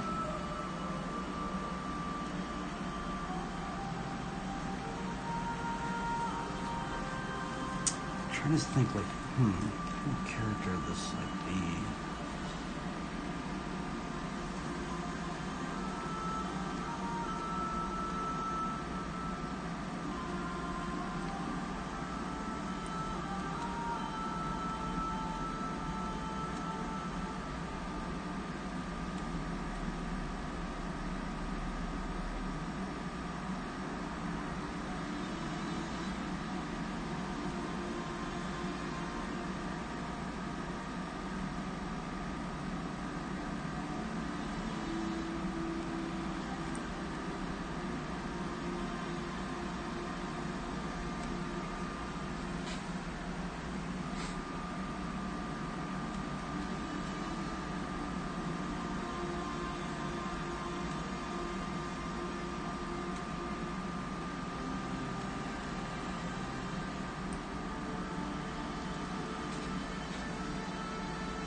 Guess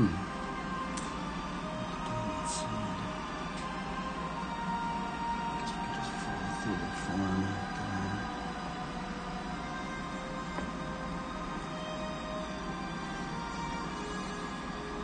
Oh, fuck, there's no sign.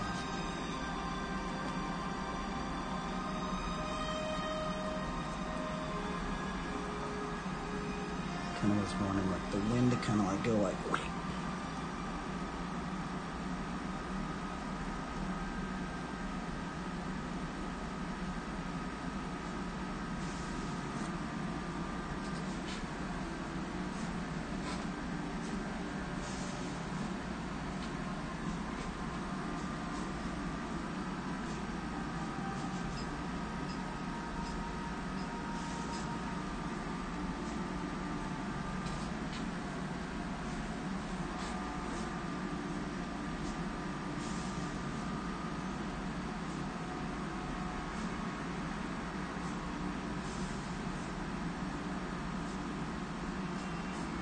Man, there's some gnarly paintings of like Christians dying on the cross.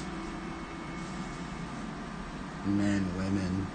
There's this one painting where I don't know who painted it. I don't remember who it was. He was the one that did all the flower petals, I'm pretty sure. But he painted this one with like tar and stuff on these Christians, and they had feathers on them and freaking lined them on. There's this dude lighting them on fire. It's crazy. You're like, what in the world? I wonder if that was ever like in a church or something.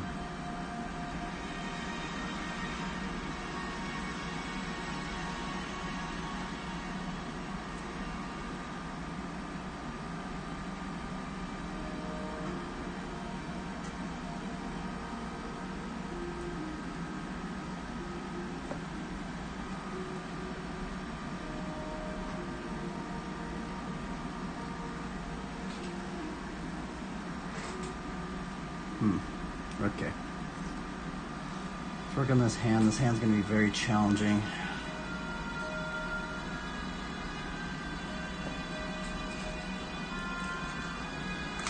It's even going to work. Okay, so we're going to do the arcing technique. So let's arc that up. So that's at the end of that.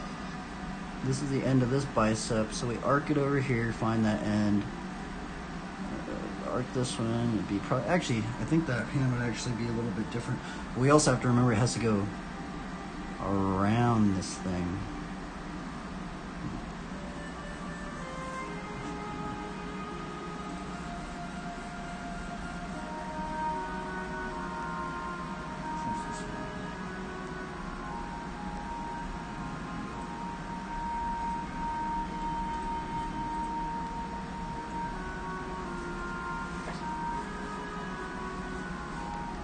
So we have deltoid. Okay, so the cross is actually underneath the deltoid, so that means it would go. I actually think it would be. Maybe the hand would be like over here, actually.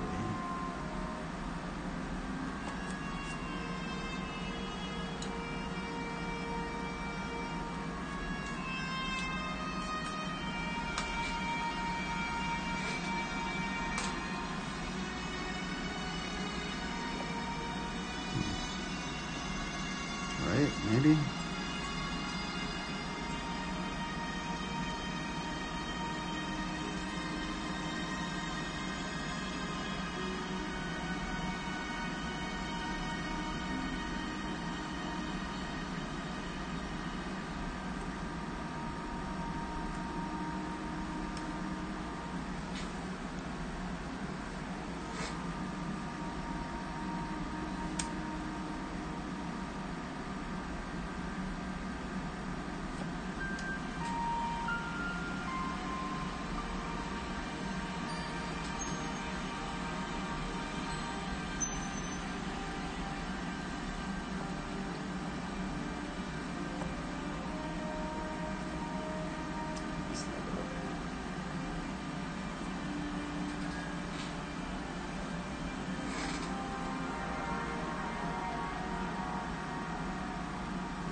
Stay focused.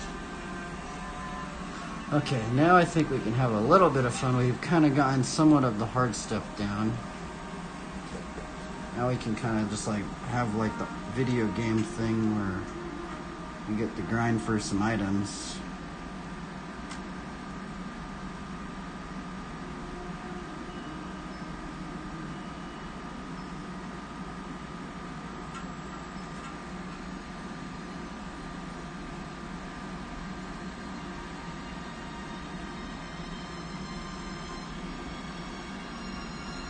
We had a shoulder pad in the other one. We could put like a little shoulder pad. It might be like a subtle shoulder pad. I know like a lot of video games that really like the very large shoulder pad. We could do that, something like that. We could even go like Teutonic.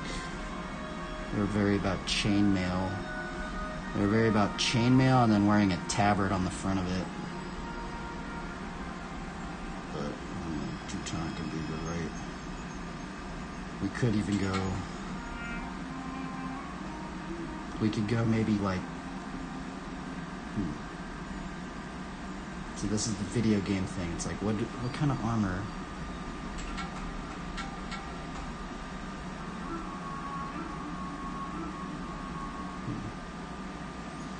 We could just go full, just, I don't know, huh? I think what we might do is we might just do like a simple, maybe just tabard. Simple tabard with like chainmail. Chainmail's an interesting one. Maybe we'll do like a little shoulder pad.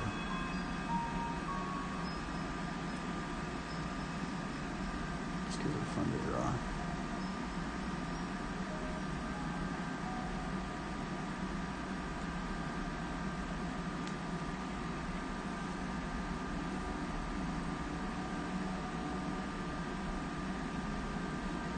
I mean, we could even just think about the armor of God's part too, with like helmet of salvation, breastplate of righteousness, belt of truth, boots of the gospel of peace, sword of the Spirit, which is the word of God, shield of faith, by which you can extinguish all the flaming darts of the evil one, bearing the cross, something like that.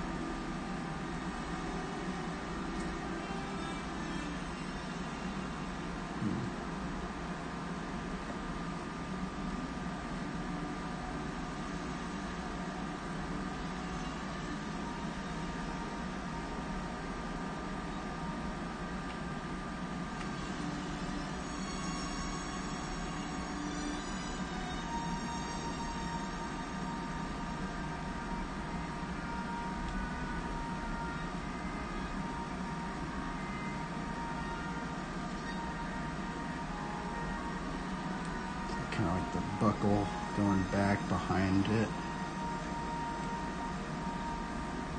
There would be a little ridge. See how we did this little ridge on this one? We're trying to like, who taught me that? I forgot who it was. I think it might have been Brad Rigney. I don't think it was Brad Rigney.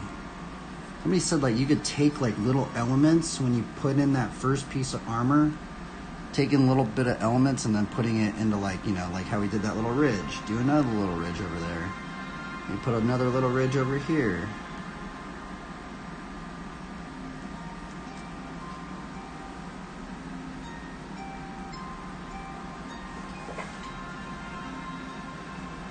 Something like that.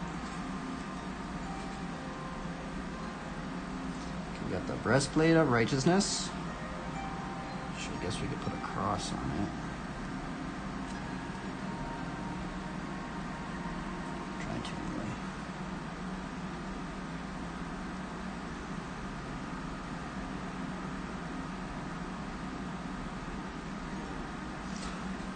Let's actually try and work on this cross part.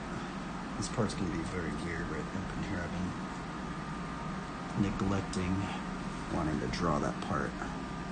I guess that part's not going to be, because I guess the hair is right there.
Dude, this is Brian Chapman.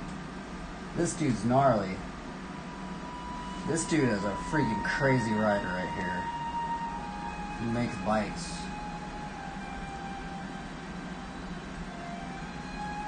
This dude is a very exact person.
It's hard. I don't know. It's taking me a lot longer. I feel like actually when I draw a female character, I actually have to. I'm a little bit more careful. Whereas like a dude, I could just like and just like kind of just draw a little bit more gnarly.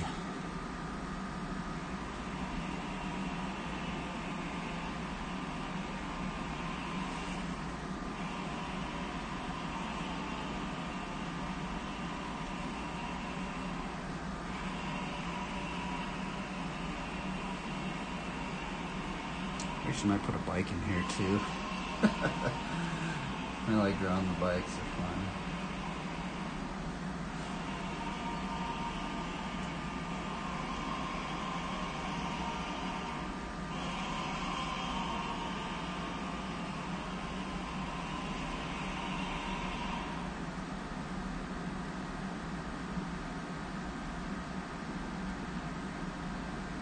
Now, does this look threatening? I don't know.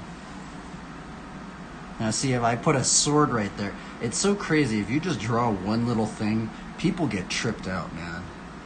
See, if I were to put a sword in the hand with her hand clenched like that, dude, people get so tripped out. They'd be like, what are you implying there? Are you trying to kill people for Christianity? I don't know, it's weird, dude. So, but I feel like the shield, do the shield, and then you could maybe do a floating sword. The floating sword, I feel like that is way less threatening because just float in there, you know. Like,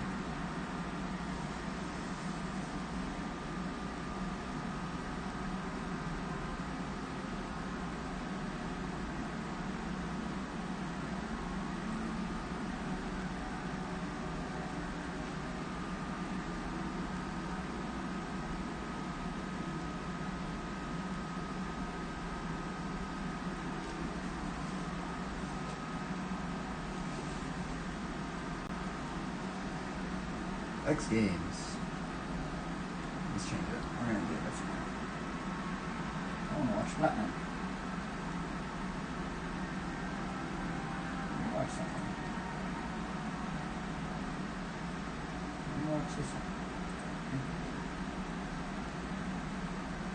Oh, this is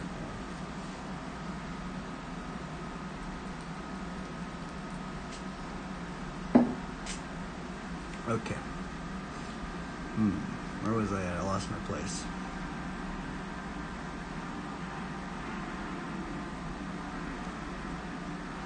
Do this.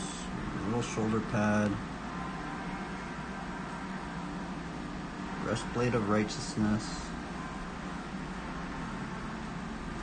Belt of truth. What kind of belt are we gonna do?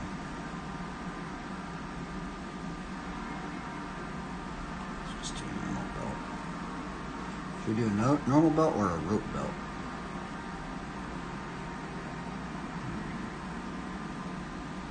Let's just do a normal belt.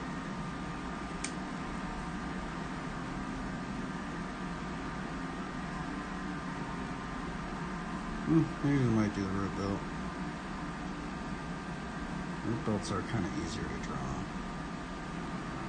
Nah, no, we'll do a normal one.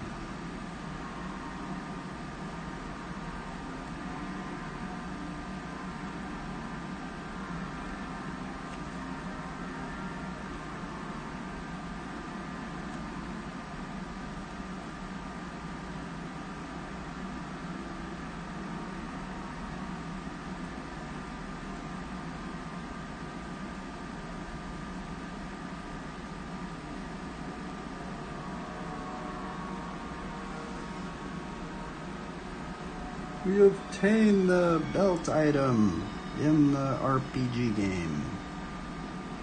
The Belt of Truth.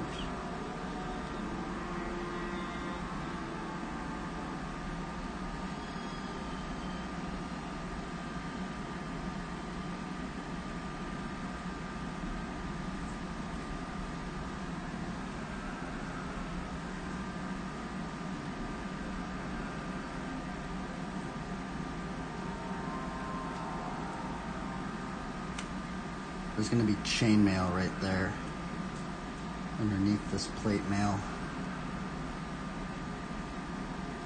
This is the tabard. Tabards are nice to draw because you don't have to draw as much. Which I don't really know the lore behind the tabard. I think it was meant for distinguishing different members of a, an order or something like that. But actually, there's another thing that some people hypothesized about the tabard, is that the tabard could also be used as kind of like a sun shield thing. That's what some people are saying.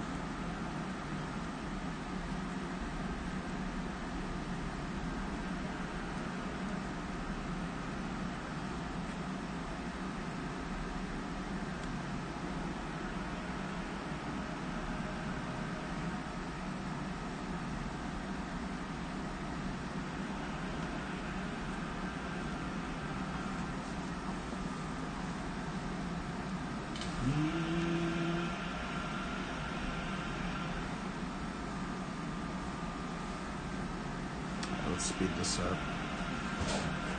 It's taking way too long.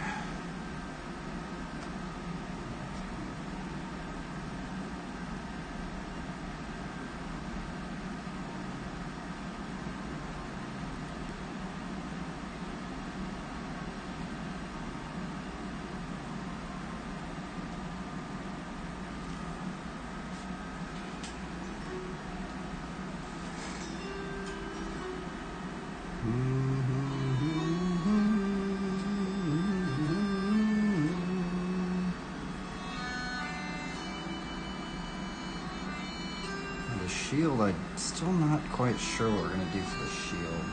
I'll just do a round shield. That's what we did right there, I mean. But would it actually fit right there correctly?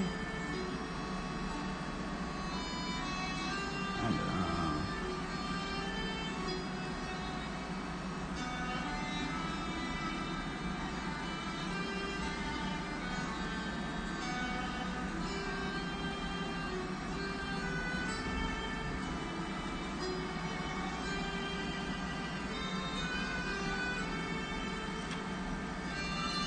I don't like that shield that well. I kind of already just committed to it. I should actually have a kite shield. Screw this, we're just gonna have to go with it.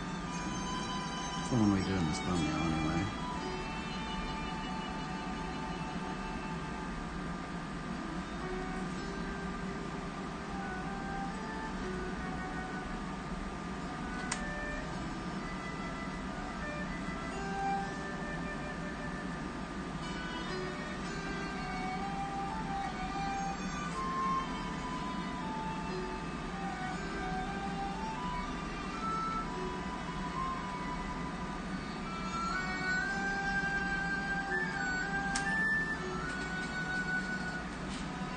Just got shot a bunch of times from the flaming darts of the evil one.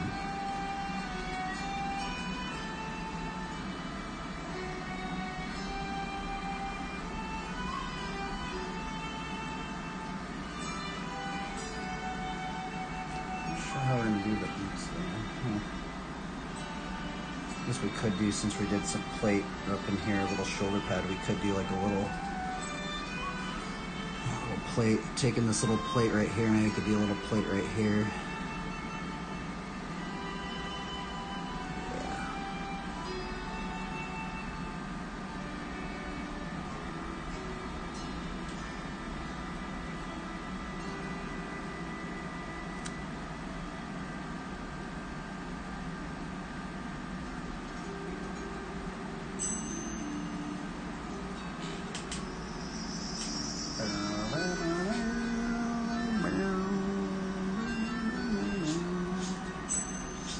We're gonna draw a bike. Let's draw a bike.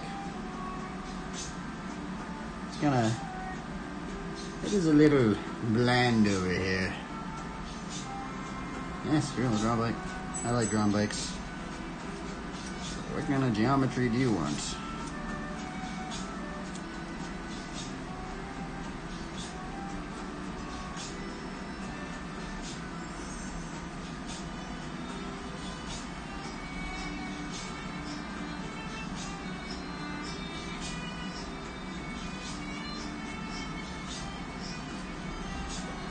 I guess we'll try and draw maybe a farm.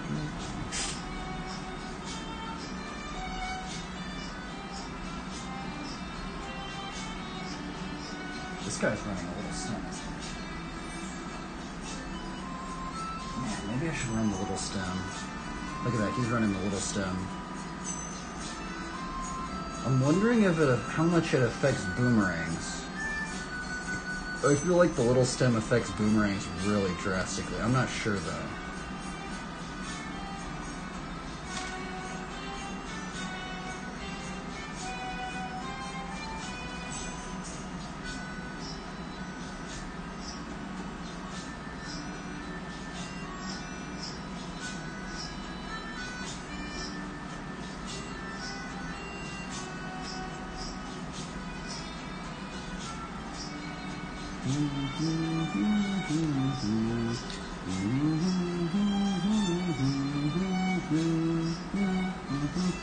Alright, let's stay focused, stay focused. We gotta stay focused.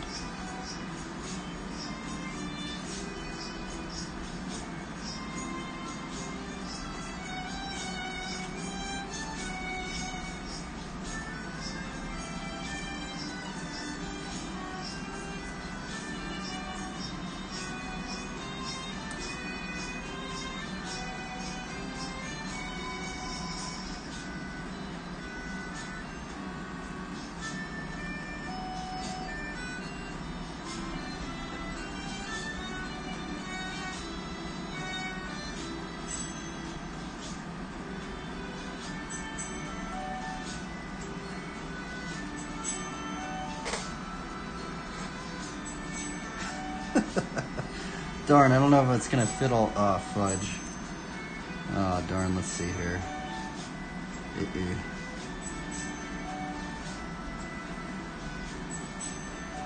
Should.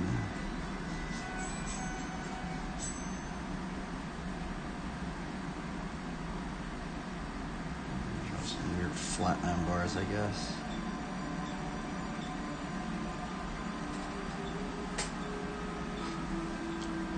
Bizarre little flatline bars.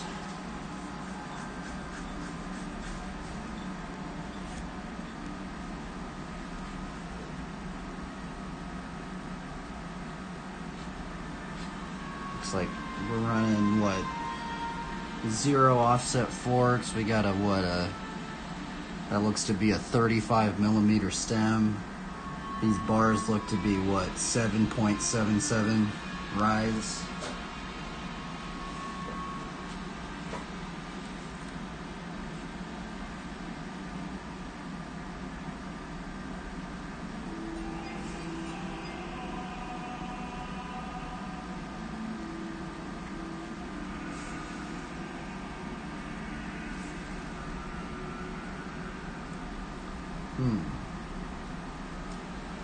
kind of geometry should we do? Should we just do normal geometry? Everybody likes just the straight tubes, but I personally thought that the kind of the angled tubes are kind of cool. I think it might just be more expensive to make them that way, so I don't know if they do it that way anymore. Let's do straight tubes, I guess.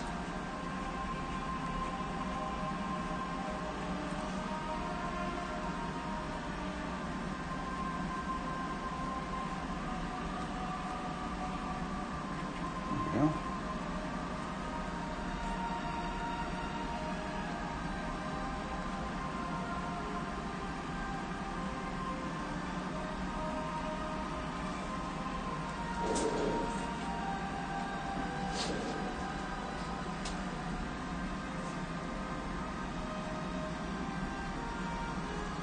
I think I actually got that off. I did get that off a little bit. Just a little bit more.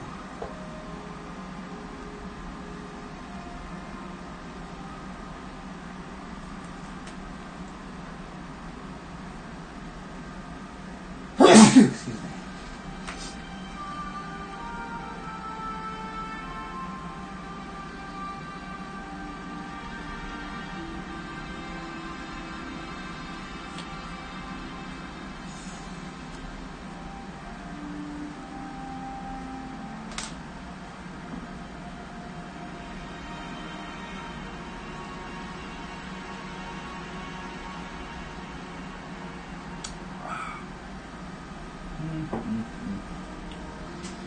Okay then. There's a little blend right here.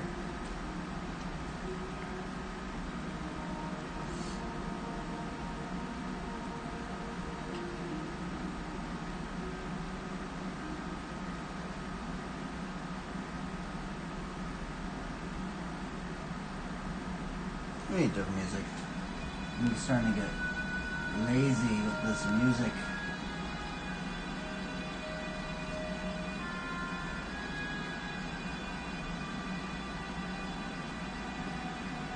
I do like the music, but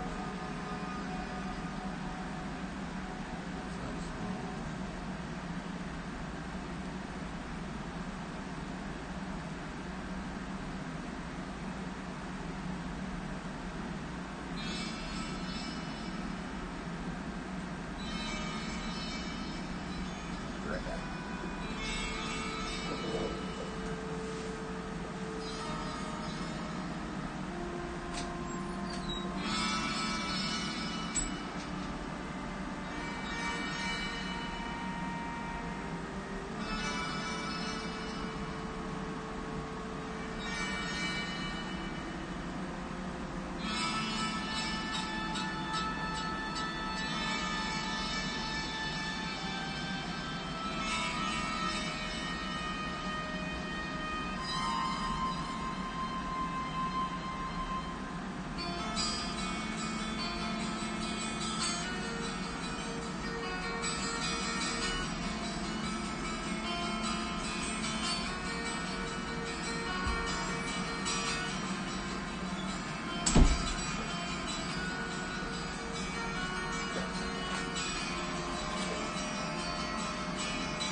That little flute's so funny.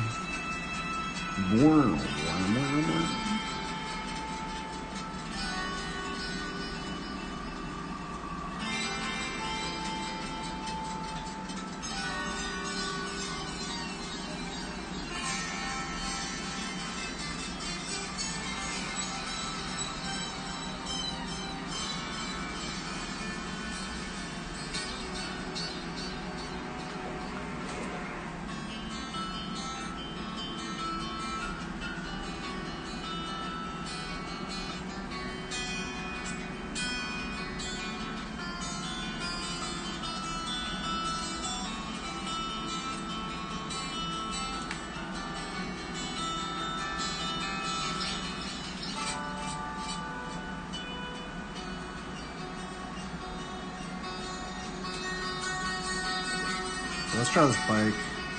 Kind of don't want to smear all this stuff. We could do the halo too. And we're gonna try and do the little halo.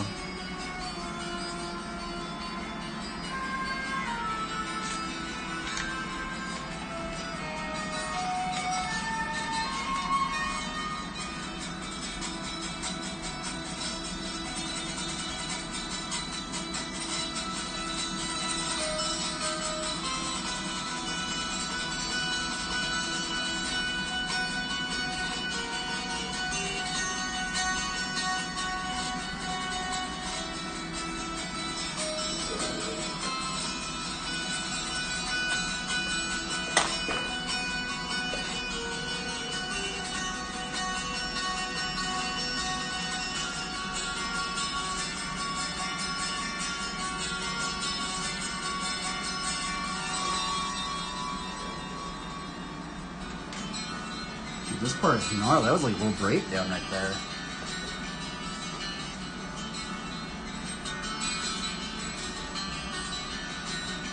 Dude, this is Luke Malone. Look at this rider right here. This guy is crazy.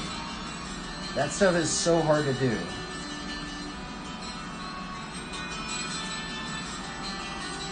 Bro, he's running a little stem too. Dude, how in the world do you do something like that? I want to watch this again. What in the world is this guy on?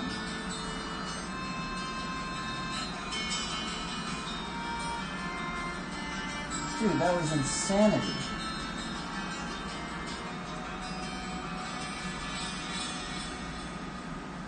That's the same surface area that I'm riding right in the garage, right at my spot right now. Dude, he's doing all the tricks that I'm bad at.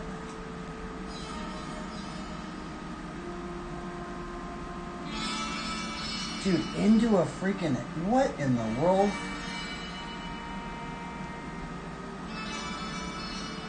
Dude, this guy is crazy, bro. He's such an underrated rider.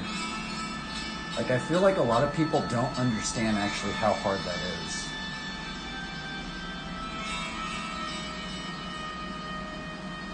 Yeah, dude, that's brutal. That dude, this is a high-level character right here. Look at right here. That dude's like legendary level right here. He's at such a level he doesn't even care about like views or anything. He's just like trying to become just better on the bike. Nicely done, Luke. Dude, look at this. What in the world? That's crazy. How do you do that?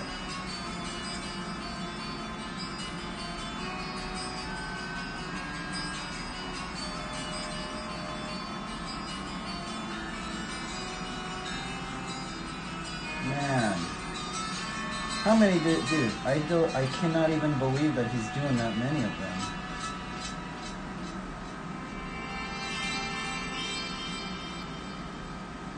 Dude, this guy's crazy, bro. What in the world? He's still going.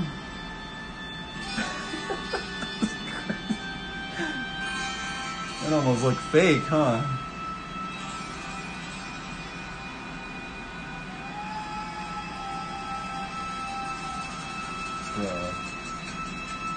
That at least took him 7 years to learn that, I bet. Maybe 5. Maybe 4. Actually, I don't know how long it took him.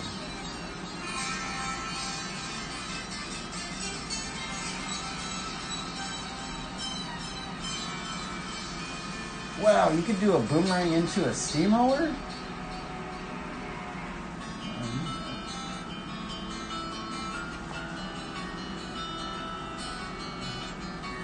I forgot this text. Huh, I've never done that before. You could do boomerang into turbine steamroller. I'm gonna write that down right now. Boomerang into turbine steamroller. I've never seen anybody do that, I don't think.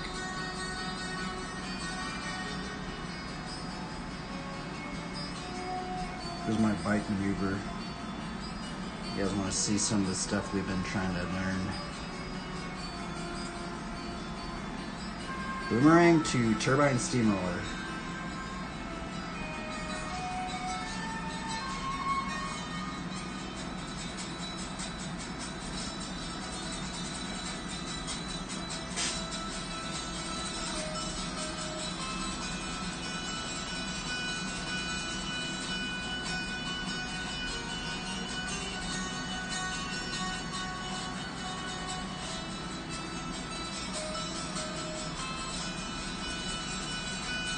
Okay, I need to change the music.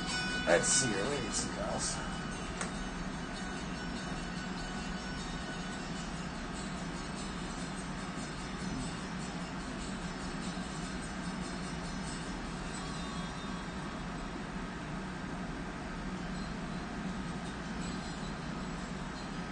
Let's go. Let's do this one. Hour long. I think it's just this on repeat. Pretty sure it is.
I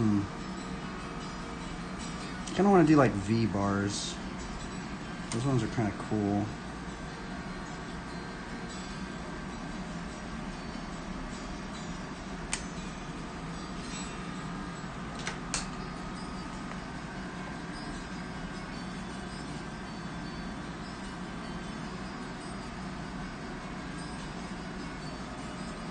Oh, you know what? It kind of makes it actually a little bit more make sense that she's able to even carry that thing. Maybe she has a little bit of weight on the bike.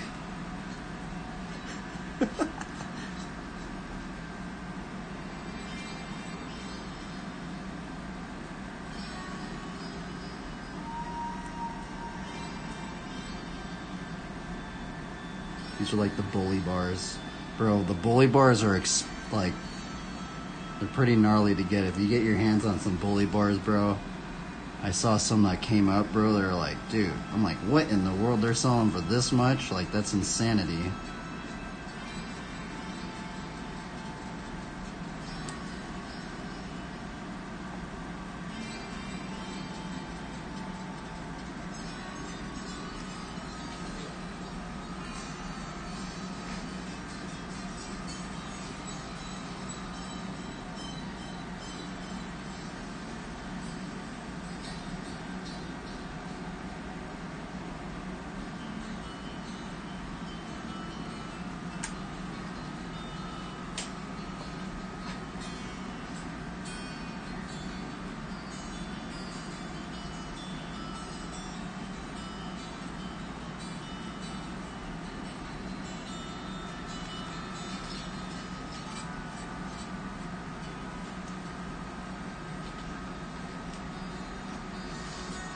I'm tired, but I'm trying to finish this thing.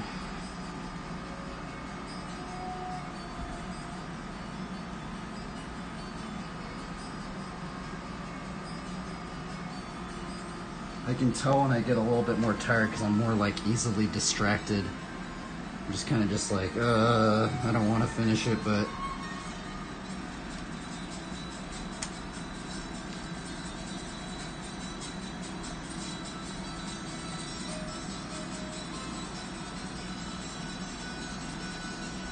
Just gotta get in that one-track mindset.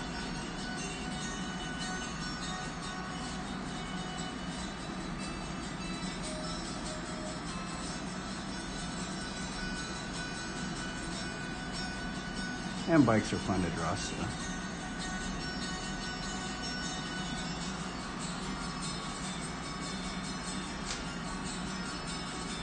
This is one of my favorite rides in here. This guy's a believer. Let's rewatch this. This is crazy.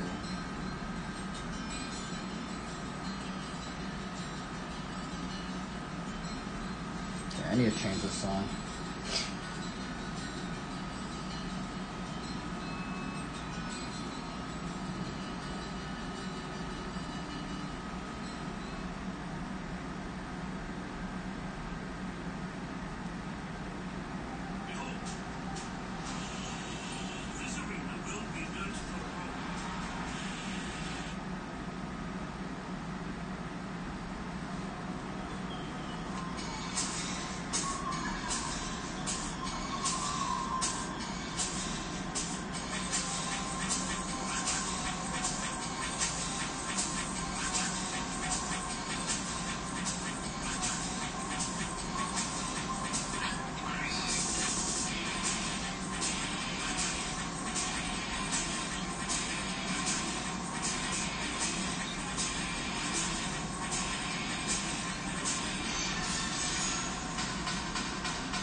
Dang, she has some pretty gnarly bars.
Oh, I messed it up. Dude, I forgot I had that little eraser. Bro, I haven't been using this thing.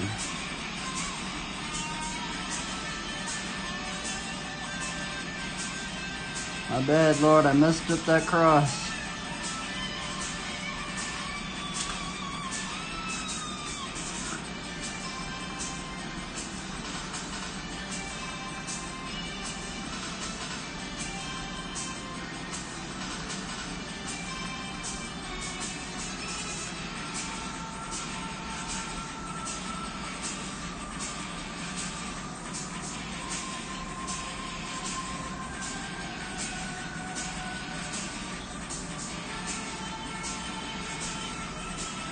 There we go. New song. Oh, is this song on copy? Oh wait, I think this is the cheesy song. I'm ready to share with the world my truth. Give her all your fire.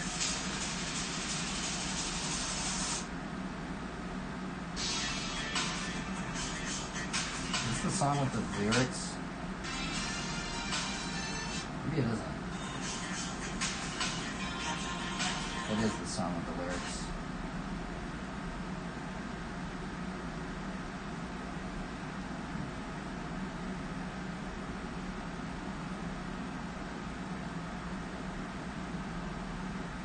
What the hell?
Dude, you know what's so funny? I guess not funny, but they used to call BMX, what did they used to call it? I think they used to call it bicycle motocross, like as in cross. Let's see if I can find it. It's so funny that they used to call it that. Bicycle motocross.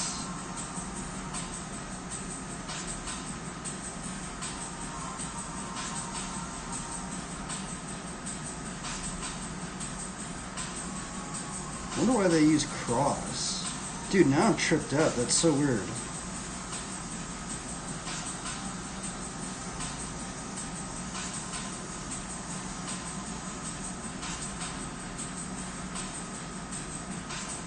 Wow.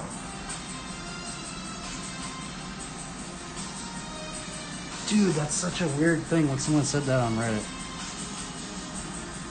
Anybody know why it's bicycle motor cross? Where is the motor? I know the name originated as pedal cross in Cali in the 1960s. It's just BMX, just from the original motocross. I know we all say BMX because the sport mimics dirt bike MX, and pedal bikes says BMX because it sounds cooler than pedal. Interesting. Why does this have cross in it, though? That's what's so weird about it, right?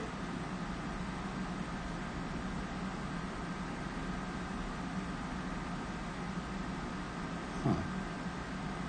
Dude, now I'm tripped out. Why does it say that? Dude, that's so weird. So is the cross in BMX actually a cross? Bro, I'm so tripped out now.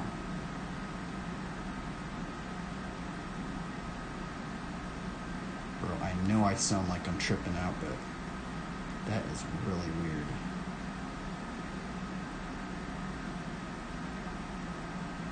Huh.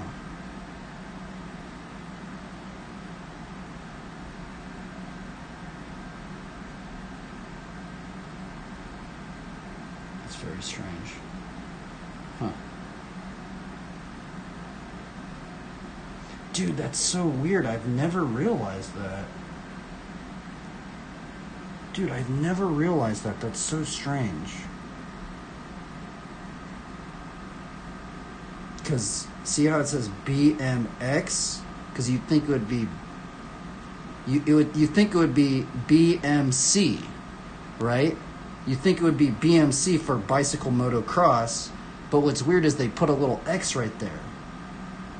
Like, BMX is an abbreviation for bicycle motocross. Man, that's so weird.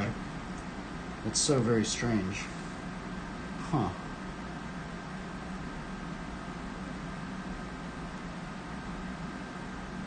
Wow. That's really weird. It's so crazy that I haven't really noticed that. I'm like tripping out. I'm like, is that really how it is? Like, that's really weird.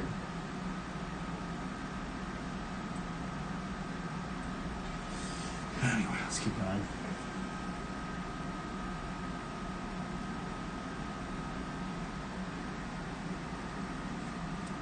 Just kind of funny because, like, the cross is, the weight of the cross is on a little bit on this bike, which coincidentally, BMX bike.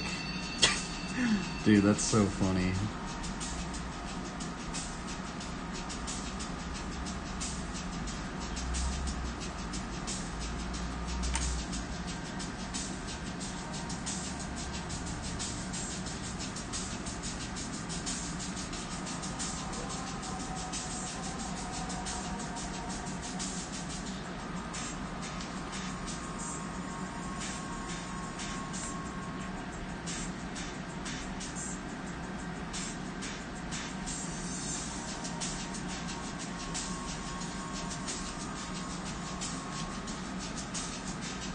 Wow, that was crazy. What a spot. It's so weird, man. Dude, those tricks are hard. Wow. Cross-footed backwards hitchhiker to Man, that was insanity right there. I can't even imagine doing that right now.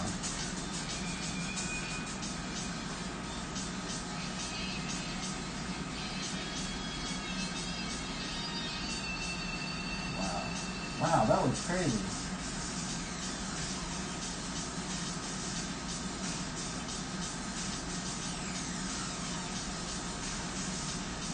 And I kind of wish like more companies would just start doing like really wonky geometry. I kind of like seeing I actually really like the wonky geometry, even though a lot of people don't like it, because there's some personality on the bike, you know? Like, because nowadays it kind of just seems like every company is just, well, I guess I want to say every company, but it's like hard to distinguish a frame compared to another frame. The only thing you can distinguish it is from the sticker. But I understand why they do it is because there's just not enough, there's not enough people that would want to, you know, imagine if you made the mold, you made the geometry, you made the bending tubes and stuff like that.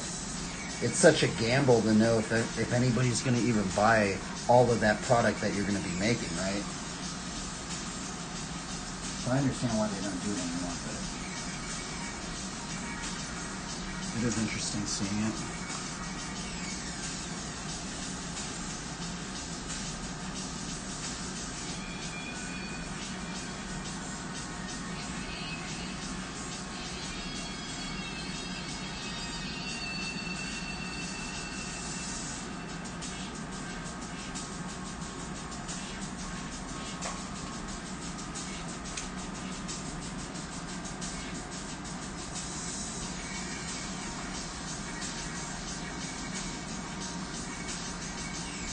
Little gusset right there. I bet everybody, my welds are a little spotty. Don't sue me if this bike falls apart on you.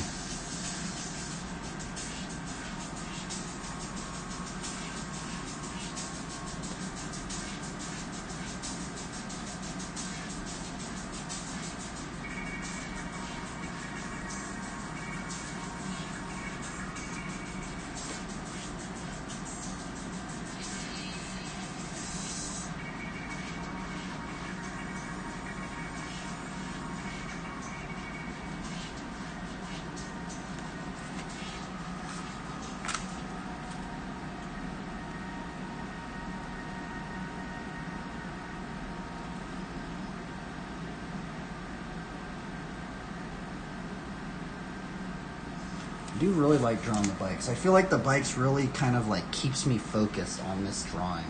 Because I feel like I get a little burnt out if I just do the characters. But if I draw the bike in there, I kind of just go, huh, I like bikes. And then it kind of like makes me a little bit more focused. It gives me a little bit more zeal to finish it.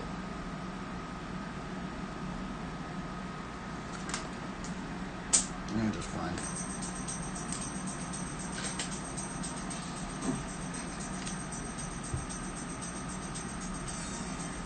We need some music. Let's see here. Which one is it? I'm actually curious. What is this going to sound like? I've heard something.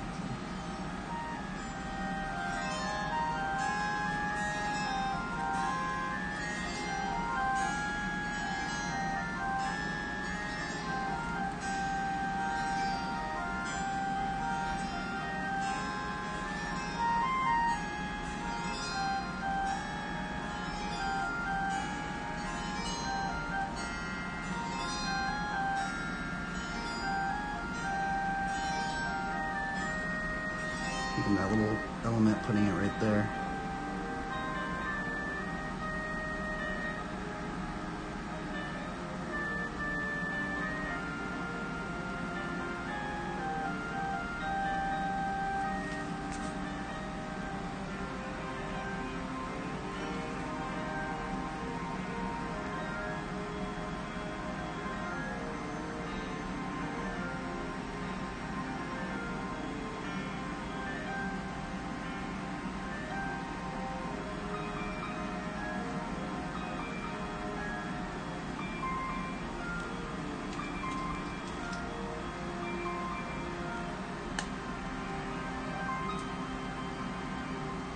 I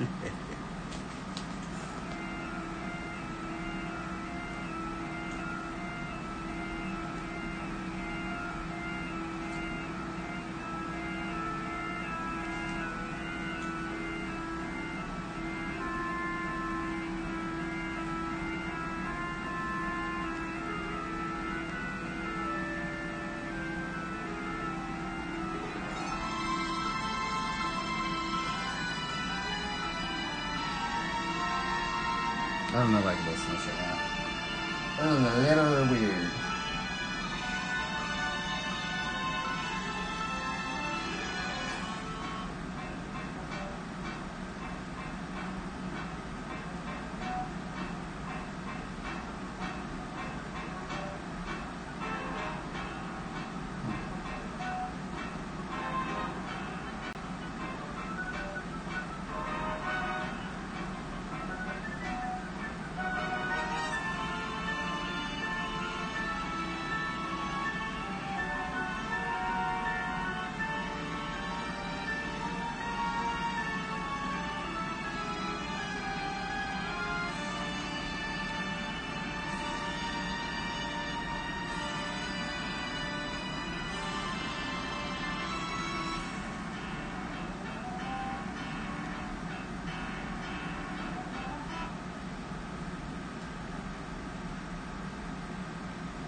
Okay. Who is this? Oh, Dennis Morgan.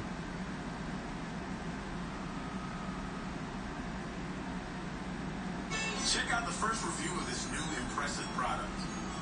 No, not the VR headset. Artless.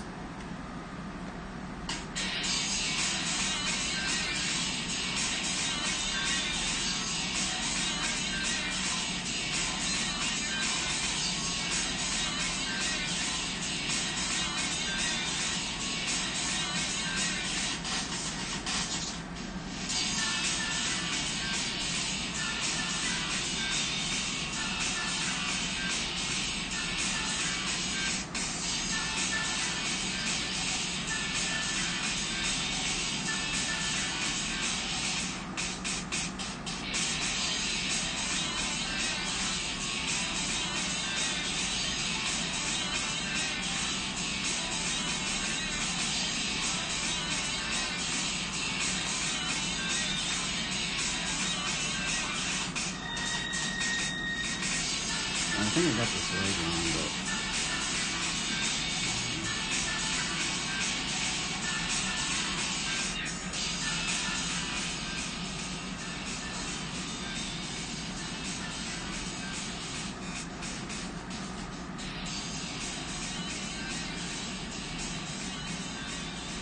it's supposed to be chainmail pants.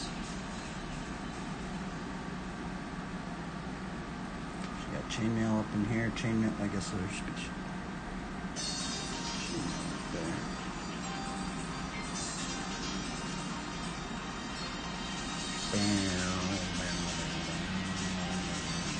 I thought I had this on shuffle. Oh, wait, it's the same one.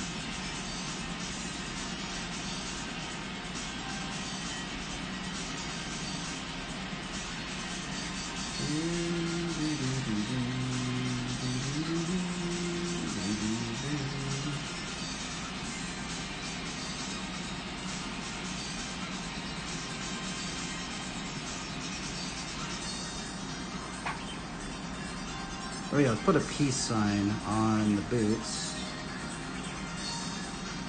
Just to put on the kneecap.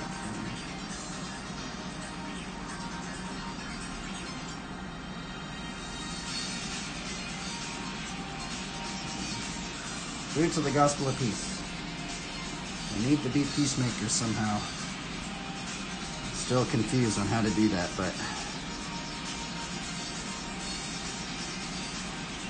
bad, Lord, if I'm not doing it right.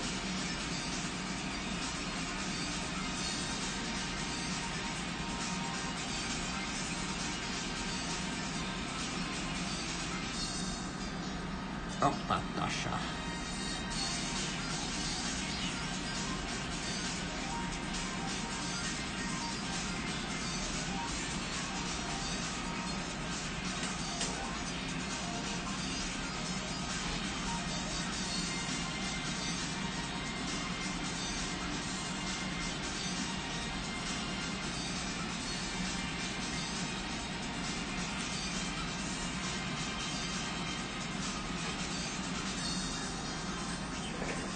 I'm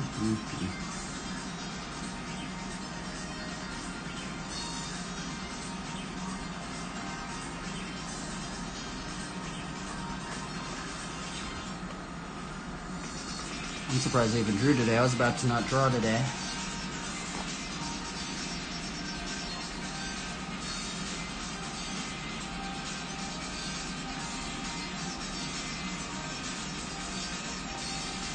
Like it's the whole momentum thing. Once you just kind of get it started, that's the hardest part, is kind of getting it started.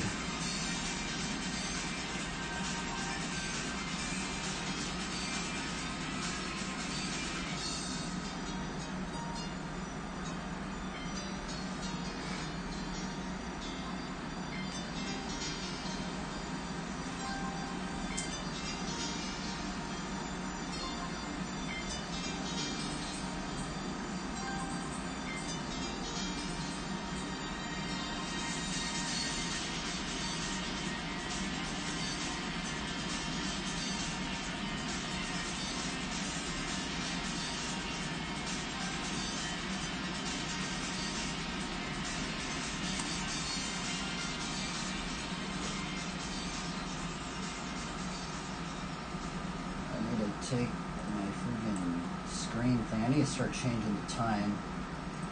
There's this time I have the screen turned to orange.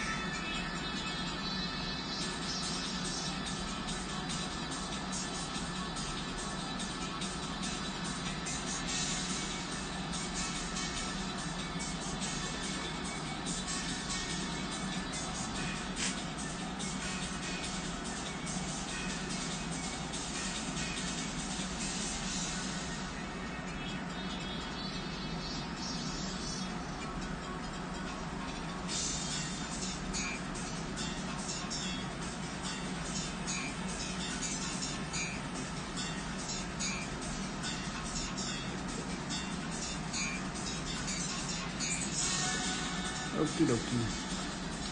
Let's draw these ones. I don't know if I'm going to do that one.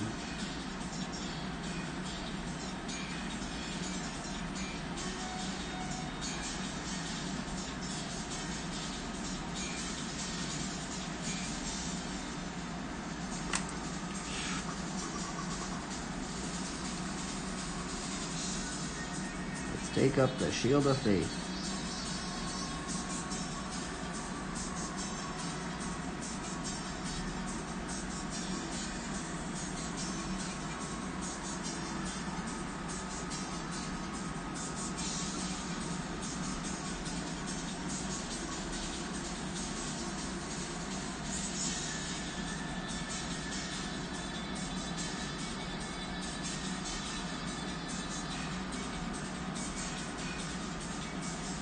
She got really attacked.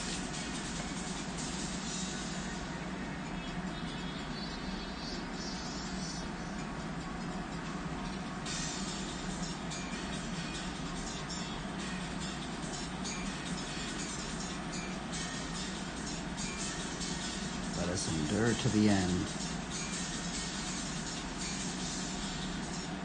Something like that.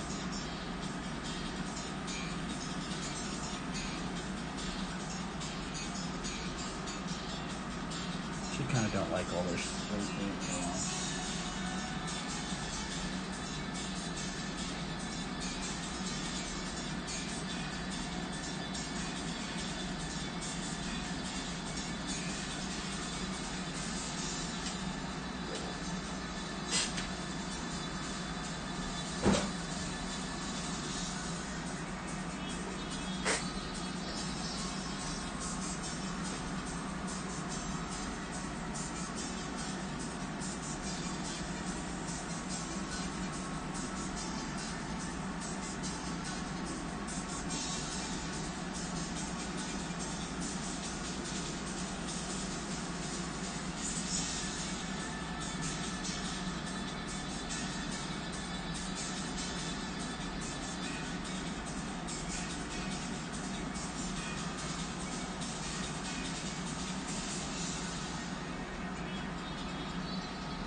So we put a little monkey right here.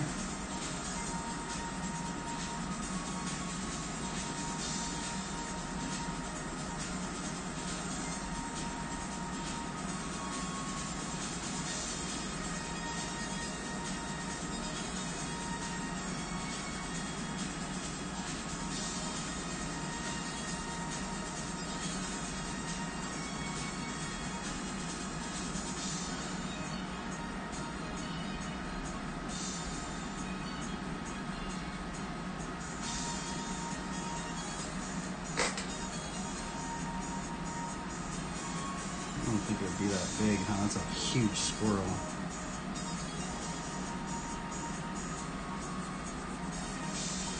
Well, maybe we'll just have it like that. Should I put something right there?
Should I put that little thing in there or no?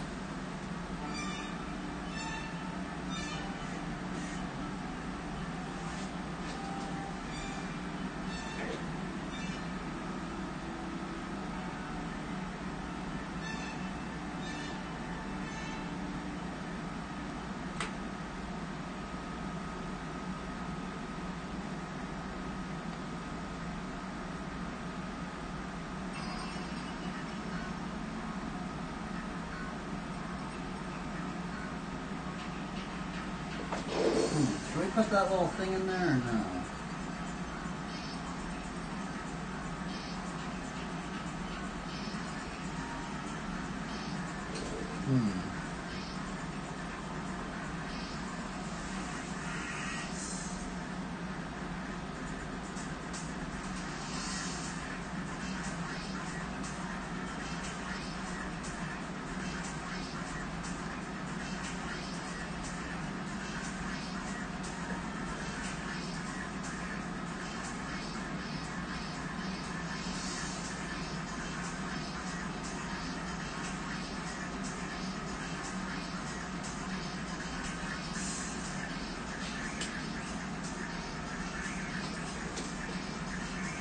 Yeah, screw it. Put it in there. One arrow right there.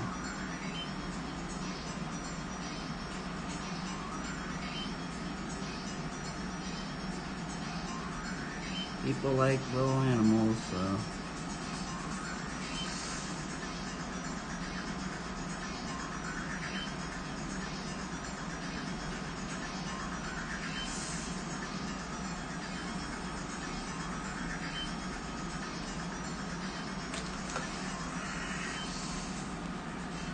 Actually, I don't know if I should put it in there, huh? I feel like that's kind of cheesy.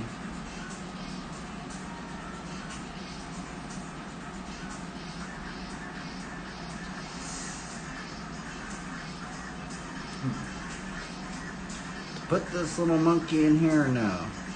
That's the question.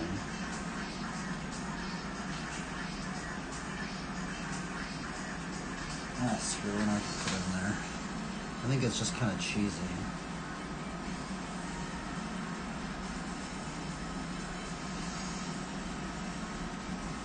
I guess they're all kind of cheesy, but I just kind of feel like this one's a little bit more like stoic, kind of more like not thinking about this. We need to be thinking like the cross, like.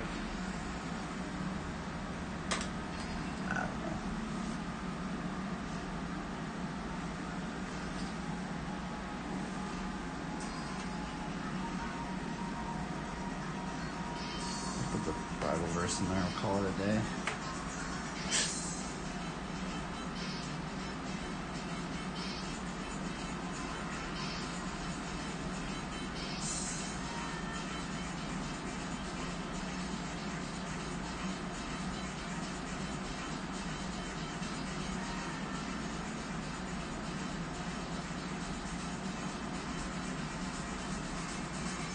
I guess we'll just do the exact same verse.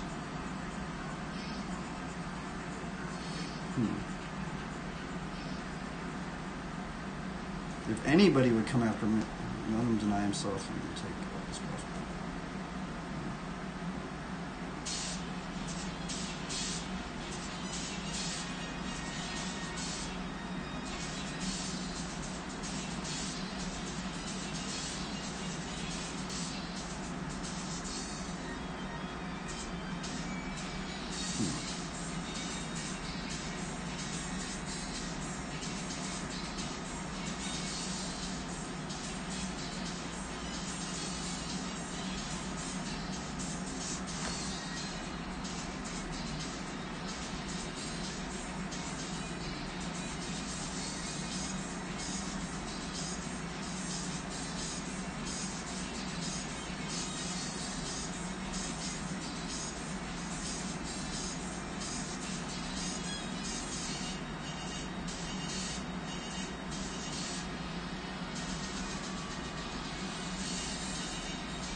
Wow, that's crazy.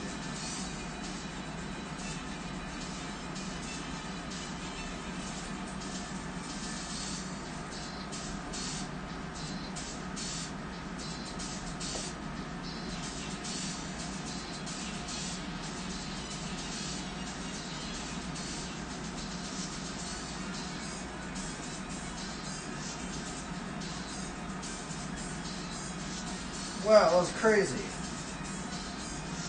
Let's do a boomerang to backwards hang buzz.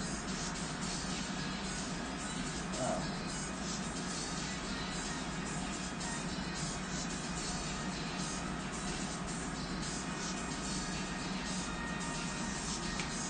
I guess we'll just do the same verse that we did, Luke 9:23.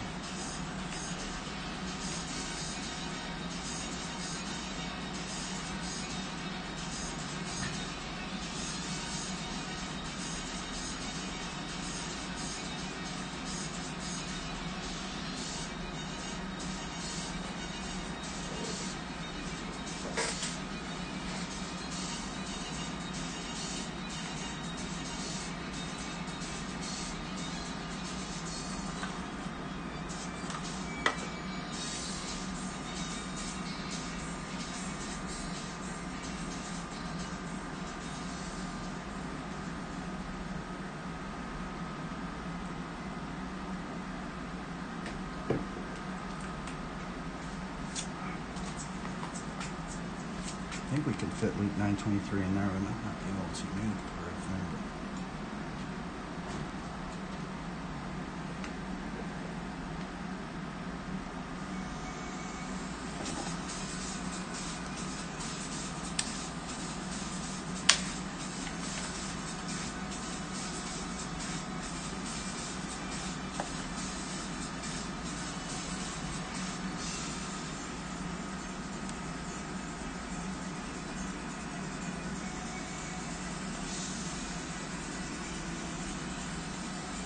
Maybe I'm going to have to choose a shorter verse.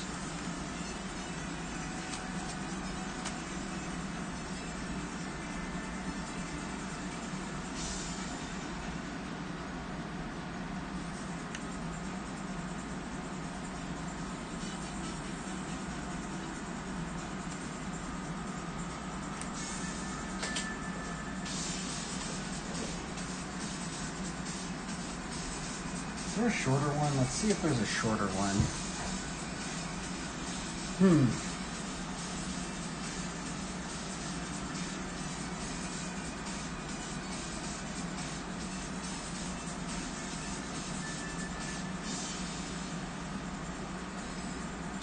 Luke 9:23 just goes so well though, because it says all.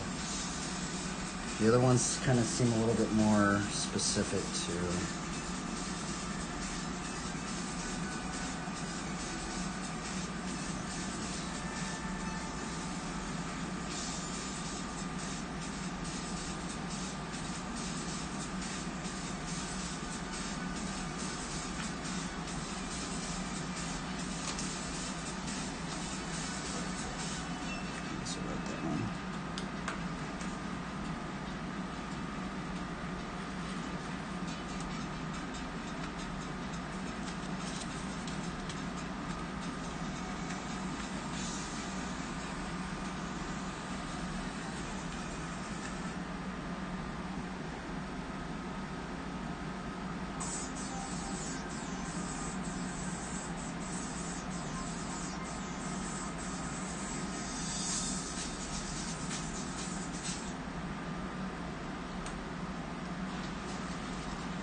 Oh, sorry. Oops. Push that.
I did not write that one out very good, did I? Darn, this one took forever. This one took a long time. I don't know, should I put it at the bottom or at the top? I think we're going to put it at the bottom of this one.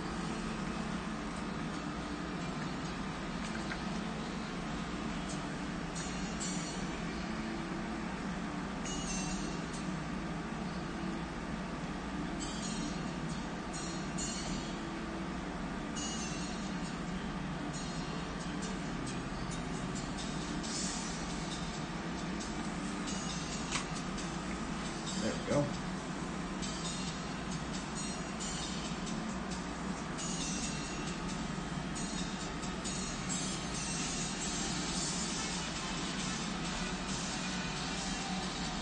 Dude, no way, that was insane.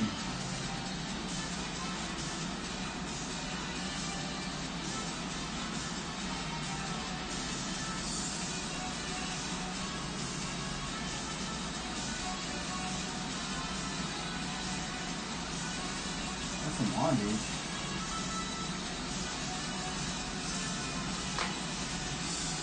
Alright, I'm done, everybody. I'm tired. I honestly probably shouldn't even drawn today, but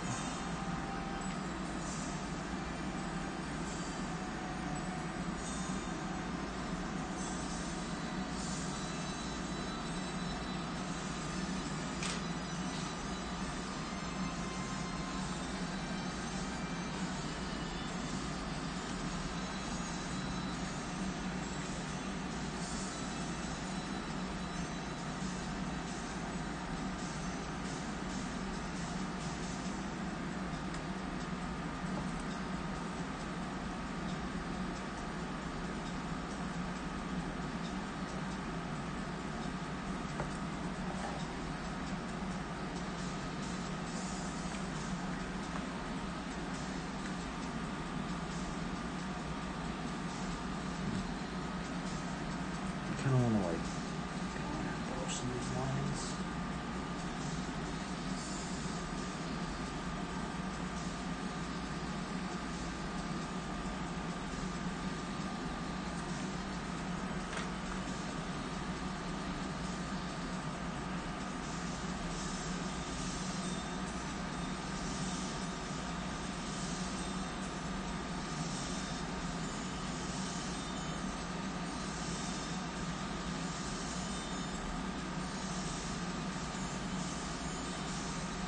I'm tired. Okay, we're done. We're done. I'm gonna just. I probably shouldn't have done a drawing today, but we did. I'm really glad we did. When I'm not fully there, I definitely am slower. I get distracted easily.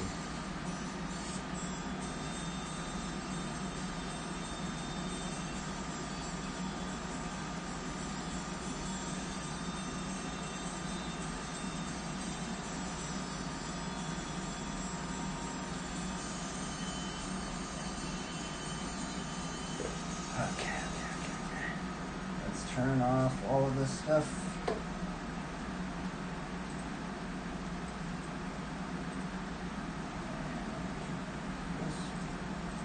This. Oh, text still there. Okay then. Well, here's the cringy drawing we did. Started by this verse. And he said to all, if anyone would come after me, let him deny himself and take up his cross daily and follow me. And we did a Bible study on this one. It was really brutal. Man, what a gnarly Bible study. So take that. This Bible study was just such a hard Bible study, but try to do another one.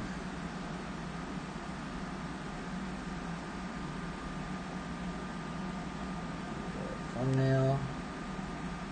Get some close-ups.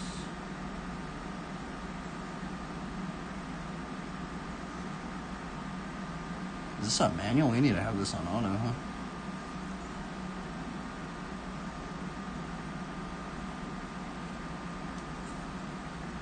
I guess in this one we did try to do the somewhat a proportionally accurate one for the cross anyway.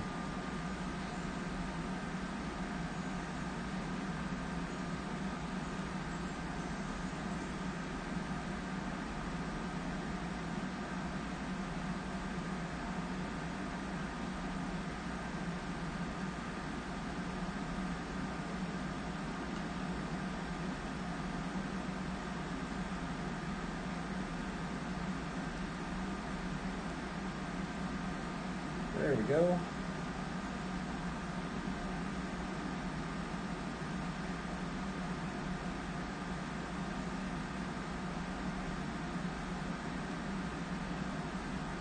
Up, everybody. That concludes this very awkward, strange stream. I tried to dress me. Apologize if I said anything wrong. Can't any of this stuff out, so. Bible study was very, very hard today, so man, it's going to be a gnarly Bible study. So just, if anybody's even listening to this right now, I don't even know if you should listen to that one because that one was very gnarly. But we out of here. Peace out, guys. Glory be to God.